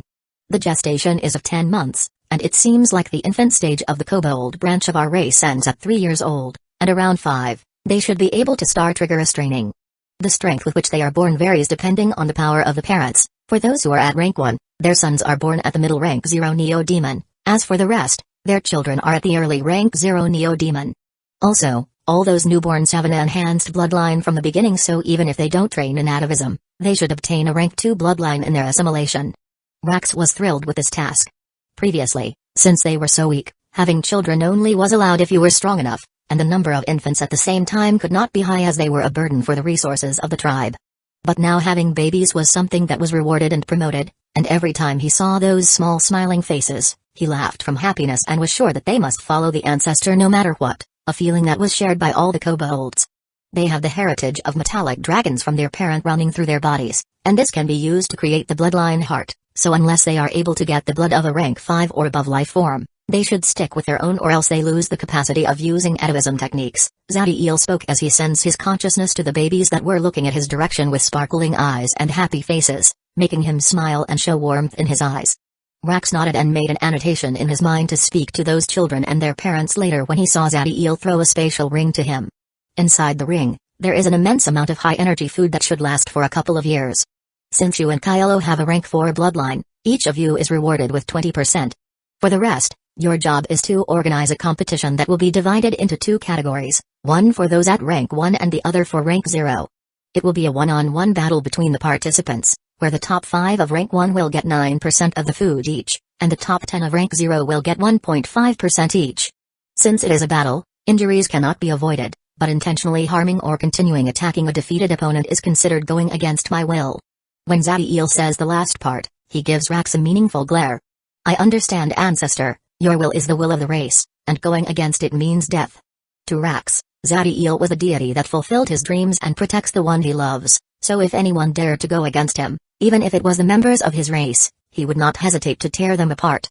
The strength of our race will come from their ability to act as a single entity under my command. Anyone that refuses that will be extinguished. Zadiel was extremely satisfied with the reaction of Rax, as he felt the loyalty of the kobold that ran as deep in his soul. When everything was resolved, and after playing a couple of hours with Tao, Zadiel returned to the tower. I have handled all of my concerns, now I must use every minute I have to enhance my power and Rune Master's skills. Chapter 76, Do It from the Sinnoh's Magic Tower. 3 figures could be seen flying away. One was covered in golden light, the other was like a bolt of lightning, and the last one had gorgeous dark crystal wings on her back. They were Zadiel, Ezequiel, and Sophia that were heading to the meeting point in the outside of the Endless Forest, where the members of the expedition will gather before heading to the cave. 4 years may seem long for an average human, but for life forms that can live hundreds of years, it was sometimes the amount of time they used to experiment, so before they noticed, the preparation period was over, and they needed to leave the tower. The external appearance of Zadiel had not changed, but the amount of energy inside him has increased dramatically, and his 2 hearts have developed considerably. He was using a white robe, and under it was a series of interconnected runes that occupy most of his body. In Ezequiel's case, his energy has also developed considerably, but the progress of his elemental chaos heart and bloodline heart has only reached 40% due to him spending a significant amount of time working on the small automaton on his shoulder. This was the machine that Zadel had defeated, and he had managed to rebuild it to an operable state, making it small and light with a transmutation spell. By performing this task, he managed to obtain a useful weapon and significantly increased his magic creator skills. In his body, there were also some runes, with the 2 most notorious being the modified magic shield in his back, which was able to save 2 charges at once. The other one that covers both of his arms. Sophia's development has been the most impressive of the 3, with her hearts almost reaching 60% completion. If it was not for the fact that Zadiel had another source of energy besides the core, her reserves would be the greatest. On her back, there was also an altered magic shield, and there was another rune on her forehead that connected to her eyes. Around her right wrist, there was a bracelet with 8 dark pills. Listen, even though we will be working with these people in the expedition and against the members of Dynasty, they are not our allies. At most, they can be considered a temporary companion. The only place where we can place our trust is between ourselves. The number of times Zadiel has seen members of the same group attack each other is uncountable. Although these were related in part to Demon's traitorous tendency, in situations of great danger, he would only trust in his race. Sophia and Ezequiel nodded. Although neither of them was going to trust in those people, hearing Zadiel's words made them put their guard up and be even more vigilant against these new expedition partners. Master, have you been able to recollect information about the individuals that will form part of the expedition? Not really, I don't have the means for that, and Heinz didn't find much.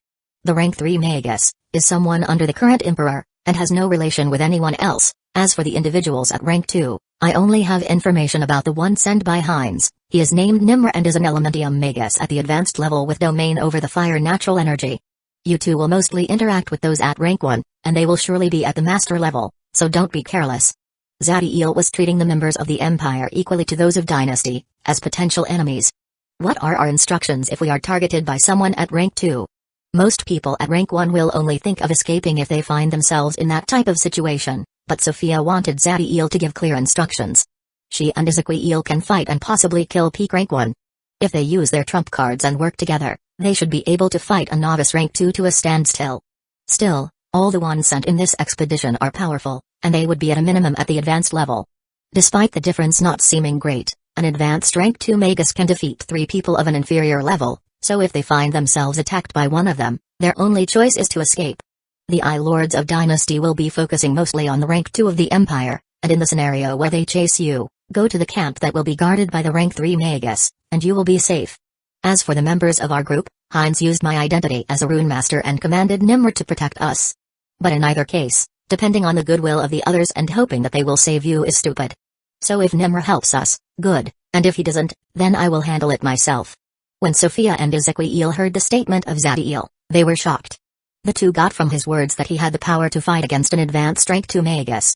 If it was an inferior path, it would be understandable, but the Magi path is an extremely powerful one, and since he was not even close to the peak of rank 1, fighting on equal grounds to those of a higher rank should not be possible. Exactly how powerful you are? Asking for the specifics of someone's strength was rude according to the customs of the Magi world, but Sophia didn't find a problem in asking anything to Zadiel. You should get an idea in our night sessions. Zadiel doesn't have a problem telling her his power, but when he saw the woman's expression, he decided to tease her. When Sophia heard him, she blushed as she sneered and didn't speak back. As for Ezequiel, he acted as if he didn't hear anything. Ha ha ha, don't get angry. Okay, I don't know how much power I can display or for how long I can do it, and I will need a battle to have a more clear idea, but it should be enough to maintain our safety. During your encounters against other individuals, either be rank 1 of the Empire or I Master of Dynasty, fight to kill. But with those stronger, do your must to not be targeted by them, and in case you can't escape, and I am not able to reach you in time, use the Mirage Rune if your life is in danger. Zadiel was very serious when he said the last part, as the value of these two people was more significant for him than any wealth they could get here. Ezequiel and Sophia nodded and concentrated on the small rune above their hearts and the reason they were able to become in a situation that involved individuals so powerful. After a couple of hours flying, they reached the gathering point, and there was already a group of people there. As the three of them approached, their friendly and relaxed attitude changed to a cold and hostile. In the place, there were already 18 people, 14 were standing in the ground, 3 of them were 50 meters above them, and 1 person was 100 meters in the sky. This was a perfect example of their difference in power and status. The rank 3 Magus was a man that looked around 60 years old, his hair was gray, and even though his body seems fragile, everyone knows that he is the most powerful person here. Even if they all worked together, they could not defeat him. He looked at the 3 new additions, and after a glance, he closed his eyes again. Zadiel, Ezequiel, and Sophia landed, not very far from the rest, and waited. The other members of the group didn't know them. Still, they were sure that they were also part of the expedition, as the rank 3 Magus was tasked with checking the identities of the ones selected. When they arrived, Zadiel noticed that 2 individuals of the group at rank 2 were looking in his direction. One was a young man with orange hair and a feminine face, whom he identifies as Nimr, and the other was an old man with dark hair and savage expression. Nimr looks at him for a second, but he closes his eyes and gets back to meditation, but the old man keeps staring at him as he displays a vicious smile. Zadiel didn't have to wait long to understand the meaning behind the old man's expression as a group of 3 men at rank 1 came in his direction. There was nothing special in their looks, but they shared the same savage expression that the old man had. They are not Magi, they aren't even humans, it seems they are part of a different race. How annoying, it didn't take a genius to know that they were going to provoke problems for Zadiel. This scenario was happening before they reached the cave, so they were not trying to hide their actions. The man at the lead spoke, but his target was not Zadiel, but Sophia, and his eyes were lascivious, just like his 2 companions. Woman, you are lucky. Our master is attracted to you and wants you to accompany him during a couple of nights. He will pay you well, so let's go. The expression of the man was one of disdain and lust, as he looked at Sophia as if she was a plaything to be used. He was almost screaming, so everyone was able to hear his words. Those in the sky didn't care for it, and only the old man with the savage expression was looking in his direction. As for those at the ground, although some of them had pity in their expression, some were watching with amusement. When Sophia hears his words, her energy exploded, and an immense rage filled her heart, as he was practically treating her like a whore that could be bought and used at their will. The fury was so much that she wanted nothing more than killing the 3 of them, but she was not stupid and understood that the one directing them was one of the rank 2 in the sky. Sophia's abilities in handling different circumstances have increased. Still, this situation was too much for her, so she looked at Zadiel hoping for him to instruct her what to do, and saw him looking at the old man with the savage expression. Humphrey, what are you waiting for? Do you think that this coward would offend a mighty rank 2 werewolf for you? The man and his companion had a mocking expression as they looked in Zadiel's direction and spoke. You, tell her to go and please our master, and he will reward you for your obedience. Zadiel's eyes narrowed as he continued looking at the figures on the sky, as the rank 2 werewolf was smiling viciously. But who he was really focusing on was Nimr, who maintained an indifferent expression. Do it. Zadiel's tone was cold, and he continued looking at the rank 2 beings as he gave Sophia the command. As soon he did, the look of everybody in the place was one of disdain and mockery, especially the 3 men that laughed at him. Do you see, he is nothing but a terrified piece of trash, now go. The man stopped speaking suddenly as an immense pain assaulted his head, and for a second, he forgot where he was and what was happening. This happened to his 2 companions as well, and the only thing they could see was Sophia smiling as her red eyes shined. Unlike what they thought, Zadiel's command was not for Sophia to obey them. After all, he already considers the woman her partner, and no one can touch her but him. What he meant was for her to do what she wished and kill them.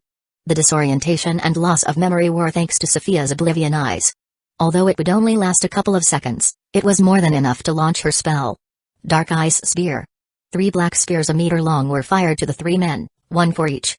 Due to the fact they were so close, they could not dodge, so they were only able to adopt a defensive position and receive the attack.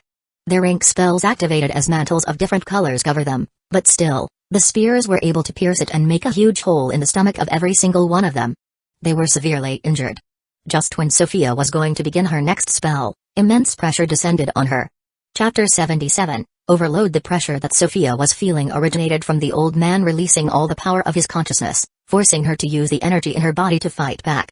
But she didn't have to resist for long since someone appeared between them, shielding her. Replacing the vicious smile of the werewolf, Sophia saw a broad back that gives her the sensation it could carry the world's weight and makes her feel safe, even against the threat of someone at rank 2. Of course, the one standing in front of Sophia was Zadiel, who had a cold expression. He faced his opponent and used the energy on his body to restrain the consciousness of the werewolf. On Sophia's face, a gorgeous smile appeared. It was immediately replaced by coldness and killing intent as she looked at Ezequiel. He shared the same expression and nodded to her. The energy inside them exploded, and they were about to activate their trump cards and attack the old man when a voice sounded in their minds. Don't act, no matter what, that is an order. I will handle this. Although they were unwilling, they know that Zadiel must have a reason for acting alone, so they calmed their energies and remained still. Ha ha ha, who do you think you are, some sort of hero? It has been a long time since I have seen such a buffoon. Scorn was on the werewolf's face as he laughed at the fact that Zadiel was trying to defend Sophia. The rank 1 Magi was looking at Zadiel as if he was stupid for what they thought was a useless act. In the sky, the only woman among them remained indifferent to what was happening, and the rank 3 Magus continued meditating. Nimr was looking at Zadiel and did not try to hide the disdain on his face, as if he was looking at a clown performing a show. Since you make me laugh, I will be kind. Move so I can grab the woman and I will only rip one of your arms for meddling. The old man revealed a bloodthirsty smile as he looks at Zadiel. The pressure of his consciousness increased as savagery radiated from his body. Zadiel was indifferent to the threat of the man. He acted like he didn't even feel the pressure, as he looked at Nimr and saw his expression. A clearer idea of what was happening formed in his mind. As for the ones on the ground, to him, they were only a group of monkeys, and their opinion could not matter less. From his ring, he took a sword and rose to the sky until he was 200 meters away from the group before making the energy in his body burst. The expression of the people in the ground was filled with surprise as they saw Zadiel's actions. This was a clear challenge to the old man, and something it could only end with his defeat, in their minds. The difference in ranks is not something so simple as the ability to use spells with a higher degree of damage. After all, if it were like that, then using runes and magical equipment, anyone could fight against those stronger. When someone advances to the next rank, not only is their energy reserve greater and the lethality of their spell higher, but their entire body and soul grows stronger, making their speed of thoughts, reflexes, reaction time, and even instinct more powerful. All that together, with a higher manipulation of the natural energies, make a feat like fighting those above your rank only possible to absolute geniuses that are the best of any great power. That is only when they are at the peak of their ranks. Ha ha ha ha ha, you are a fool. This is the most hilarious scene I have seen in many years. The old man laughed even harder, and he was amused by Zadiel's actions. I have heard that a barking dog does not bite. I am starting to think that is true. With all your talk, Zadiel's expression was indifferent, but his tone was filled with mockery. When Zadiel finished speaking, those at the ground were shocked, as they could not believe what they just heard, making total silence appear. Before, Zadiel's actions could be considered a passive confrontation that could be resolved as long as he submitted and accepted his punishment. Still, now that he called a rank 2 werewolf a dog, this could be considered creating an enmity that could only be resolved with someone dead. What the hell did you just say? You dare compare me, the mighty Finer, member of the proud werewolf race, with a fucking dog? Finer's face warped in rage, and as he heard the greatest insult the members of his race could receive, his body started to enlarge, and fear filled him. As soon as the transformation began, the energy in his body spiked. Just the physical might he released was something a rank 1 could never achieve no matter what path he took. His jaw started to protrude, and fangs filled his mouth. His hand and legs grew muscular as his nails extended and took the appearance of small daggers.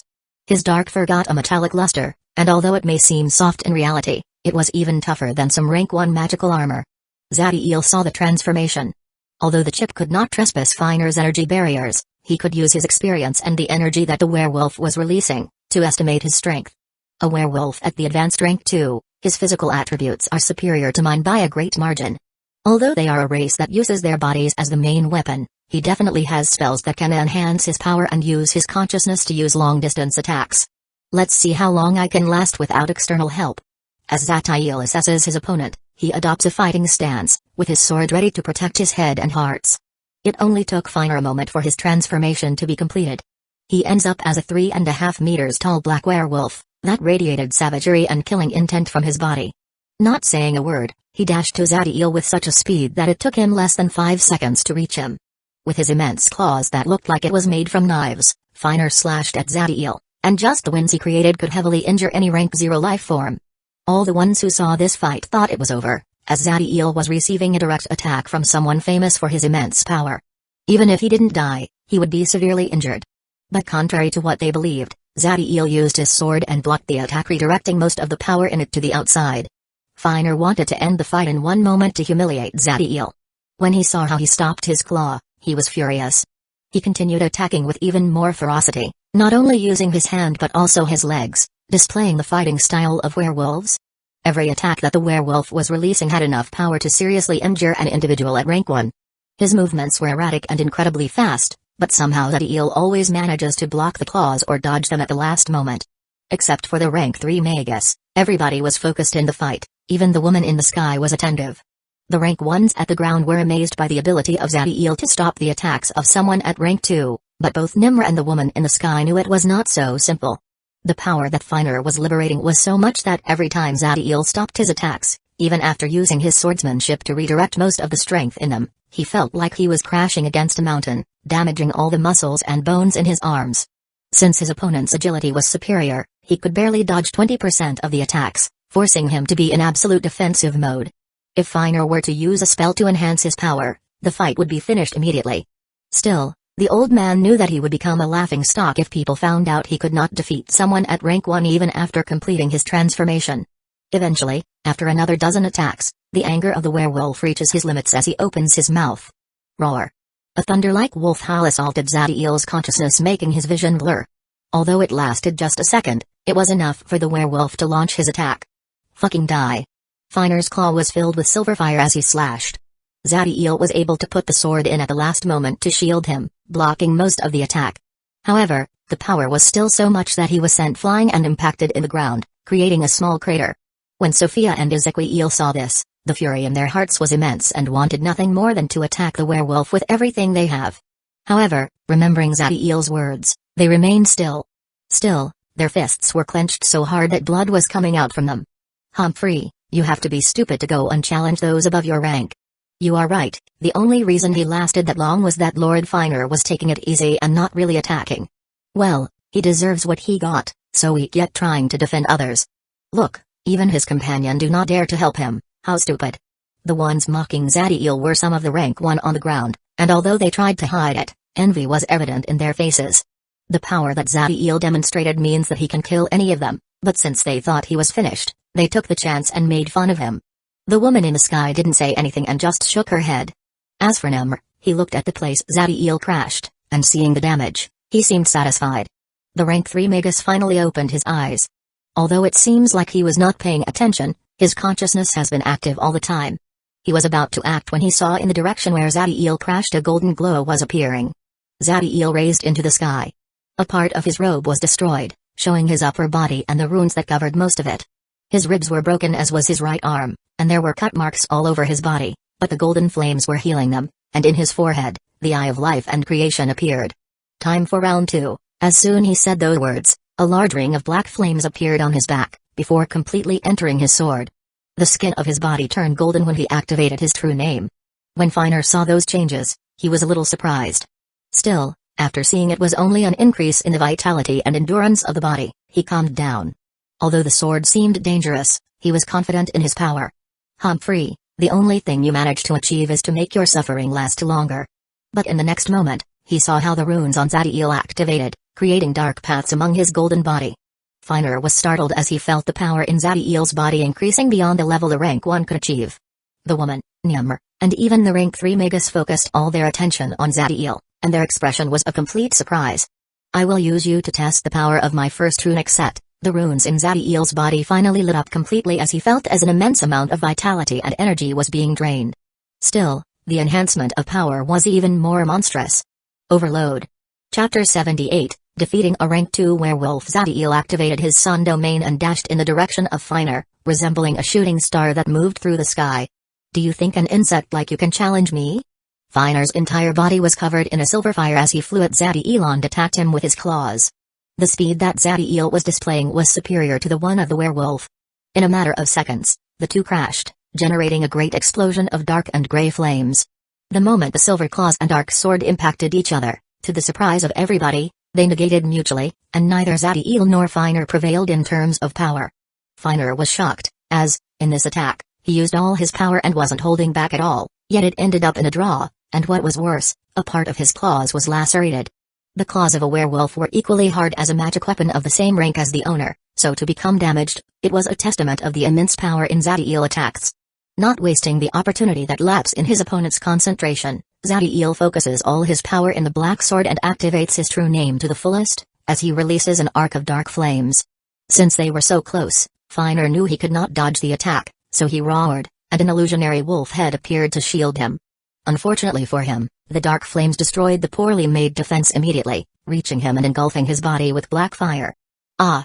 The abyssal fire in the consciousness of Finer caused incredible pain, forcing him to run and get away from Zadiel, as he tried to expel the spell. Overload mostly focuses on increasing Zadiel's physical attributes and not the might of his spells. Using Dixitius, his abyssal fire was able to reach the next level, trespassing the defenses of someone at rank 2. Where do you think you are going? Zadiel's eyes were cold as he chased the werewolf and released arcs of dark fire. The rank 3 Magus was intrigued as he saw this display of power and focused his consciousness on Zadiel's body and the runes he was displaying. So this is the maximum representation of rune master abilities, runic sets. They are truly powerful, but to be able to activate it, means that this young man is certainly special. The woman in the sky saw the fight with excitement, all the opposite of Nimr that looked angry and frustrated. What the hell is this flame, and why is it so hard to expulse? Finer was using all the energy on his body to repel the abyssal fire. Still, the process was too slow, and the worst part was not the damage to his body but the pain that was assaulting his mind. When the werewolf saw his tail closing in, he manipulated his consciousness and started to create small orbs of gray fire and launch them, hoping to at least stop his chase.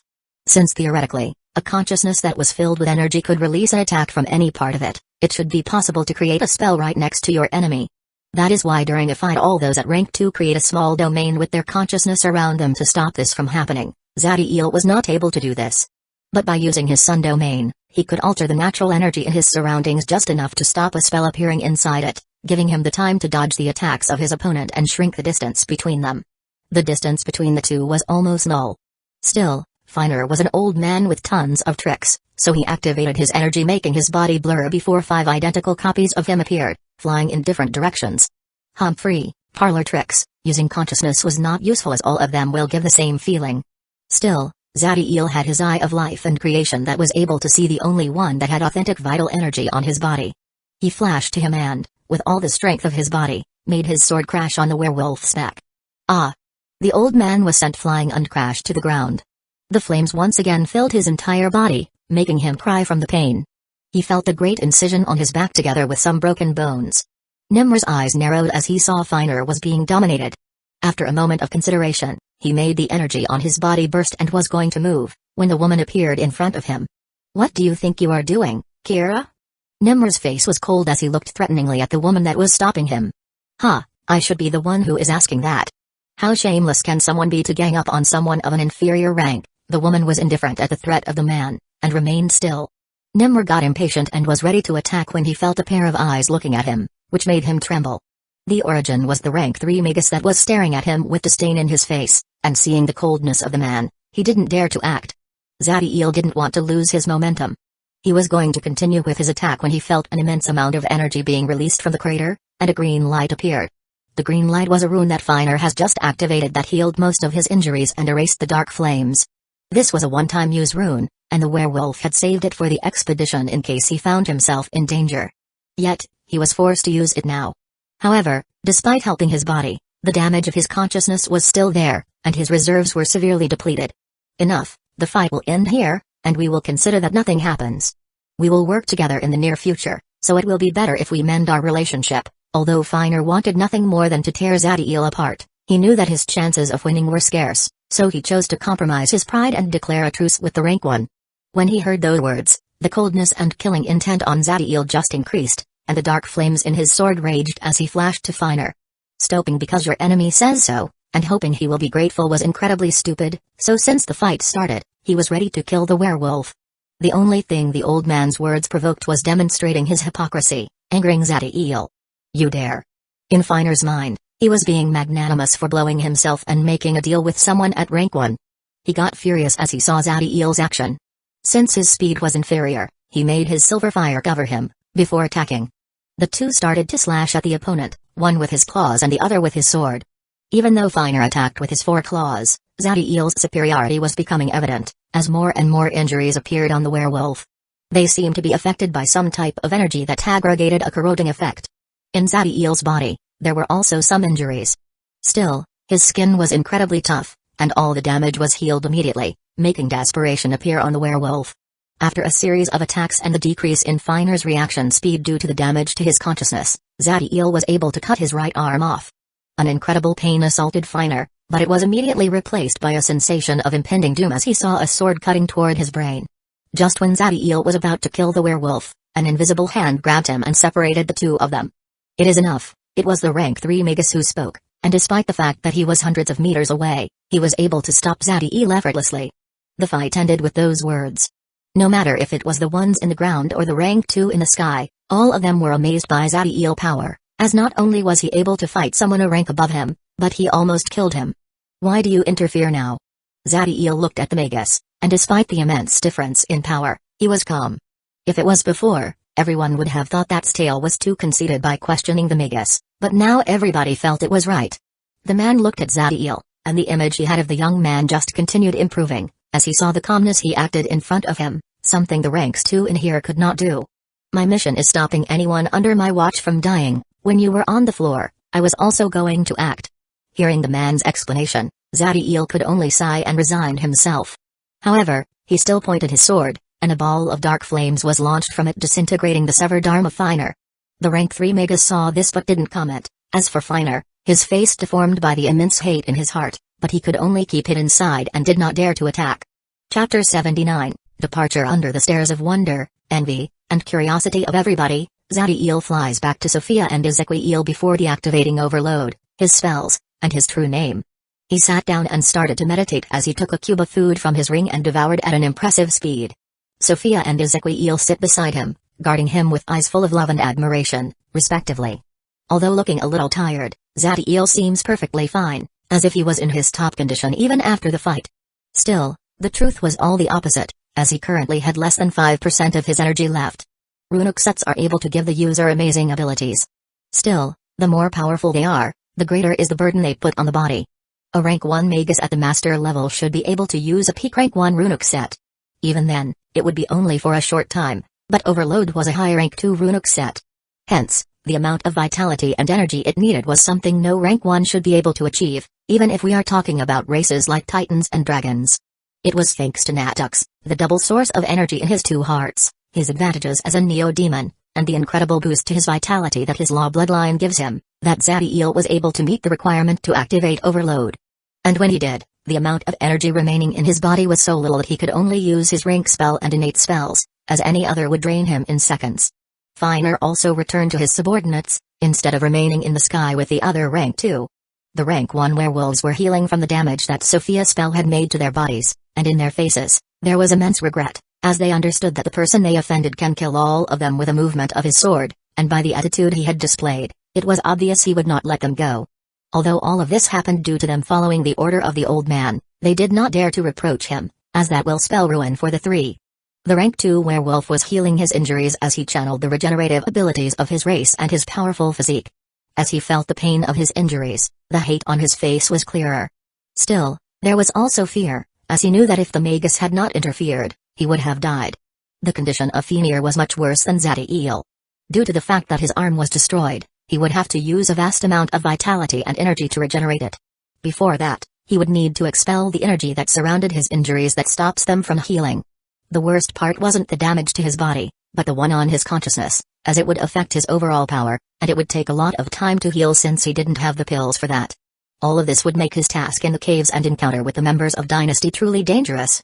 Useless piece of shit, I will make sure you pay for putting me in this situation. Had you informed me that that bastard had a runic set, all would have been different. Finer was looking at Nimr, and he was pulling all the blame of his defeat on him. Nimr feels the stare and animosity of the old man but ignores him as he has bigger problems.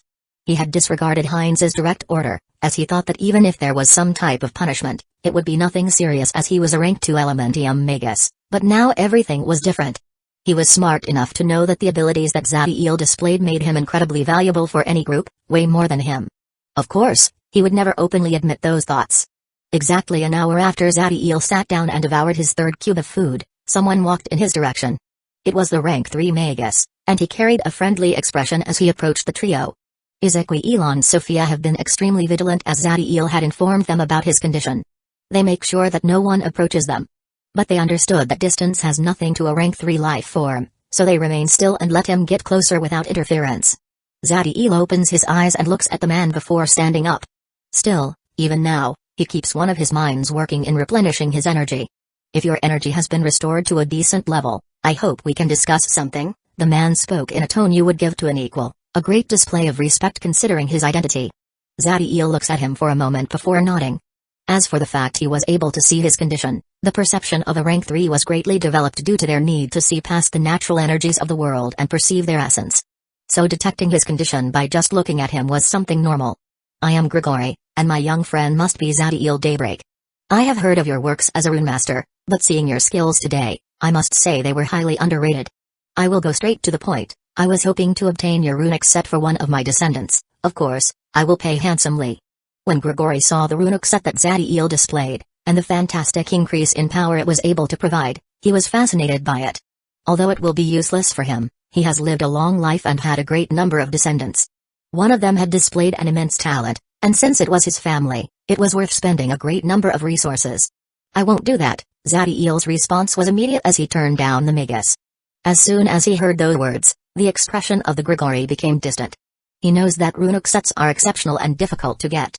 Still, he had shown respect to Zadiel and was willing to pay a great price for it, yet he was rejected without thinking twice. Everybody was focused on the conversation between the Magus and Zadiel. When they heard about Grigori's request, their faces filled with envy at the chance of forming a relationship with someone so powerful. But when Zadiel rejected him, most of them showed smiles, especially Nimr and Finer. Zadiel saw those expressions, but he only sneered at them, before focusing once again on the Magus that was about to leave. Hear me. Overload was a runic set I developed. It was meant to increase chiefly physical attributes. The only reason I was able to display such an immense increase in power was that it was meant to complement me and the special characteristics of my path. If someone else were to have it inscribed on his body, only activating it would be difficult as they would most likely pass out or be injured due to the depletion in vitality, and even if they managed to use it, displaying 25% of their power would be the best scenario. When Grigori heard that statement, he remained silent and started to assess Zadiel's words. Although lying to avoid selling the rune was an option, after a couple of moments, he confirmed the truth. He indeed felt a significant increase in the vitality of the young man before the runic set was activated, and after, he was exhausted. Ah, thanks for explaining it to me and increasing my knowledge. A runic set with those characteristics is indeed not suitable, although it seems like the business was a failure. Grigori's expression was again friendly as he talked to Zadiel. Zadiel looked at the man for a moment, and after some calculations, he spoke. If you want, I could create a specially made runic set for your descendant. Are you able to do that? Grigori was surprised. His knowledge of runic sets may not be much. Still, he knows the difficulty of creating one, especially if it is made specifically for someone. As long as the individual is in rank 1, I have complete access to his path technique, and I can get a full assessment of his body and energy. I should be able to do it. But it will take a great amount of time, and it will be very expensive, even for someone like you. By this point, Zadiel's rune master abilities were so high that he could perform any rank 1 runes. In his memories, there were several runic sets that could work as an inspiration. The only reasons Tail didn't create a set for Sophia and Ezequiel was that a rank 1 runic set would not be very helpful for the duo and that he spent almost all his wealth in overload. Don't worry about the price, the resources my family has saved will surprise you. When the expedition is over, we will come to visit you, and we will provide you with everything you need. Grigori smiled at Zadiel, then suddenly he looked at the distance, before speaking again. The ones we were waiting for have arrived. Are you in a condition to leave, or do you need more rest? Zadiel closed his eyes, and after assessing his condition, he nodded. Let's go. Chapter 80, Initial Confrontation with Dynasty. Sairu was flying with his subordinates, following the lead of the rank 3 Magus, as they headed to the area where the excavation will take place and where they will meet with the members of Dynasty. He had made a detour to meet with another rank 2 Magus that was also going to the expedition and with whom he shared a relation, before heading to the meeting point. But since he had another assignment, he made sure his men were the first to arrive so they could try to collect some information about the Rune Master that Zidoro was interested in. When he arrived, a pleasant surprise greets him as he saw the man he needed to invite in the name of His Highness, but he was confused by the way everybody was acting around him, especially the fact that some of the rank 2 were looking him with anger and some traces of fear. This situation seems impossible and he even doubted his feeling, as someone at rank 1 inspiring fear on those above his rank should not happen. After speaking with his man he finds out about the fight and when they mention the runic set the tone of his men filled with envy. As a rank 2 Magus at the master level, Sairu was confident in defeating the werewolf, but having the power to kill him and by the end of the fight not having a single injury on your body was impressive, even if you are in the same rank and level. I will need to adopt a totally different position now, Sairu could not help but sigh, as he looked at the smallest group in the distance. There were 6 groups following Grigori, and 5 of them were under the protection by those at rank 2. But there was one that only had 3 members and leading them was a young man with an imposing aura, but although the amount of power in his body was impressive, he was still in rank 1. Despite this, nobody thought that this group would be in danger, especially since they know that if there was a situation that could pose a threat to those at rank 2, they will be the first to be protected by Grigori. When he saw Zadiel, Sairu ideated a simple but efficient plan. He will get close to the Rune Master, something that should be easy with their difference in power and status. He will offer some protection during the expedition and make him agree to become a subordinate to Zydra, saving the princess the job and getting some merits. But now all that was gone, as there was no need for Zadiel to request his help and at most, they could work as equal partners. The endless forest made honor to its name, as even though they were flying at an impressive speed for several days now, they were not even close to their destination. During their flies Zadiel and the rest saw different ecosystems, that extended for kilometers.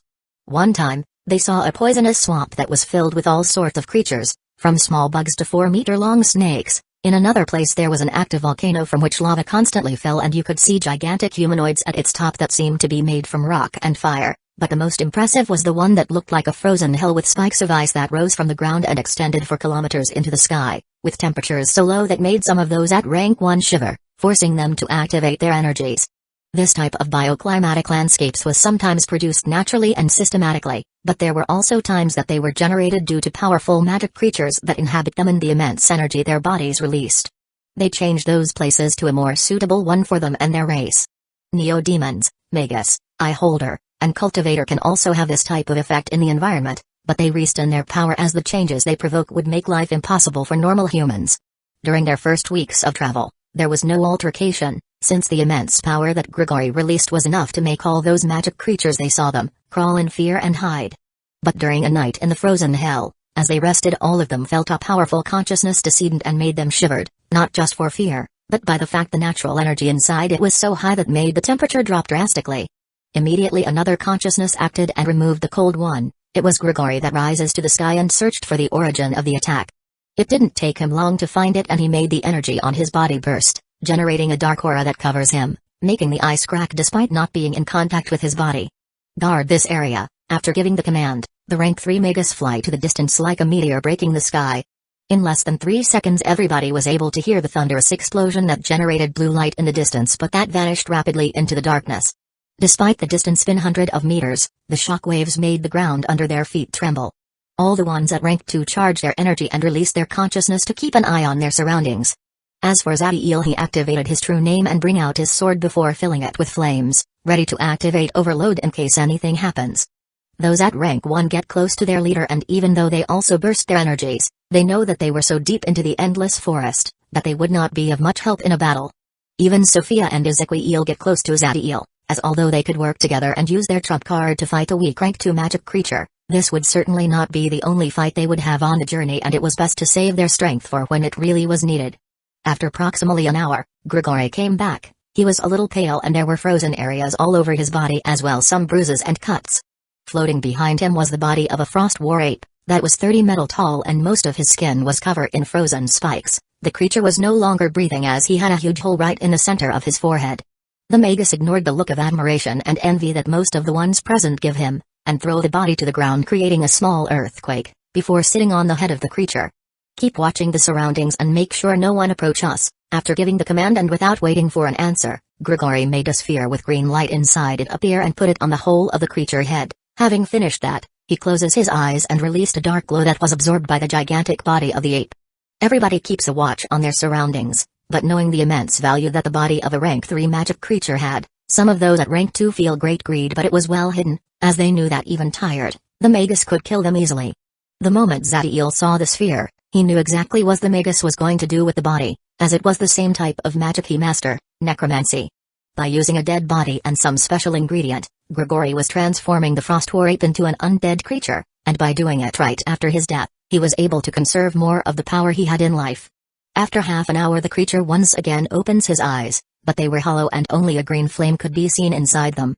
It rises showing to all his immense body, and although it was a lot weaker than when he was alive, it was strong enough to fight some at the peak of rank 2, since despite the fact he lost most of his abilities and his energy was severely reduced, his physical power was still immense and he no longer had vital points except for the green orb inside his head. Under the looks of amazement and envy, Grigori moves his hand and the body of the creature was swallowed inside a bag in his waist. The Magus closes his eyes and starts to meditate to replenish his energy, as did the rest, since from now on this type of fight will happen more often and they would need to be in their top condition. When the first ray of light touched the frozen ground, the expedition party continued his journey. Although rank 3 magic creatures were as smart as humans in their same rank and were not slaves to their instincts, they still had savage tendency, and since all those that reached their power were certainly arrogant, they were confident that they could kill those humanoids and devour them, increasing their power, so fights happened more than once as they traveled. Most of the time, there were only testing attacks, and seeing that they could not overcome the rank 3 Magus, the magic creatures stood away, but there were some that would not be resigned and would even send their race to join the fight. This happened when a rank 3 Inferno Bear attacked, and as he and Grigori fought, some of his descendants attacked the rest of the party. Zadiel, those at rank 2, were the main force of battle, protecting their respective subordinates. These magic creatures were not particularly powerful, so they were defeated easily and several of their members died, becoming spoil for those who kill them. In the end, the rank 3 magic creature runs away with severe injuries all over his body, and the Magus chose not to chase as it could end up in some sort of trap, besides the fact he was also injured. As they rested and replenished their energy, Ezequiel and Sophia received looks of envy as they were eating the meat of the rank 2 Inferno Bear, as unlike them who didn't receive nothing from their leader, Zadiel gives great part of the creature to them. The duo saw this, but didn't care and just continue eating. Like this, the next month went by, occasionally fighting powerful opponents, and sometimes even forced to run, due to the numeric disadvantage. Despite the great number of close encounters, by the time they were reaching the excavation zone, there was only one casualty. It was one of the werewolves. This happened due to the fact that Finer's consciousness being injured, led to a mistake from part of the old man, letting the creature pass his defense and reach his man, eating him entirely in one bite before escaping. The rest didn't care about this since they had no personal relationship with the man, and besides, they know that this was the possible fate of all the rank 1 werewolf, as they offended someone with enough power to kill their leader, much less them. If there was someone that was truly upset about this beside their comrades, that will be Grigori, but not because he cares about the man, but because it will affect his mission report. As they finally approached their destination, they all were surprised by the destruction in the place, even the rank 3 Magus was no exception. There was a mountain that was almost 3 kilometers tall, yet it was cut in two, and not far away there was a section of gray earth of several kilometers wide right in the center of the forest. Scenes like this were present in all the landscape, proof of the immense power of the one who fought here. In the center of this place that looks like if it was the aftermath of a nuclear explosion, was a huge hole that led to a subterranean path. Exactly 500 meters from it to the right and left there were black platforms of 100 meter wide that were filled with runes. In one of these, there was already a group of people. There were exactly 26 persons, the same number the Empire team will have if not by the one death. All of them were members of Dynasty, displaying their characteristics 4 eyes. The moment Grigori arrived with the members of the Empire, those of Dynasty look in their direction. The two teams displayed hostility as soon they look each other. After all, despite this being considered an excavation mission, all of them knew that fighting and killing will happen. Chapter 81, Fallen Star. The two parties look at each other for a long time, but ultimately no one did anything since their respective leader didn't act. The I King and the rank 3 Magus knew that fighting will be futile since they are not alone, so Grigori took his team and headed to the black platform. Zadiel follows the Magus, but he remained looking at the members of Dynasty, especially at the young man that was at the lead of those who will participate in the excavation, just behind the I King.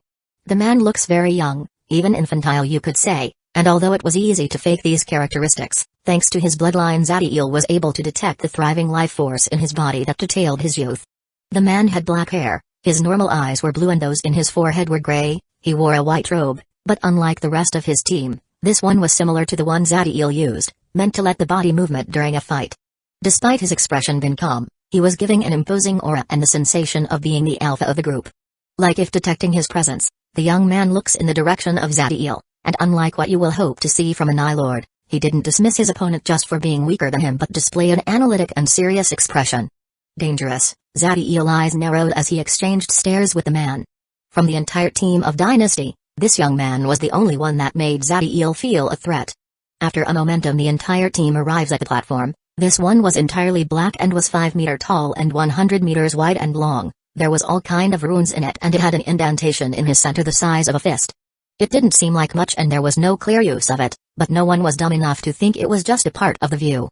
Grigori took a black orb from his spatial ring and the moment it was put in the platform all the runes activated, generating an alteration in the natural energies at their surroundings due to their high level and the great power generated. Yet nothing happens, but there was one person in the group who recognized these runes. Spatial containment, I guess whatever we are going to excavate has an immense amount of energy. Zadiel's eyes narrowed as he scanned these runes and looks at the place where the entrance to the cave was. Spatial equipment works by creating a pocket dimension, but this space is fragile and if something inside releases too much energy it can affect the integrity of the container and make the dimension collapse, but to have that type of energy must be something really special.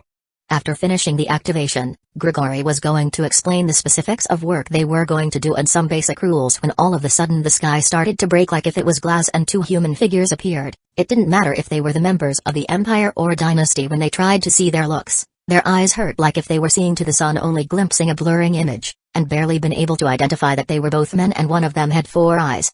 The space that looks like it was broken started to close and if you looked to what was at the other end you would see a barren place of other dimensional nothingness extending in all directions, a land where no life should be able to survive.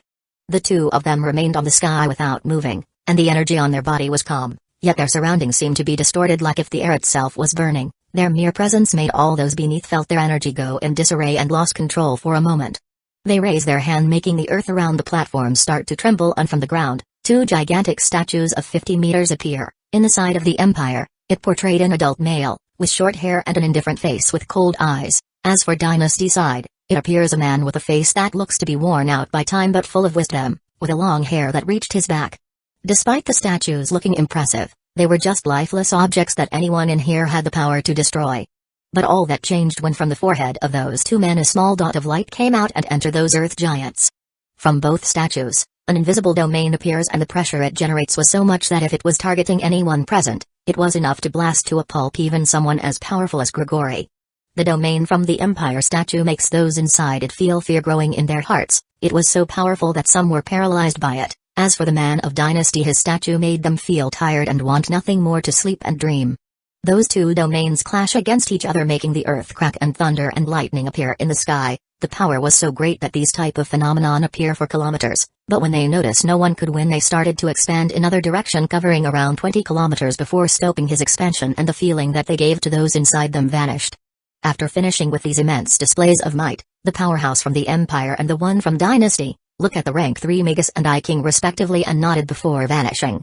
After the 2 men left, all those present relaxed. After all, being in the presence of someone that could make you vanish with a single thought was something no one liked. Everyone was looking at the immense statues that were left. Despite no doing nothing the power they had was so immense that made them feel intoxicated and was only when Grigori coughed that they turned to the man. Seeing that everyone was paying attention to him Grigori starts to talk those were powerhouses that subdue the creatures that inhabit in this area and make sure they remain away from this place. As long we stay in their domain we will not be in danger, but if you leave then we are so deep in the endless forest that we can be considered trespassing on the territories of soul-forging creatures. I guess I don't need to tell you what will happen then. Everyone present understood the meaning of the Magus words, since if they find themselves in the range of creatures that strong then even escaping will be impossible. Rank 4 is a major threshold, as the individual suffers a major transformation, being able to use the power of their souls directly and no longer can be considered a biological being. This level of power has many titles depending on the world and race they are part of, like Legends, Tyrant, Doombringer, Tao Awakening, Ancient Stage, among others but due to the special characteristics they all share, they are commonly called soul forging. It is in this stage when you became powerful enough to interact directly with the laws, giving them impressive and obscure abilities that all beneath their rank are unable to fight against. Seeing they understood the seriousness of the situation, Grigori continues. Your task is the excavation of a special mineral named Fallen Star. This is part of a celestial body that had fallen into the world, and due to it being flooded for hundreds of years and the energy that surrounds the worlds, they release pollution that is fatal for any life form under rank 1, and it is still dangerous for those of you in rank 1 and 2, so you need to slow down the pollution the most you can and take some time to expel it from your body every certain amount of time before the corruption reaches a critical level. After pausing a moment, he continues. This mineral can't be put into normal spatial equipment, so you will have to use your bodies and spell to bring it here, where this platform will save it and make annotation of the amount you have recollected. The tunnels extend for hundreds of kilometers, and the deeper you go the higher the purity of the mineral is. Although going deeper allows you to obtain a better spoil, is also the place where the powerful will be, so you should be self-aware of your power. Grigori words could be summed up as, the higher the risk the higher the reward, and those at rank 1 understood that they will be crushed if they are in the way of those I lords. Questions? Is there a possibility that the I King will attack us in retaliation for the death of their members? Saru asked as he looks at the middle-aged man at the distance, and whose eyes seem to be made of thunder and lightning. This question was important, as no one was so stupid to think that just because someone was stronger they would not be shameless and hurt those weaker than him in vengeance. We are forbidden to attack those participating in the excavation because of a blood contract, so there is no need to worry. Is there an estimate of how long this task will last? This time the person who asked was Nimr, that was accompanying Finer. The complete excavation should take around a year, but that is an estimate made with all of you alive and not suffering injuries that take long recuperation. Death was no something that should happen too much, since most of them will just abandon the minerals they excavated and will run, but injuries will definitely occur. After that question there was silence, and it seems they were ready to leave when someone spoke. What are the rules about infighting and killing? Also, will you be monitoring our movement in the tunnels? The expression of everybody changed as they understood the meaning of those words. He was practically asking what will happen if he kills one of them and whether they will be on constant vigilance and protection from the rank 3 magus. But after seeing the expression of hate in the face of Finer and his werewolves, most of them adopted an indifferent posture. The one who asked was Zadie Elon. Despite the stares he received, he was indifferent as he waited for Grigori's answer. Zadie El was not even trying to hide his intention, and the magus understood his plan immediately. But after looking at him for a moment he just shrugged his shoulder, as he didn't have any relation with those werewolves. The codes from the Empire are in force, and if you are found out killing someone without provocation, then you will be detained. As for watching over you, my task was escorting all of you here alive and make sure the mineral arrives safely in the platform, so I could not care less if someone kills another person, and I will only act if there is evidence. Hearing those words the face of Finer becomes ugly, but those rank 1 werewolf filled with despair, as the ways someone could kill others without leaving evidence was endless, especially in a battle place like what the tunnels will become. Although they could choose not to recollect mineral and stay under the watch of Grigori at all times, unlike Zadie El they have a quota to fill, so they need to enter the cave no matter what. Zadie El nodded to those words and looked at Finer's group as he gave a kind smile, although there was no malice in his face. Those 2 rank 1 werewolves felt like were looking a monster that was planning to torture them in the worst possible way, making hopelessness birth in their souls. This was one of Zadie El's habits he developed in his time as an archdeacon: submit his enemies to psychological torture, making them spend their last moments with fear and regret in their heart, so they can suffer thousands of deaths before he finally kills them. Chapter 82, Alliances. After seeing the fear, hate, and regret in the expression of the werewolves and having his fun, Zadie El turns back to Ezequiel Elon Sophia to discuss their movements during this excavation and plans in case of emergencies. To Zadie El, Finer and his men were an insignificant enemy, not because of their strength, as there was no small amount of cases in which those weaker managed to make considerable damage to entities that could be considered epic beings, but because of their overconfident nature born of their ignorance and complacency with their power, and also the fact they let their wild nature dominate them and not even intended to control it. Enemies like those were meant to be just a small stepping stone in his path, so he just pushed them to the back of his mind and concentrated on the task at hand. Although the name Falling Star was new to him, any individual that has reached the power to leave the planet and explore the void with their bodies, was familiar with the mineral Grigori was addressing. The void is not full of nothingness as its name may suggest. In it, there are great currents of elemental chaos that washes over all the celestial bodies and life forms that inhabit it. The mineral that they were about to excavate had some of that energy and could be used to create a great number of items. Among them there were portals meant to connect different planes, fundamental devices in world invasions. Everybody started to make small teams and discuss their next step. Zadie El took Ezequiel Elon Sophia to a corner and used their core to communicate. During the excavation, I will go to the deepest part of the cave, but you two will restrain your movements to the area where those at rank 1 will operate. Although working together you may equal an Eye Lord for a moment, most of them will be in teams of 2, leaving you two with no choice but to escape with severe injuries if a fight happens. Ezequiel and Sophia were not happy about this arrangement, but they knew that Zadiel's words were right, and although he didn't say it, the duo understood that if they followed him they would only become burdens, so they eventually nodded, but there was great disappointment in their faces. Zadiel saw their expression and warmth appear on his face as he understood the reason for their frustration was not the fact they would get less wealth during the excavation. As for the two of them, their entire property was for Zadiel to manage how he sees fit. The reason for their feeling was because they felt they were becoming useless to him. The distance in their power was only growing and they didn't see how they could fix it. Zadiel spoke with a smile on his face. There is no reason to feel dejected. When your elemental chaos heart is completed, there will be a great change in your body accompanied by a drastic increase in your physical aptitudes, especially your vitality, allowing you to use a rank 2 runic set. Normally this will take years, but in the cave, there is the energy that will help us speed the process tremendously.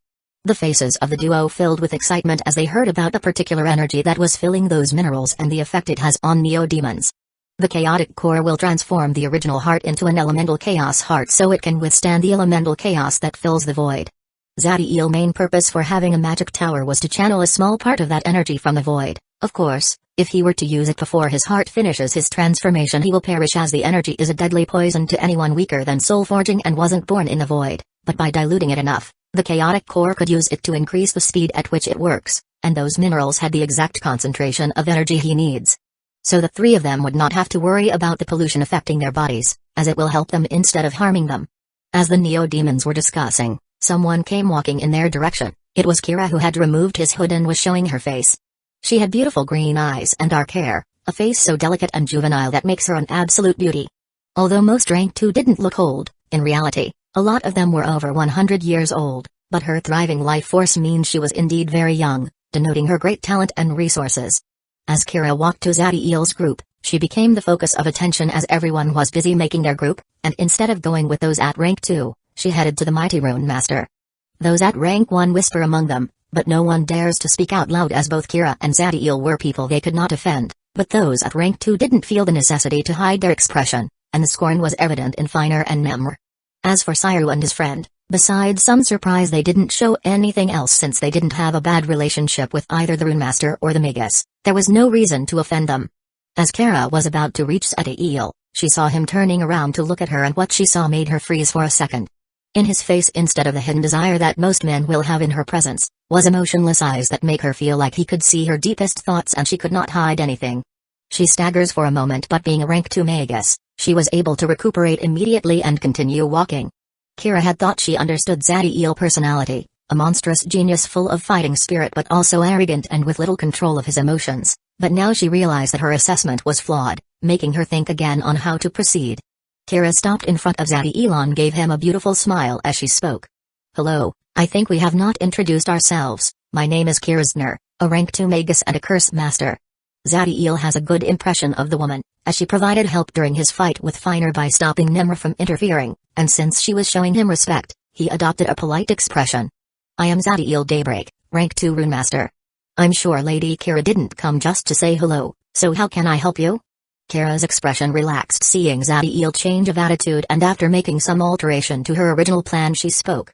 During our mining works, we are bound to have encounters with those Eye Lords, and the danger is not small, so I was hoping we could form a team. As for the spoils, either those from mining or fights, since you have shown a battle power equal to someone at rank 2, we will split them into equal parts. When they heard her words, the expression of everyone was of surprise. Most of them thought the intention of the Curse Master of forming a team with Zadiel, but the fact she intended to divide the resources equally was shocking. Kira was at the master level, and even though curses could not generate great offensive might during a fight, they were very difficult to stop and anyone would want to have her in their team. The proposition of the woman was very tempting, as her curses will work perfectly in weakening the enemy and diminishing the time the fight will take, preventing Zadiel from falling into a state of severe exhaustion like the one he had after the first activation of Overload. Zadiel evaluated the pros and cons, and after a moment he spoke through the use of his consciousness so others could not hear. If you are willing to follow my lead, we can work together. I can't tell you the reason I want you to follow my commands, but I assure you it is not something so banal as ego. Zadiel's reason for requesting the lead was that in situations like a battle among beings of their power, a mere second can make a difference. With his experience, as long Kira follows his order immediately and doesn't work on her own during a fight, they will be able to display great power. Of course, he could not explain this as technically he wasn't even 30 years old, so how could he say he had experienced millennia of slaughter? Kira frowned at the condition, and if he had said those words out loud she would have no other choice but to reject him, as it could affect the reputation of her family if word of her accepting to follow the lead of someone at rank 1 was known, no matter what kind of genius he was. She was thinking of rejecting the condition, as she thought it was impossible someone so young and that must have spent most of his life working in his lab could be more experienced than her, but seeing his confidence, and thinking that he may give her a surprise just like when he almost kills Finer, she accepted. When Kira and Zadiel shook their hands and sealed the agreement, a voice was heard in the distance. How pathetic you have to be to make a team with a piece of trash. The one speaking was Finer, that gave a stare full of disdain to Zadiel and Kira. The werewolf knows by the action of Zadiel that he will not stop until he kills him, so he felt no need to hide his hatred for him. As for Kira, he knew she stopped Nimmer when he was going to help him, and if it wasn't for the action of Grigori, he would have died due to her interference. Kira's eyes became cold as she looked at the old man, but the next moment she gave him a mocking smile as she sneered. Great words from someone who let one of his men die, and who will eventually accompany him along the rest of his dogs, because he infuriated the one he calls trash. Finer became furious as he heard those words and saw the cowardly attitude in his men and the mocking expression of Sairu and his friend. The energy in his body was exploited as he transformed, but in the end, he didn't dare to act and fly with Nimr to the cave. The rest followed them, activating their battle spells and magical equipment to be ready in case of anything. The members of Dynasty also acted. Like those from the Empire, they formed teams, but there was one person that was alone. It was the white-robed and black-haired young man with gray eyes. Despite being an Eye Lord, the energy in his body made it seem like he had not advanced long ago, yet he was the most powerful of all and the one in the lead. As they encounter themselves in the air, the hostility they were showing in their first encounter vanished, but this wasn't because they were peaceful, but because they understood fighting without a sense of the power of their opponent was foolish. Everyone was like a beast that was assessing his prey, but the one who would be the hunter, in the end, is a mystery. Chapter 83, The Price of Arrogance. The entrance to the cave was an immense hole in the ground that connected to a tunnel that extended for kilometers. This tunnel was 300 meters in diameter, and from it, hundreds of side paths grew like branches from a tree trunk.